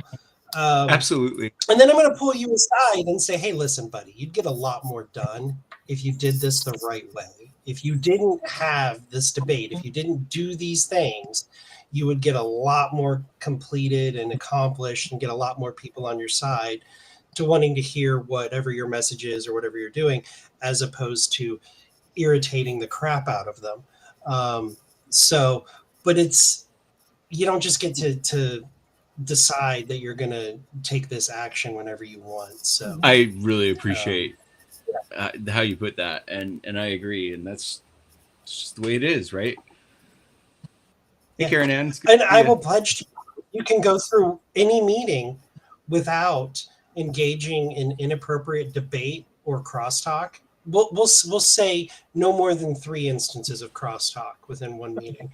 I'll take you to dinner. Yeah. I'm always eating my stuff I grow here at the homestead, preferably, but so I don't go out that often. So that would be a real treat for me. Though my homegrown chicken is pretty good, let me tell you. I had chickens here at the house for quite a while, and showing my nephew how to process chickens when he was 10 years old, I think, and then explaining to him that that's where those nuggets come from, buddy. This is why we do this. And my oldest, and it didn't scare him. It didn't freak him out. Now he's got a great respect for food. He doesn't waste it. He respects that people worked to do that, and that animal used to be alive. It's such an important lesson. Oh, sorry, let me silence that. It's such an important lesson. My oldest kid is 15. He'll be 16 later this year. My youngest is. You have a teenage kid. Oh, Yeah, you don't look like I thought you were like. I have a 15-year-old who'll be 16 later this year. I have a 13-year-old daughter, and then I have a 7-year-old son. And can I pull you into the frame? No? Yes? Okay. This is my wife, Abra. We've been married 17 years or something like that, right? Yeah, almost. That's how to get in trouble. 3. Well, I know Kyle's tried to pull that game too. Like he's tried to bring his wife onto various streams. I successfully brought Chelsea onto a stream. I know. It's Barry will come to our state convention every year, and he works the front desk, and he wears a little bow tie and a beret, and he works the front desk and greets everybody, and that is the most involvement he will have in the party. You want this? 8 years. 8 years. Hi, Karen Ann. My husband will come to the convention if it's close enough. He will hide somewhere. He will vote, and then he will hide some more, and then he will disappear. Is he camera shy or just? He doesn't like people. I see. Like, just to be really honest, he's just. No, it's fine. And what's funny is like he'll come dressed like you'd have to see him to understand. But it's not like he can blend in with a crowd, but he'll sit on the floor instead of literally on the floor instead of a chair, because he thinks he blends, except for he doesn't, because he doesn't. He has his beard braided down to his belly button with barrettes in it, that are butterflies. And, it's ridiculous. But yeah, that's the most that my husband will do. And he doesn't really talk to people at all. So some people have met him, and he can be kind of nice, but yeah, spouses. I'm pretty lucky. My wife is. We work together really well, and we actually sit on the same board. I know some people might be like boo about that, but we do really good, and we get a lot done, and it's really cool. And it wouldn't be that way if we had more volunteers who actually wanted to, slog in the trenches on that. But out in Hawaii, people don't come out here to do politics, So getting participation can be tricky, and a lot of times it really just depends on how pissed off people are at whatever's happening in the government, and then if they feel like there's any way to actually stop it. And those two factors seem to influence when it's like a big year or a small year out here. It's a really weird political environment. I'm sorry, I just took it away from you. I didn't mean to interrupt you there. Streams are casual; they're informal. So no, go. I was totally done. I just had to. People were talking about spouses, and like some will blend in. Mine just kind of acts weird, but I've been married for 30 years, and so apparently it works. Hey, Karen, how do you feel about what happened tonight? Okay, I'm going to be honest with you. I didn't watch most of the meeting, and you all know my complaints. I'm not one to be silent about them. And to be honest with you, I did not really care to Put people back in places. see someone who had made sexually inappropriate comments to people on Twitter in a position of any kind of authority. So I watched the end. So I didn't even see the whole vote. So I saw the last few seconds, saw that Evan won, and was so happy. If I had to pick one other person in this party that I would have liked to have filled that role, it would have been Evan. No matter what the circumstances were, he is going to do an excellent job no matter what he wishes to do. I thank Austin so much for whatever part he had. I hope that I'm feeling much better about the future of the LNC than I did earlier this evening. Evan and I have had some very honest conversations, which we will keep to ourselves. And I think things are looking up.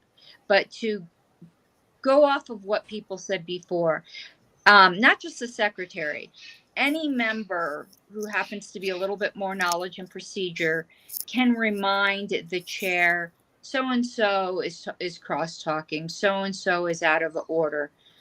But the secretary, just because they're a host, does not have the authority to unilaterally mute anybody or throw them out of the room. That is only the authority of the chair. Now, can the chair abuse that? Sure. I mean, there's always going to be somebody you can blame at the very top, of course, right? But that authority rests with the chair. It never rests with the secretary.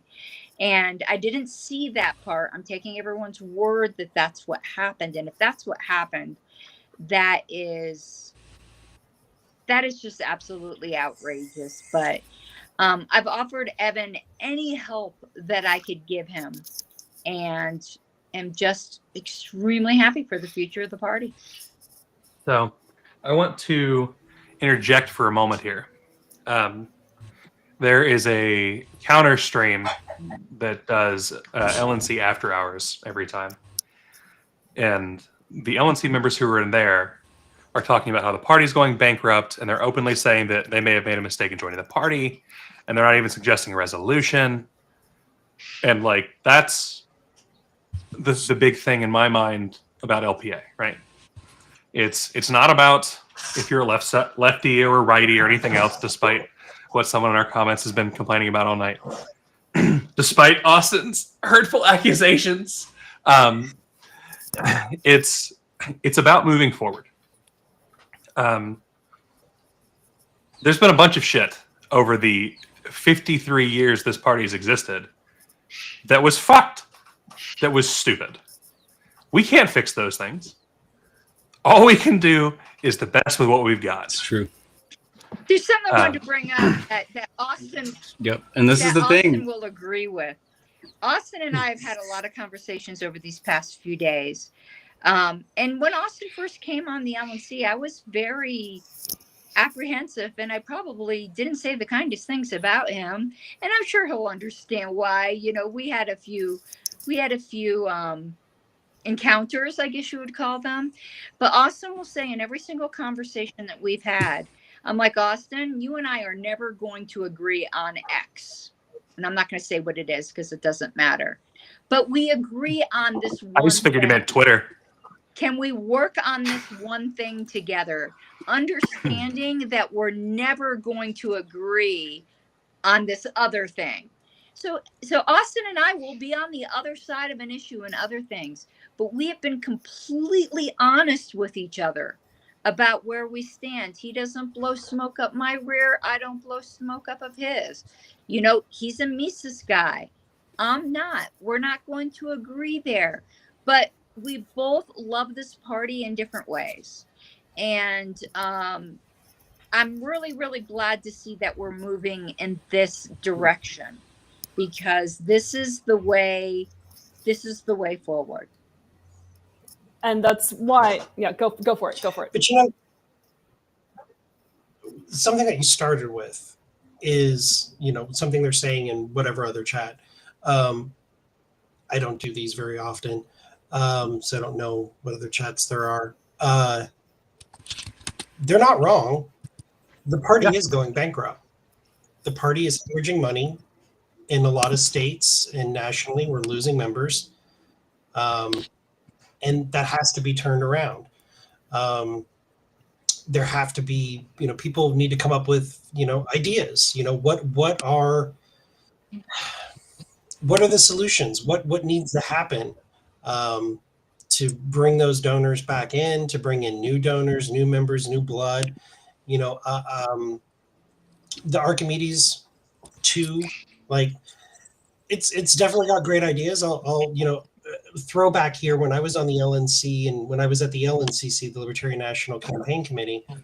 I used to give West Benedict crap all the time for the mailers that went out to members, the monthly fundraising things, because they always started with, if we don't get $15,000 by Monday, we have to fire Robert Kraus, or that we're going to have to turn the lights off in the office. And it was always this, the sky is falling, we're going bankrupt. And I just convinced my mother to switch parties. And this would have been 2013, I think, 2013 or 2014. Can't remember if I was on the LNC at that point or not. But anyway, the first piece of mail she got was that the party was going to have to fire its operations manager. And she was like, what kind of rinky-dink podunk organization did you get me involved in?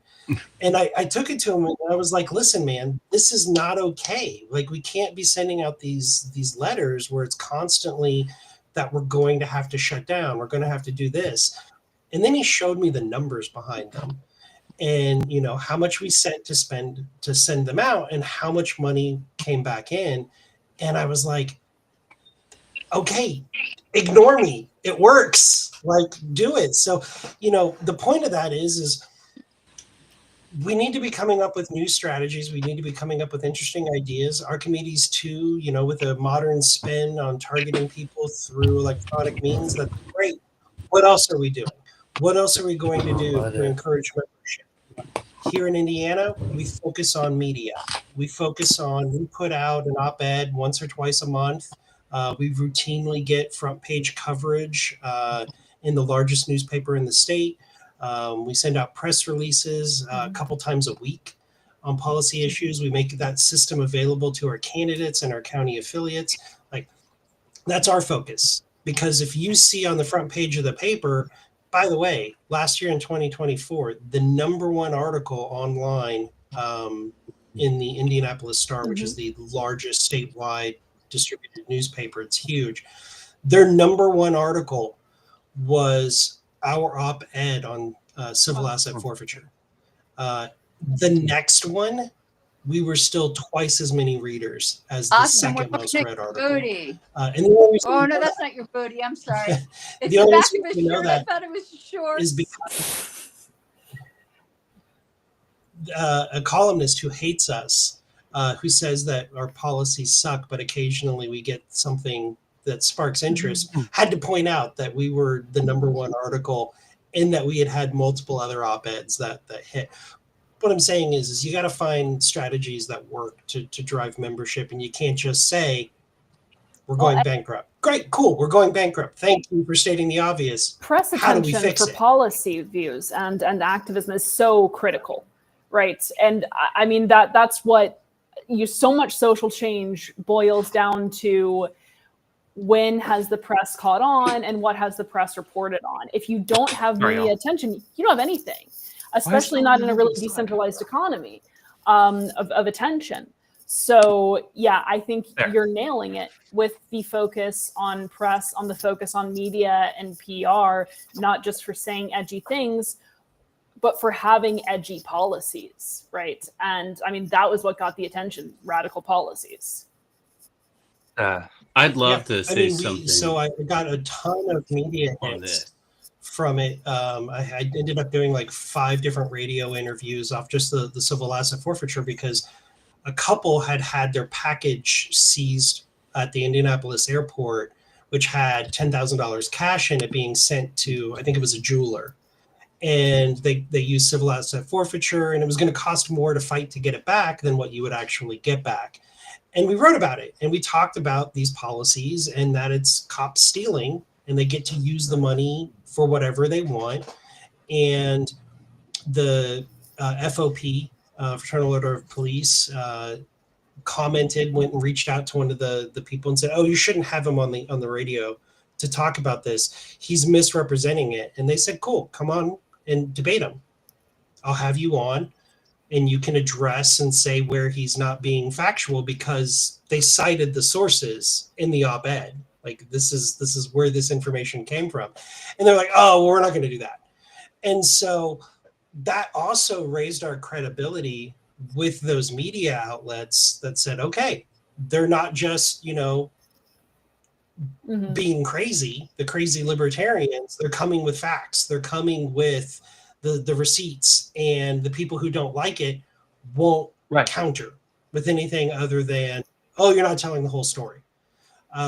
So, I think being bold in policy, and being true to libertarianism, even in the face of, maybe being ridiculed and criticized, is important early here.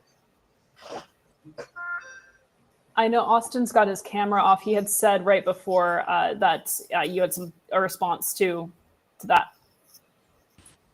Oh, just something I wanted to add. And I hope you guys can hear me okay. It's not your end. It's fine. I'm in the jungle. So in the LPHI, we took on some new approaches. Sorry, distractions from all angles as it goes. Is it not LPHI apostrophe I? If you want to get technical, or that'd be Hawaii Kopaina, I guess. Yeah, I put a V in there. No, what we did was we took an approach that I'm basically proposing as part of my operator model. What I would like to do, it gives our party arms and legs. One of the things that I did with this kind of model, using a triad of people, we took on a legislative fight that included over 100 bad bills and a few good ones too. And out of those, 93 got public testimony, right? So 93, we have trackable outcomes where we were publicly, a lot of them, we were the only voice that showed up and said, "Hey, this is a bad idea. You shouldn't spend billions on this irresponsible police force. Hey, this is a bad idea. You shouldn't raise taxes." These kinds of things. We're the only guys out there saying anything about it. And so some of these laws ended up becoming important relatively recently because some of them passed, some of them didn't, right? On the ones that passed that we opposed, we are like a key opposition voice, and we're still getting media attention. I think the last article was yesterday, but there might be a new one today, I heard. But it's basically like every other day, our party, the three people on the testimony team, they're just constantly in the news, and our party is constantly in the news because we were there, standing in the gap, fighting against bad bills, fighting against government intrusion, fighting against taxes, fighting against police powers, using drones to spy on the public. All those kinds of things, those are hard pass, easy libertarian for the win, right? We go in there and we're able to actually talk about our ideas. We're able to talk about our policies. We're able to talk about important things like constitutional rights in an educational way that can help the peanut gallery, as well as some of the maybe less constitutionally sensitive legislatures in the chamber, right? So out of 93 public testimonies that we are tracking, we've got, which is all the ones that we put in for public, we had a 77.48% success rate, meaning the legislature listened to what we told them to do. 77.42, sorry, not 48, 42%. And that's I think 73 bills that went the way that we wanted them, and then a number that didn't. So the media we got in like February and March and April was madness. Like I was getting recognized when I went to the store. Like, I saw you on the news. You're the guy fighting for our rights. Thank you, young man. And it's like, no, I'm not that young, but thanks. Like, hey, but that's the kind of thing that if you're doing the job, if you're doing the work, right, people see that and it matters and it makes a big difference, right? And here's the thing, if you don't have arms and legs to be able to actually go do this stuff, you can't do it. No matter how much money you throw at this problem, it doesn't solve itself. The only way to do it is with people who are organized, trained, who know what they're doing, and are able to mobilize in an effective way. That means in-person grassroots recruiting networks that correspond and work with the ideas of Project Archimedes. If you could just buy data and run a political party by just buying data, well, then we wouldn't need any volunteers. Anybody could start a political party with enough money. But data is just one aspect of one of the three major resources for politics. There's three things that makes politics go: lists, money, and the most important, most valuable, people. Your effective activists are what make the biggest difference. If you have the list, right, your activists can call those lists. They can fundraise off those lists. They can mobilize those lists. So buying data makes sense. But if I'm going out to the courthouse, town square, college campus, and I've got a clipboard and I'm saying, hey, what do you think about constitutional carry? What do you think about getting rid of the regulatory state? What do you think about X politician whom we absolutely despise in this state, right?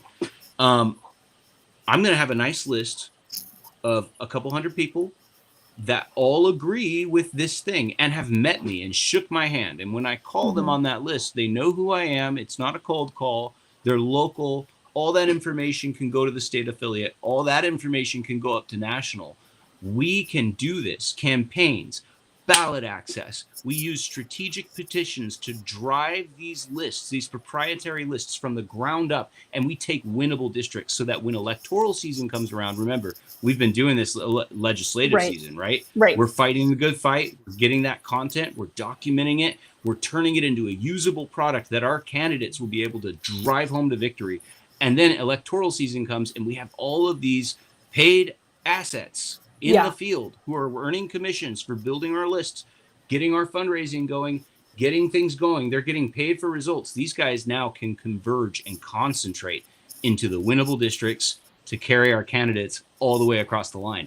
This is something we can do, and it synergizes well with the voting block, right? We say, hey, we got 3%. You need 6 in order to win. What do you want to do? But our candidates have to lead that process. They have to be supported. They have to feel good about it. They can't be alienated. We can do this, guys. We can rock this house. Sorry, I didn't mean to rant. So no, it's fine. It's fine. Yeah, no. What Evan was saying was. Sorry. No, a couple points there because I think no, you're good. We've got a bad connection anyhow. So I think we're completely in agreement is that importance of causes and candidates and why the causes are so important, right? I know that you abstain. That's no hate there. But on the International Alliance of Libertarian Parties, one thing that I when I was looking into them and looking into international parties was taken by, and it's not a surprise, is that the most successful libertarian parties worldwide are the ones that engage in a lot of grassroots activism. And these are the ones that have the most seats. These are the ones that are winning elections, even in very hostile countries. Like the Gierci More Freedom Party in Georgia, their people are getting arrested and chased down by the police. They've got 3 seats. And they're always organizing these protests and these mass activism, demonstrations. That is where you get that political capital, right? And I also think, because you're bringing up all these great things that you've done in Hawaii, I've never heard of them in the party. And I'm pretty sure that a lot of people in, around the country in the LP have not heard of them. Our state affiliates don't communicate enough with one another. We don't share successes. We don't share struggles because things are so siloed. They're either siloed by state or they're siloed by region. And there is this sense of, well, my job is here, so I'm not going to care about these other states. I'm not going to care about national. That has to be broken down if we want to move forward. We need to feel empowered to help out anywhere and everywhere and to see us all as, in solidarity with one another.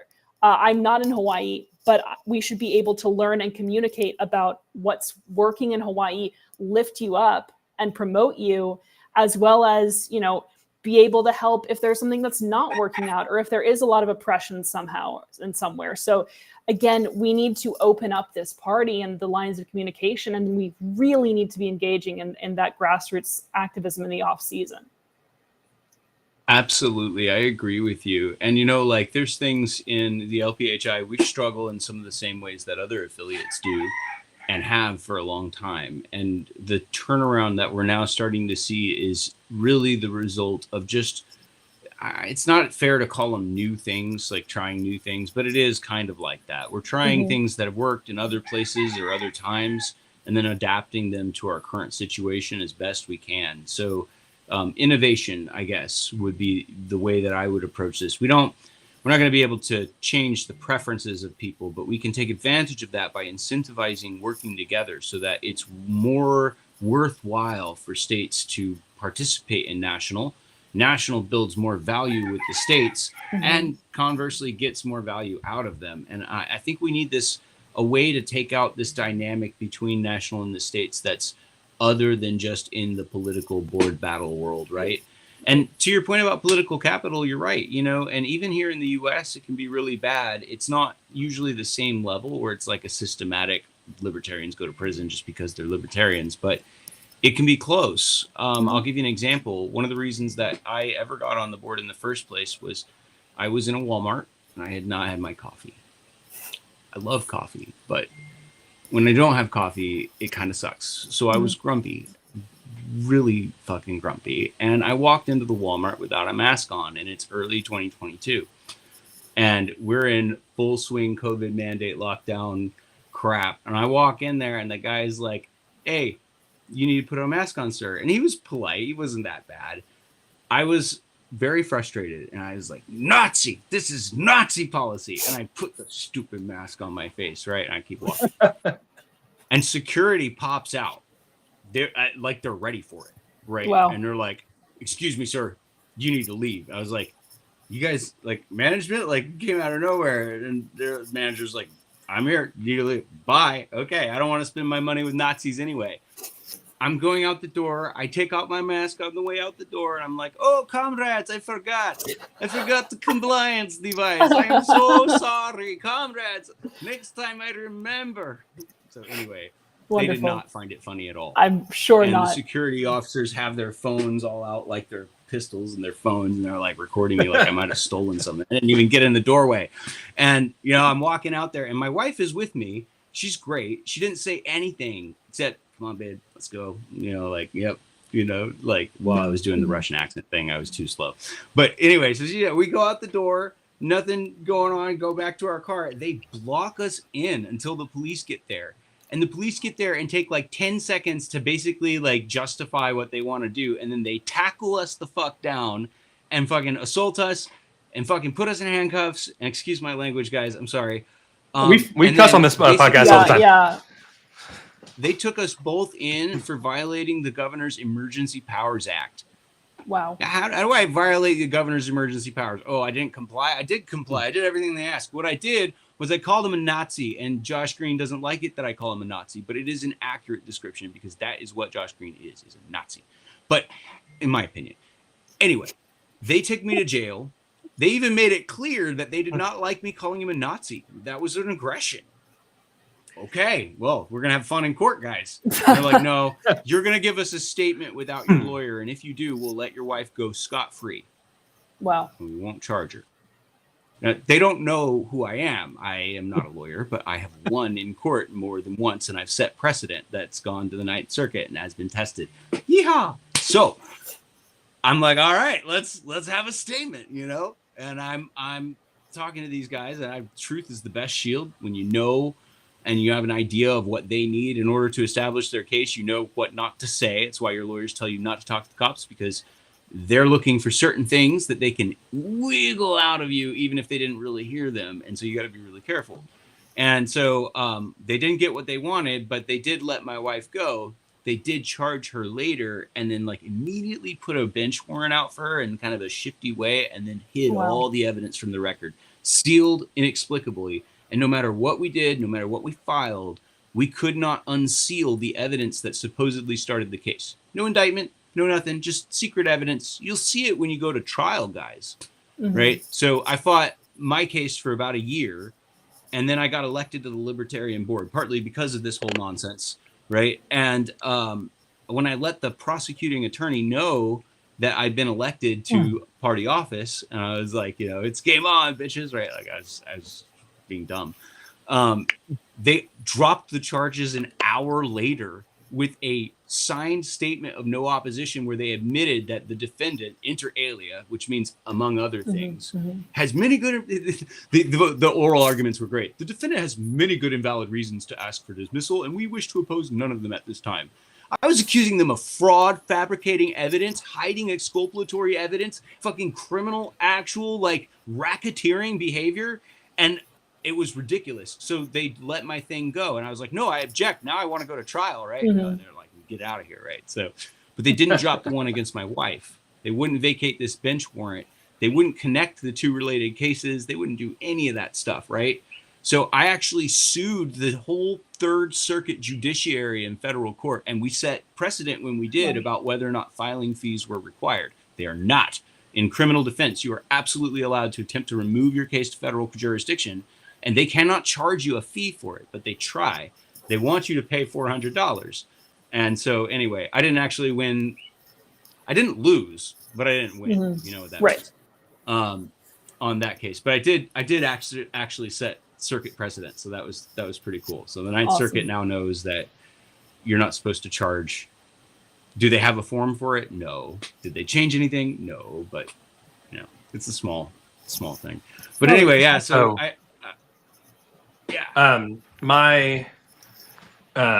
another person that works with LPA, I was just gonna say my friend, but that's not giving her enough credit here, has pointed out that she and I are already doing a bunch of data analytics initiatives. And so if you have data with Hawaii, we would love to help crush that. I'm sorry, my audio was cutting out kind of bad just a second ago, so I didn't really hear everything that you said. You're all right. Another person with LP Alliance from LP Illinois is a data person like I am. And so if you guys have data in Hawaii that needs to be crunched, we will crush that. And we will get that running with you. Because like at the end of the day, we want to win libertarians everywhere. I would love to work with anybody who wants to help bring some accountability to Hawaii. The government out here is basically rogue. The judiciary, when you bring up constitution, like I fought cases in other states, so like I know how to do most of the basic motions. I know how to introduce evidence at trial. I know how to win a trial. I know how to do all that, right? So it was the scariest thing when I went into the Hawaiian courts and I tried to assert a federally guaranteed right to due process that would have worked anywhere else, and they laughed at me. And they were like, "You think that applies here?" I was like, "Yeah, federal supremacy clause." And they were like, "You are a Hawaiian sovereignty activist." What? And I'm not even joking. That is literally what they did. And they basically said, I'm a Native Hawaiian supporter, which I'm like, how is that not like a pretty? I know. How can you sit as a judge? Anyway, it's very wild. I'm not sure if I lost you guys. It says I have a connection. Very briefly, but no, we got everything that you said. So, yeah. They definitely. I'm not somebody who cries racist lightly, but the Hawaiian people are basically systematically. It's not just abused. I mean, it feels a little bit off to call it a genocide because there are a few ways where it's a lot softer than genocides the way we normally think of them.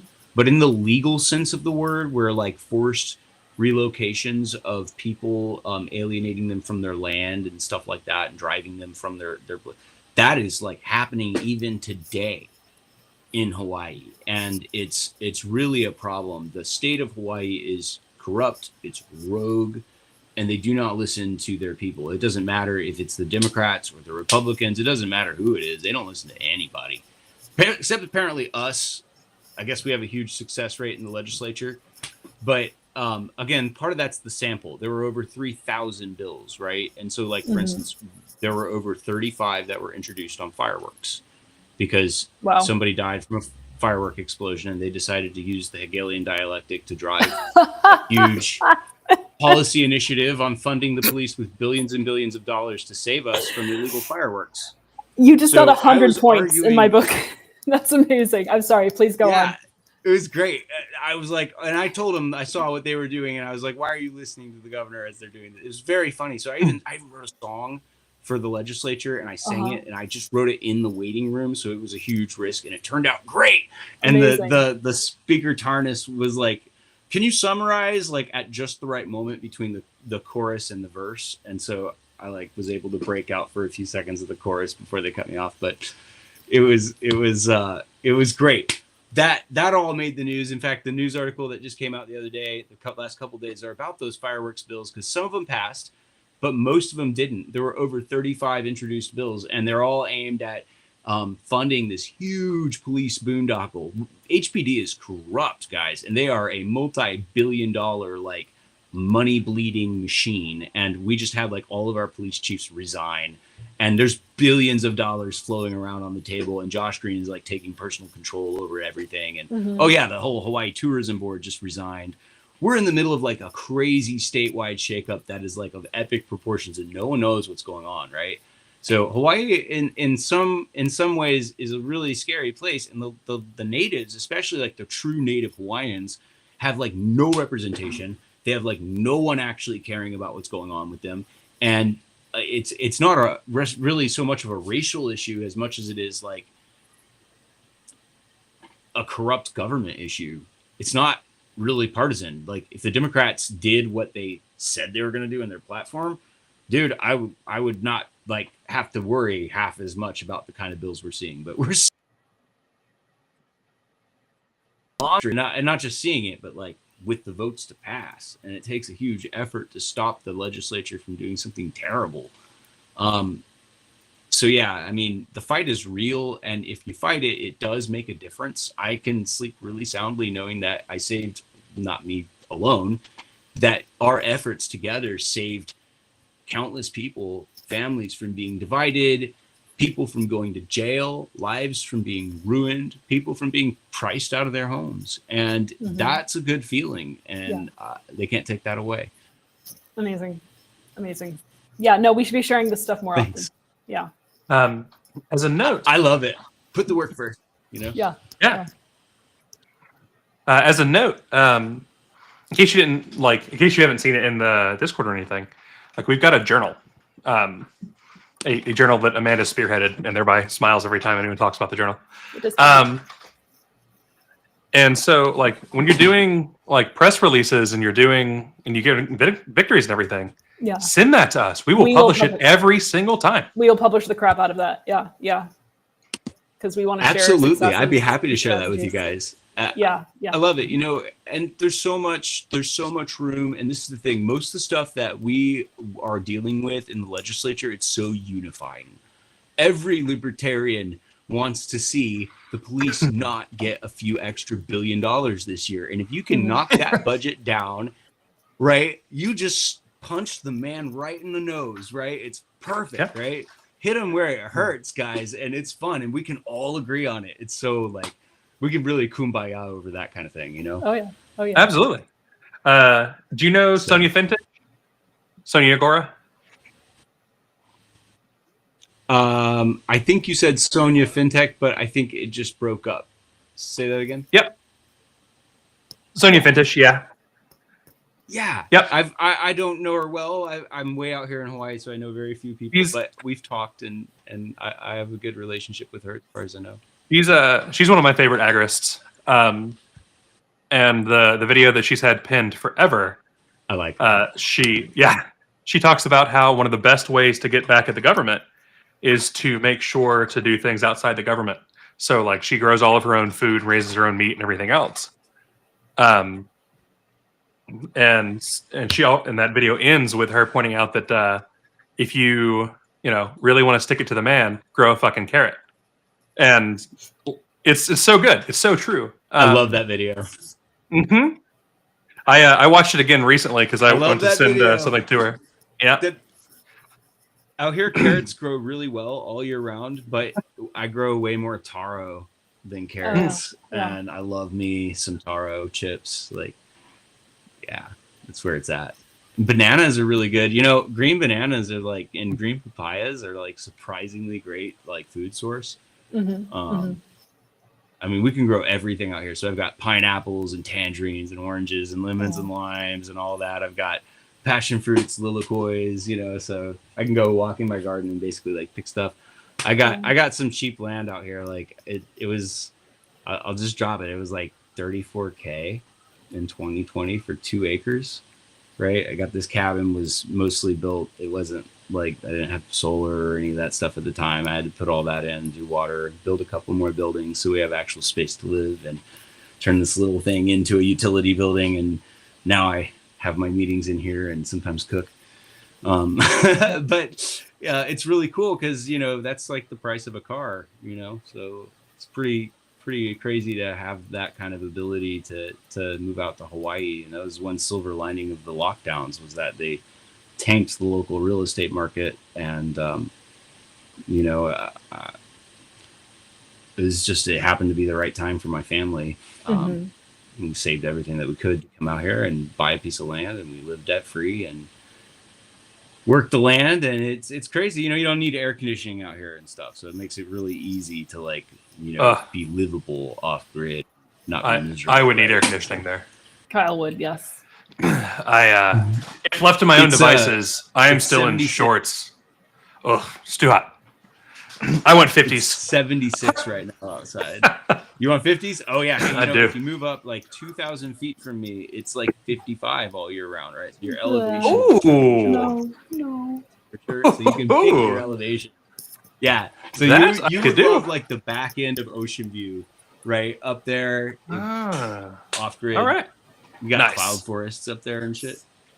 Yeah, it's wild. Jungle. We are definitely gonna have to have you on again to talk about more stuff. But it's we're at 5 hours. I gotta go too. So it's a good time.